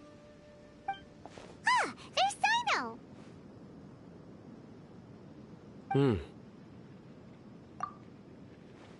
What brings you here? We recovered well, and Tanari agreed to let us leave, so now we're out and about again. It seems Gandharvaville's medical treatment is still as good as ever. Mm-hmm, and Tanari is recovering well, too. That's good to hear. Yeah, you're the one who brought us to him when we lost consciousness, right? Thanks for that. You're welcome. Tainari has excellent medical skills, and Kale is quite attentive. It was the best place for you. But why are you just standing here like a dead tree? I'm meeting some people. Oh, you mean Candace? I've already talked with Candace and the village chief. They're still at the usual place. You can go there if you'd like to see them. But you know one of the people I'm meeting as well. Oh, by King Deshret's blessing, my friend suddenly appears in the desert. Don't tell me you've run into trouble and need us to help now. Roman! And... huh? Sataria? Oh, you know me? Oh, well, you're pretty famous in the academia. Don't worry, these are our friends. No need to be so guarded. I see. I'm doing well. Many good things have happened recently. Same here. Really, I feel that my whole life has started to shine after suddenly finding a new direction. Oh, tell us everything. Yeah, you go ahead. Alright, well, I suppose I should start by saying I've decided to leave the academia. What? It's not that I've given up on being a scholar. Instead, you could say I've found a new identity. I will no longer pursue research like a typical scholar, but I have not completely given up on my relationship to knowledge either. I can see what you're saying now. What do you mean? I plan to leave the academia and return to teach here in the desert. Wow! So you want to become a teacher? Sataria will return to support education here and teach people from the desert. She can't teach everyone on her own, but there are many of us Eremites all over Sumeru. She came to discuss a collaboration with me and hoped that I could bring her ideas to the Eremites. Yes, it's my hope that the Eremites can help me select a group of smart people with the best aptitude for teaching. I'll teach them, and after they've finished learning from me, they can go educate more people. That is the true meaning of education and the spreading of knowledge. The people of King Deshret suffer from sandstorms, exile, and ignorance. Miss Sataria is more than welcome to come teach here. Her arrival is like a star shining in the desert night. The stars have always guided caravans, thieves, soldiers, and travelers who get lost in the night. They lead those in the dark out of trouble and back to safety. Oh, please. Where's all of this coming from? I'm starting to feel a little embarrassed. You deserve these compliments. Mercenaries are accustomed to danger and don't fear death, which is why we recognize extraordinary actions that common people would easily overlook. Sataria's idea will bring much good to many people. At first, I feared it was destined to fail. Everyone knows that the academia doesn't allow scholars to teach in the desert without permission. As you know, all knowledge is under their surveillance and control, and very few desert dwellers are as lucky as me. But what I heard at that time has been haunting my heart, as if there were lightning bolts constantly bombarding my soul. Sataria, you tread a treacherous path, and the longer you ignore it, the tighter the academia's grasp on you will become.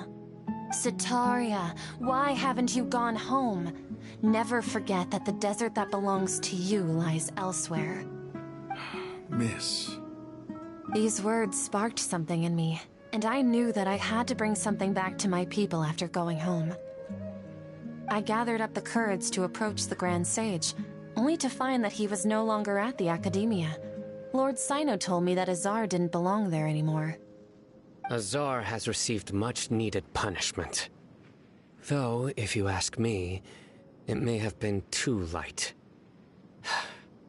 You probably have already heard. Lord Sino helped me obtain permission to leave the academia for the desert, and accompanied me here to discuss collaboration with members of the Eremites. My plan was able to go smoothly thanks to him and Rahman. You're all doing so much for the desert. Aside from that, I also have some other business to discuss with Sino. Lesser Lord Kusanali has allocated many resources to support and develop the desert. I've done some business for her, and part of it required the assistance of the Eremites. I applied for a few batches of educational materials from the academia, and sent them to several groups in the desert, as instructed by Lesser Lord Kusanali.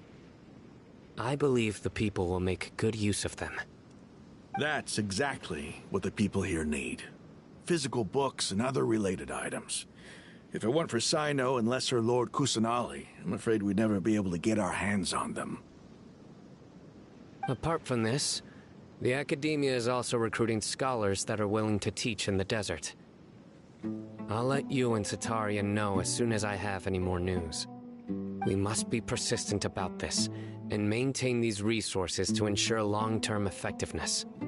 This is the first time in hundreds of years we've had a glimmer of hope.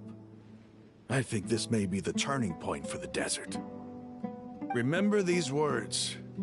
Here lies our faithful priest, Kasala. His wisdom is a miracle among the people, deserving of high praise and admiration. I hope people with wisdom like that priest will rise again among the desert dwellers. Then we'll once again see the wisdom and glory that once shook the world. Enough about us. Are you here to discuss some business too? No, not at all. We're actually here on behalf of Nilu. Nilu wanted to write to everyone, but she wasn't sure where the letters should be sent, so she asked us to come find everyone personally.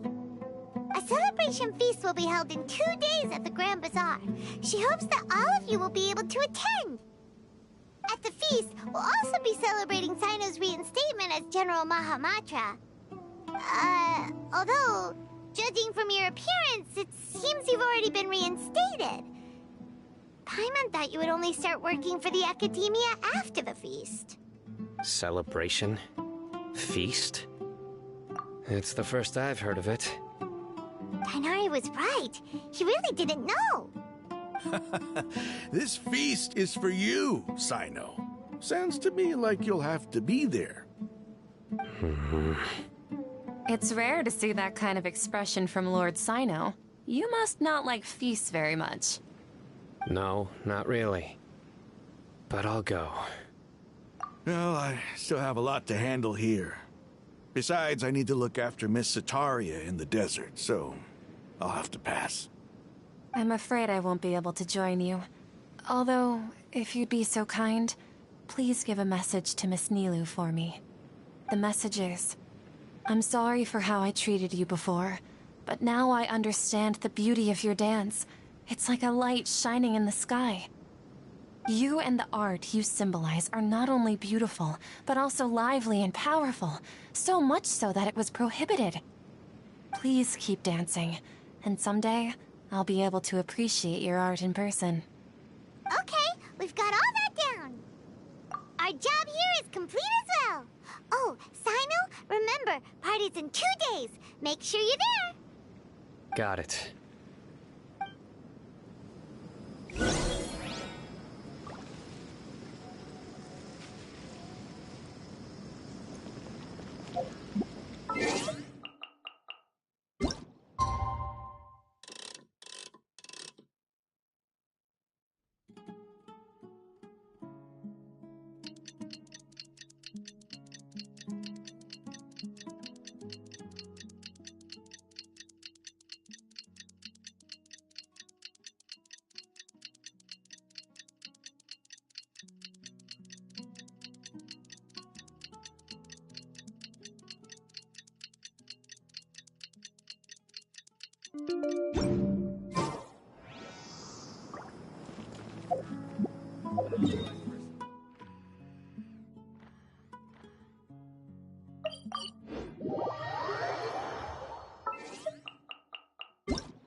Today's the big day! Let's go to the Grand Bazaar and see how the celebration's coming along.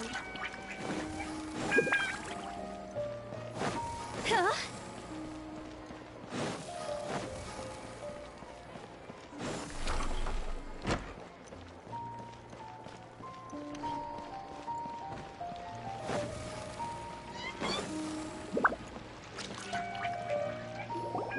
Everybody's already here. Looks like we're the last ones to arrive. I'm here. Ah, there you are. Well, look who finally decided to show up. You look like you came here immediately after finishing up some work. I'm very happy to see you here. But we're not late, are we? It's just that everyone else arrived ahead of time. I propose that the last one who arrived be put in charge of today's speeches. Nah, there won't be any speeches today. Oh, really? Well, even better. Come join us over here. Let's share some great food and drinks, and chat about all sorts of fun things. Everything looks quite good. Wow! Paimon can't wait! Traveler, just look at all the delicious food here!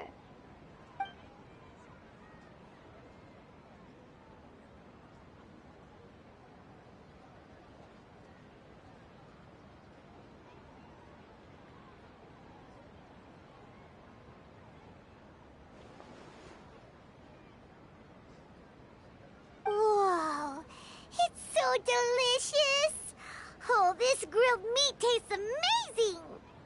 The food was specially prepared for you by everyone in the Grand Bazaar.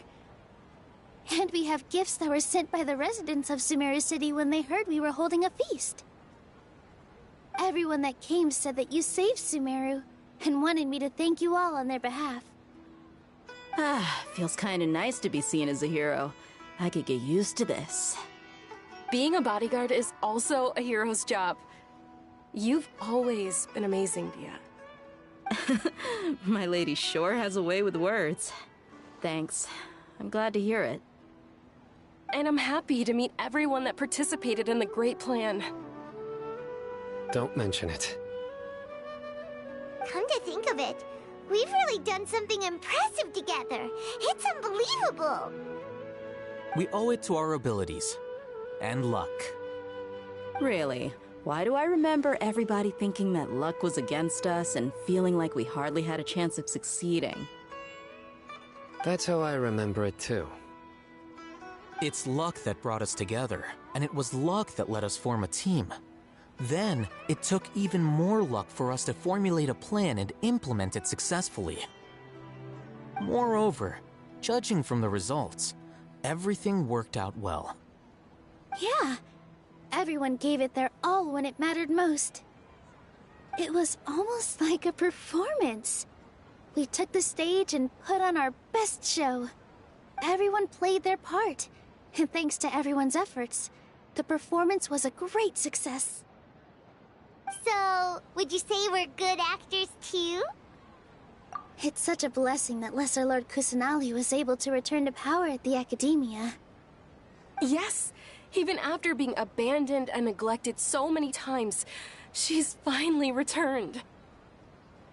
Uh-huh. Lesser Lord Kusanali once used all her power in a great disaster, which resulted in her losing all her wisdom and memories of the past. The Academia basically abandoned her because of it. This should be something everybody should remember. Huh? You look surprised.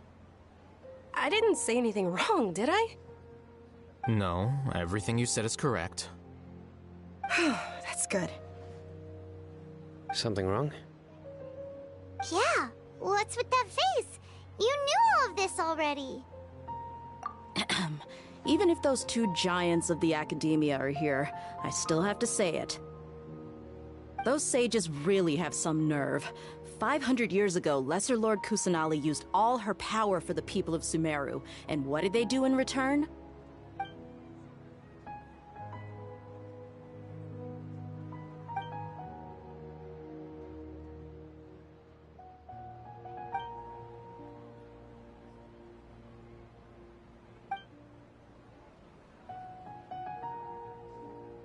If you bite the hand that feeds you, don't act surprised when it turns into a knuckle sandwich, right, Sino?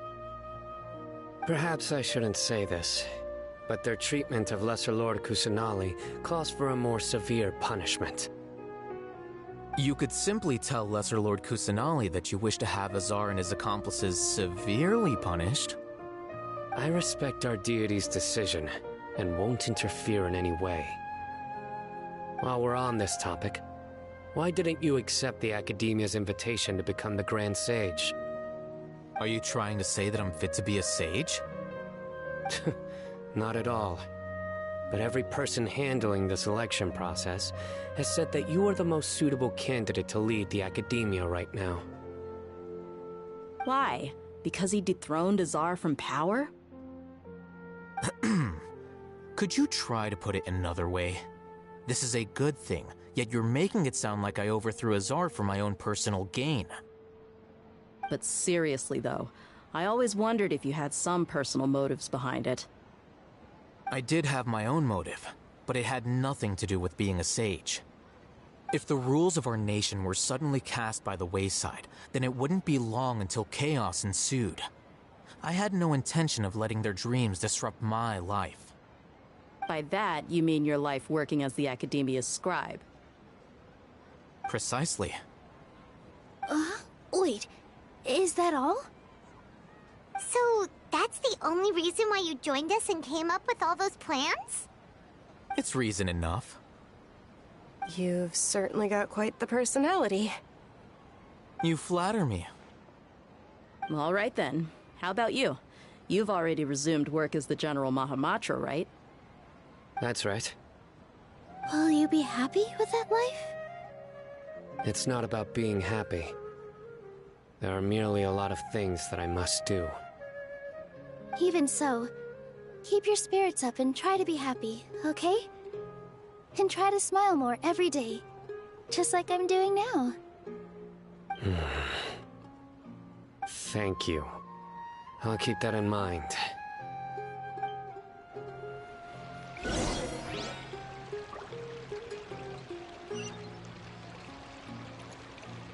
I seldom participate in such lively gatherings, but the atmosphere here is quite good.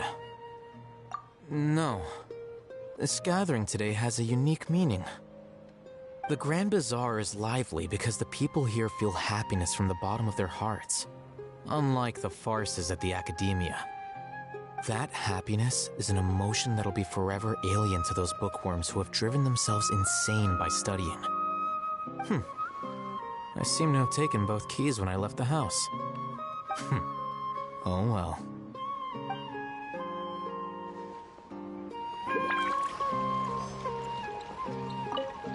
My lady, the grilled meat over there is delicious. Have you tried it? Yes, I also tried some fruit just now. Oh, they're very sweet. What an amazing place to relax. No wonder everybody likes to rest at the Grand Bazaar. You said it. Oh, look who else is here. Hello! Oh, I'm so happy Nilou invited everybody. Oh, now I have the chance to meet all the heroes. Hey, less of that polite chit-chat and more eating and drinking. The feast is about having fun, not stuffy formalities.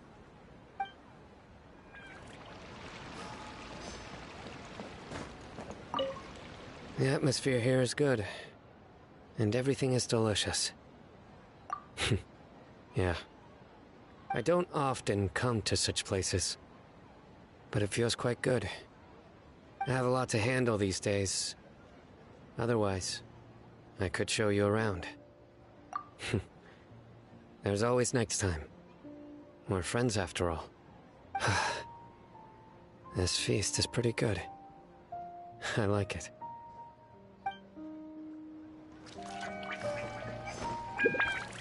Ah, there you are, traveler. Well, how is it? Are you enjoying the feast today? If there's anything you're unhappy with, just let me know. I'll be sure to take note of it. That's good. It's the first time I've ever invited so many exceptional people to one place. I was a little nervous myself. You see, every guest here is quite extraordinary. It's unbelievable that we've got everyone together here. Almost like a fairy tale. Make sure you live it up tonight. I'll be happy as long as you're enjoying yourselves. I'm honored to have her think of me this way. If I have a chance in the future, I would really like to invite her to one of my performances. I can't explain why, but I just feel elated right now. Thank you.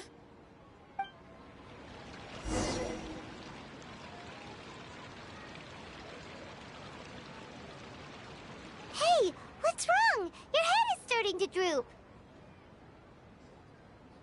Hey, you can't just fall asleep here. Paimon will go find something delicious for you to eat. You'll wake up once you've put something yummy in your tummy. Of course, just wait here for Paimon.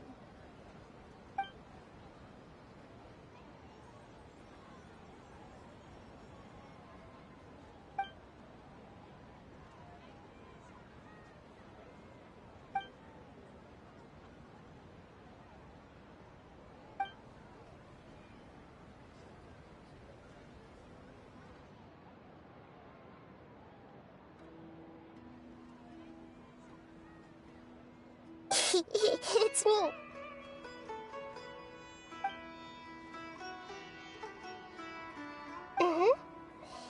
You may blame me for being a bit too self-indulgent. I was thinking about talking with you, and the next thing I knew, I had made a connection with you.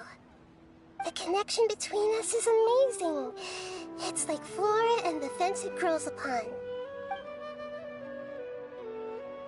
I heard there's an amazing celebration feast today at the Grand Bazaar. I wanted to have a look for myself, so I snuck in. Lately, I've been so busy dealing with all the fallout from recent events, so I really haven't had any free time. Although you've already helped me with a lot, there's still one more thing I hope you can help me with. Please say thank you to everyone for me.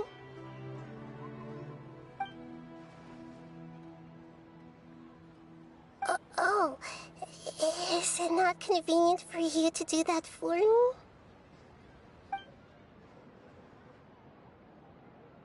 But if I just show up all of a sudden, people will become all quiet and stiff, won't they? What if I end up scaring them and ruining this wonderful feast? That'd be the last thing I want.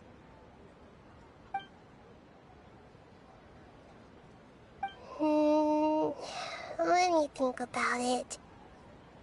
Okay. Yes, I have.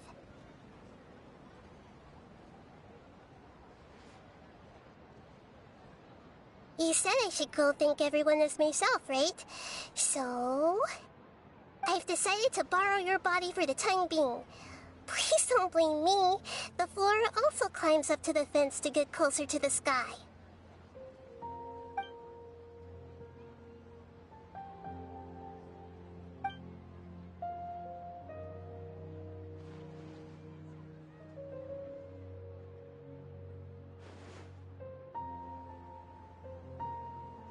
Everyone!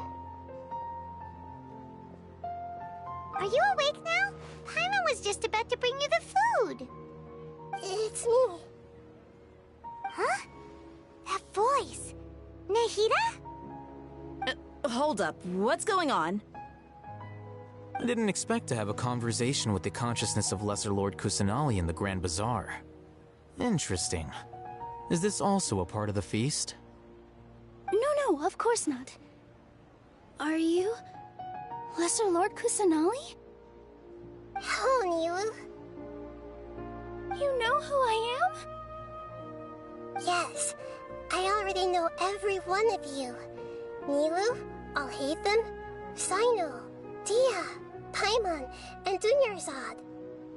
Lesser Lord Kusanali? I took the liberty of occupying the Traveler's body so that I could thank all of you in person. Thank you so much for rescuing me, even if that meant placing your own safety in peril and taking the risk of becoming enemies with the Academia, the sages, the doctor, the balladeer, and even the entirety of Sumeru. Without you, without any of you, I would have been in a much more difficult situation. Had you not helped me to resolve the crisis, not only I, but Sumeru and even the entirety of Teyvat would have suffered great misfortune. People refer to you as the heroes who managed to rescue a god. I'm quite fond of this name. It not only explains your identities, but also bears witness to your relationship with me. Please, allow me to present to you my most sincere gratitude. Lesser Lord Kusanali, you have done so much for Sumeru, and I didn't even have a chance to do anything for you. You don't have to do this. Dunyarzad, the suffering you endured during your illness is also proof of you being with me and praying for me. Thank you. You don't need to be so ceremonious. It's always been my duty to protect you. This is how the relationship between the Academia and Dendro Archon should be. We just did what was necessary and set things back on the right path. You're an Archon, but you act so humble. You really don't need to be so polite with us. I'm honored to have been able to take part in this plan. I hoped you liked the dance I dedicated to you. Thank you, all of you. Thank you so much.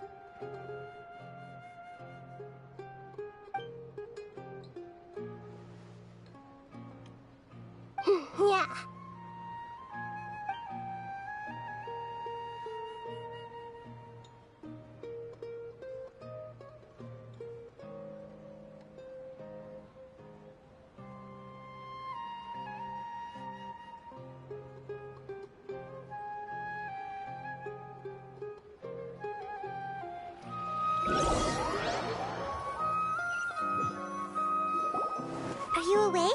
Did you rest well? After Nahida left, you ate a lot of food. You've become a glutton.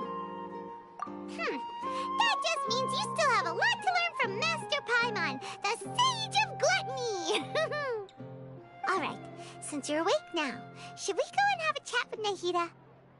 She should be in the academia right about now. If you have any questions, now's your chance to ask.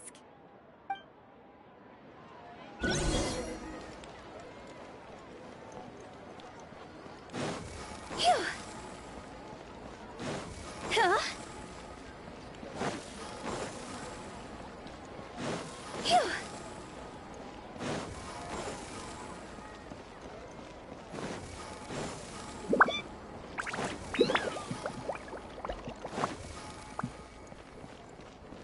Go!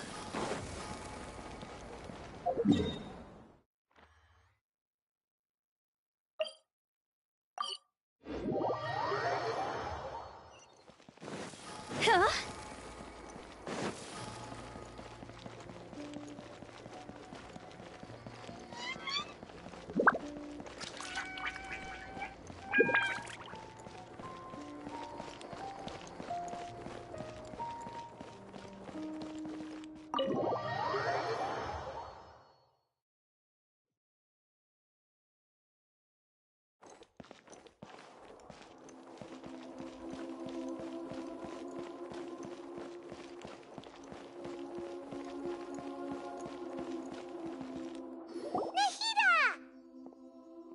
Hello, Traveler and Paimon. What a fantastic night. I'm still immersed in all the happiness and joy, like a candle floating on water. So are we, and that's why we're here to talk with you. Is there anything you want to know? After recent events, the Akasha can no longer function as it used to. I've given it some thought, and have decided to shut it down permanently. But this is definitely not a bad thing. Even from the beginning, I've been planning to shut it down. The Akasha's centralized administration of knowledge has always restrained people's curiosity and curtailed the number of paths available to them. I don't think this is good for Sumeru. Although people may initially feel a little uncomfortable with the loss of the Akasha, they will soon understand that this life is more suitable for them. And as for the future of Sumeru, I'm preparing to regain control of the academia. The former sages have received their punishment, but the new sages have yet to be selected. I will oversee the process personally. I hope that the new 6 great sages will be more focused on academics. Sumeru needs such leaders more than ever. The other big issue is the people of King Deshret. All the residents of the desert, in fact. They have been mistreated for far too long. I've already taken some measures to address this. It will take some time to rebuild everything, but no matter if it's culture, friendship, or trust, we will rebuild it.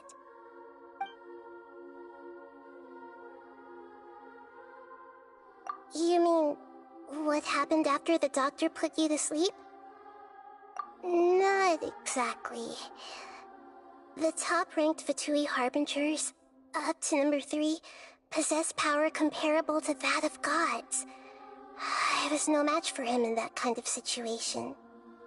However, in spite of the bad situation, I still managed to make a fair deal with the doctor. I'm sure you remember the entity that changed your fate, the Heavenly Principles. In fact, the Heavenly Principles has been quiet since the Conria disaster 500 years ago. I used this point as leverage against the doctor. I told him that the Heavenly Principles may be awakened if I destroy the Gnosis. Although it's just a bluff, he still fell for it. I assumed that the Heavenly Principles wouldn't just stand by and let such extensive damage to its laws take place. And as for what I exchanged for the Gnosis, the exchange served as both punishment for the doctor, as well as a boon of new knowledge that I couldn't refuse as the God of Wisdom. He's still in a coma. I've hidden him like how one would hide a feather. I know you have many misgivings about him, but as someone who had become a god, he has retained a number of very useful features. Don't worry, I'll keep an eye on him and make sure he doesn't do any evil. In addition, there are still some mysteries left in him. Some things may be very clear from my perspective, but he is still yet to understand them himself. His future will be determined by fate.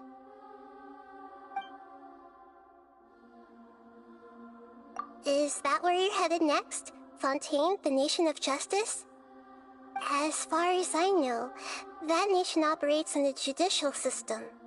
Does their Archon personally judge people? No, there's a Chief Justice in Fontaine. Generally speaking, the Hydra Archon, Focalor, won't preside over individual trials. However, even then, Focalor will still make herself present at just about every trial. It seems that she just likes to immerse herself in that sort of atmosphere. As Archon, she still reserves the right to influence the final verdict. Anyway, let's just say she's got, a very unique personality.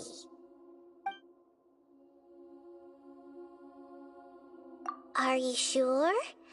Isn't there something else you haven't asked about yet? Huh? You mean... About your brother.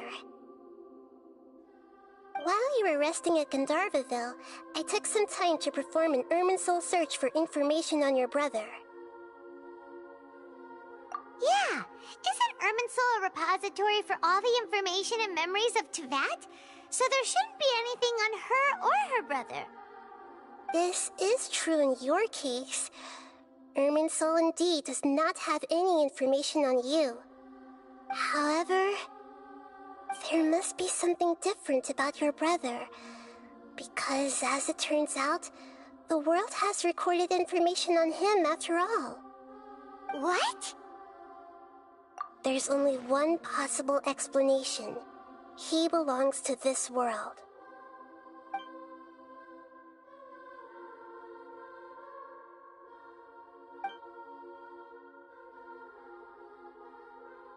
But nothing about this makes any sense! Wasn't this your first trip to Teyvat? According to the records I was able to access, your sibling suddenly appeared in Conria. After the Conria disaster, he began his journey through the 7 nations of Teyvat. But just as his journey was about to reach its conclusion, the Irminsul records on him suddenly become fuzzy. What do you mean, fuzzy? Did something happen to him? All I know for sure is that somebody, for reasons only they can know, is deliberately obfuscating his fate. And whoever it is, if they can do that, who knows what else they're capable of. But even that wouldn't explain how he somehow comes from this world. Something else I noticed was that according to these records, the Fatui have not classified your sibling as one of the Descenders. What's a Descender? Paimon's never heard of it. Look, I'm sure you must be curious about the information I received from the Fatui in return for my gnosis, right? A very important part of the intel was about this world's Descenders. External beings, ones that don't belong to this world. Traveler, you are Teyvat's 4th Descender. Huh? So the Fatui count 3 other Descenders before the Traveler, and her brother isn't even one of them? That's right. My current hypothesis is that the first Descender was likely what we now call the Heavenly Principles. As for the other Descenders, I still need to verify their existence. It could take me some time. Paimon's head's about to burst from all this crazy new information. And yet, even knowing all this, I'm sure you must still have a lot of unanswered questions. I must say, I truly regret that I can't help you more as the God of Wisdom. There are many questions in my heart as well. I will need some time to go through each one of them. And soon, you'll also begin your journey anew and depart from Sumeru. I'm very interested in your future. It's a journey that can't be observed or recorded by this world. If fate is the ultimate knowledge, then your future will be the ultimate fate. I'm sure glad we got to meet you, Nahida. The pleasure is all mine. I can't thank you enough. Alright, that's enough talk for today. If you ever miss me, just close your eyes, and maybe I'll appear in your dreams.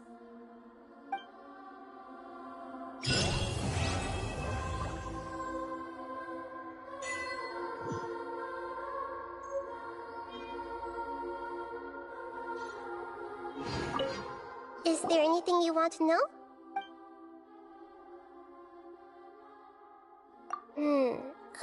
According to after the the Justice's journey... What do you mean? All I know for... and whoever it is. But... Something else I noticed was... What's a descent? Look, a very traveler. You. Huh? That's right. As for the and yet, there are many questions in my heart as well. And soon, I'm very... If fate is the... I'm sure glad we got... The pleasure is all... Alright.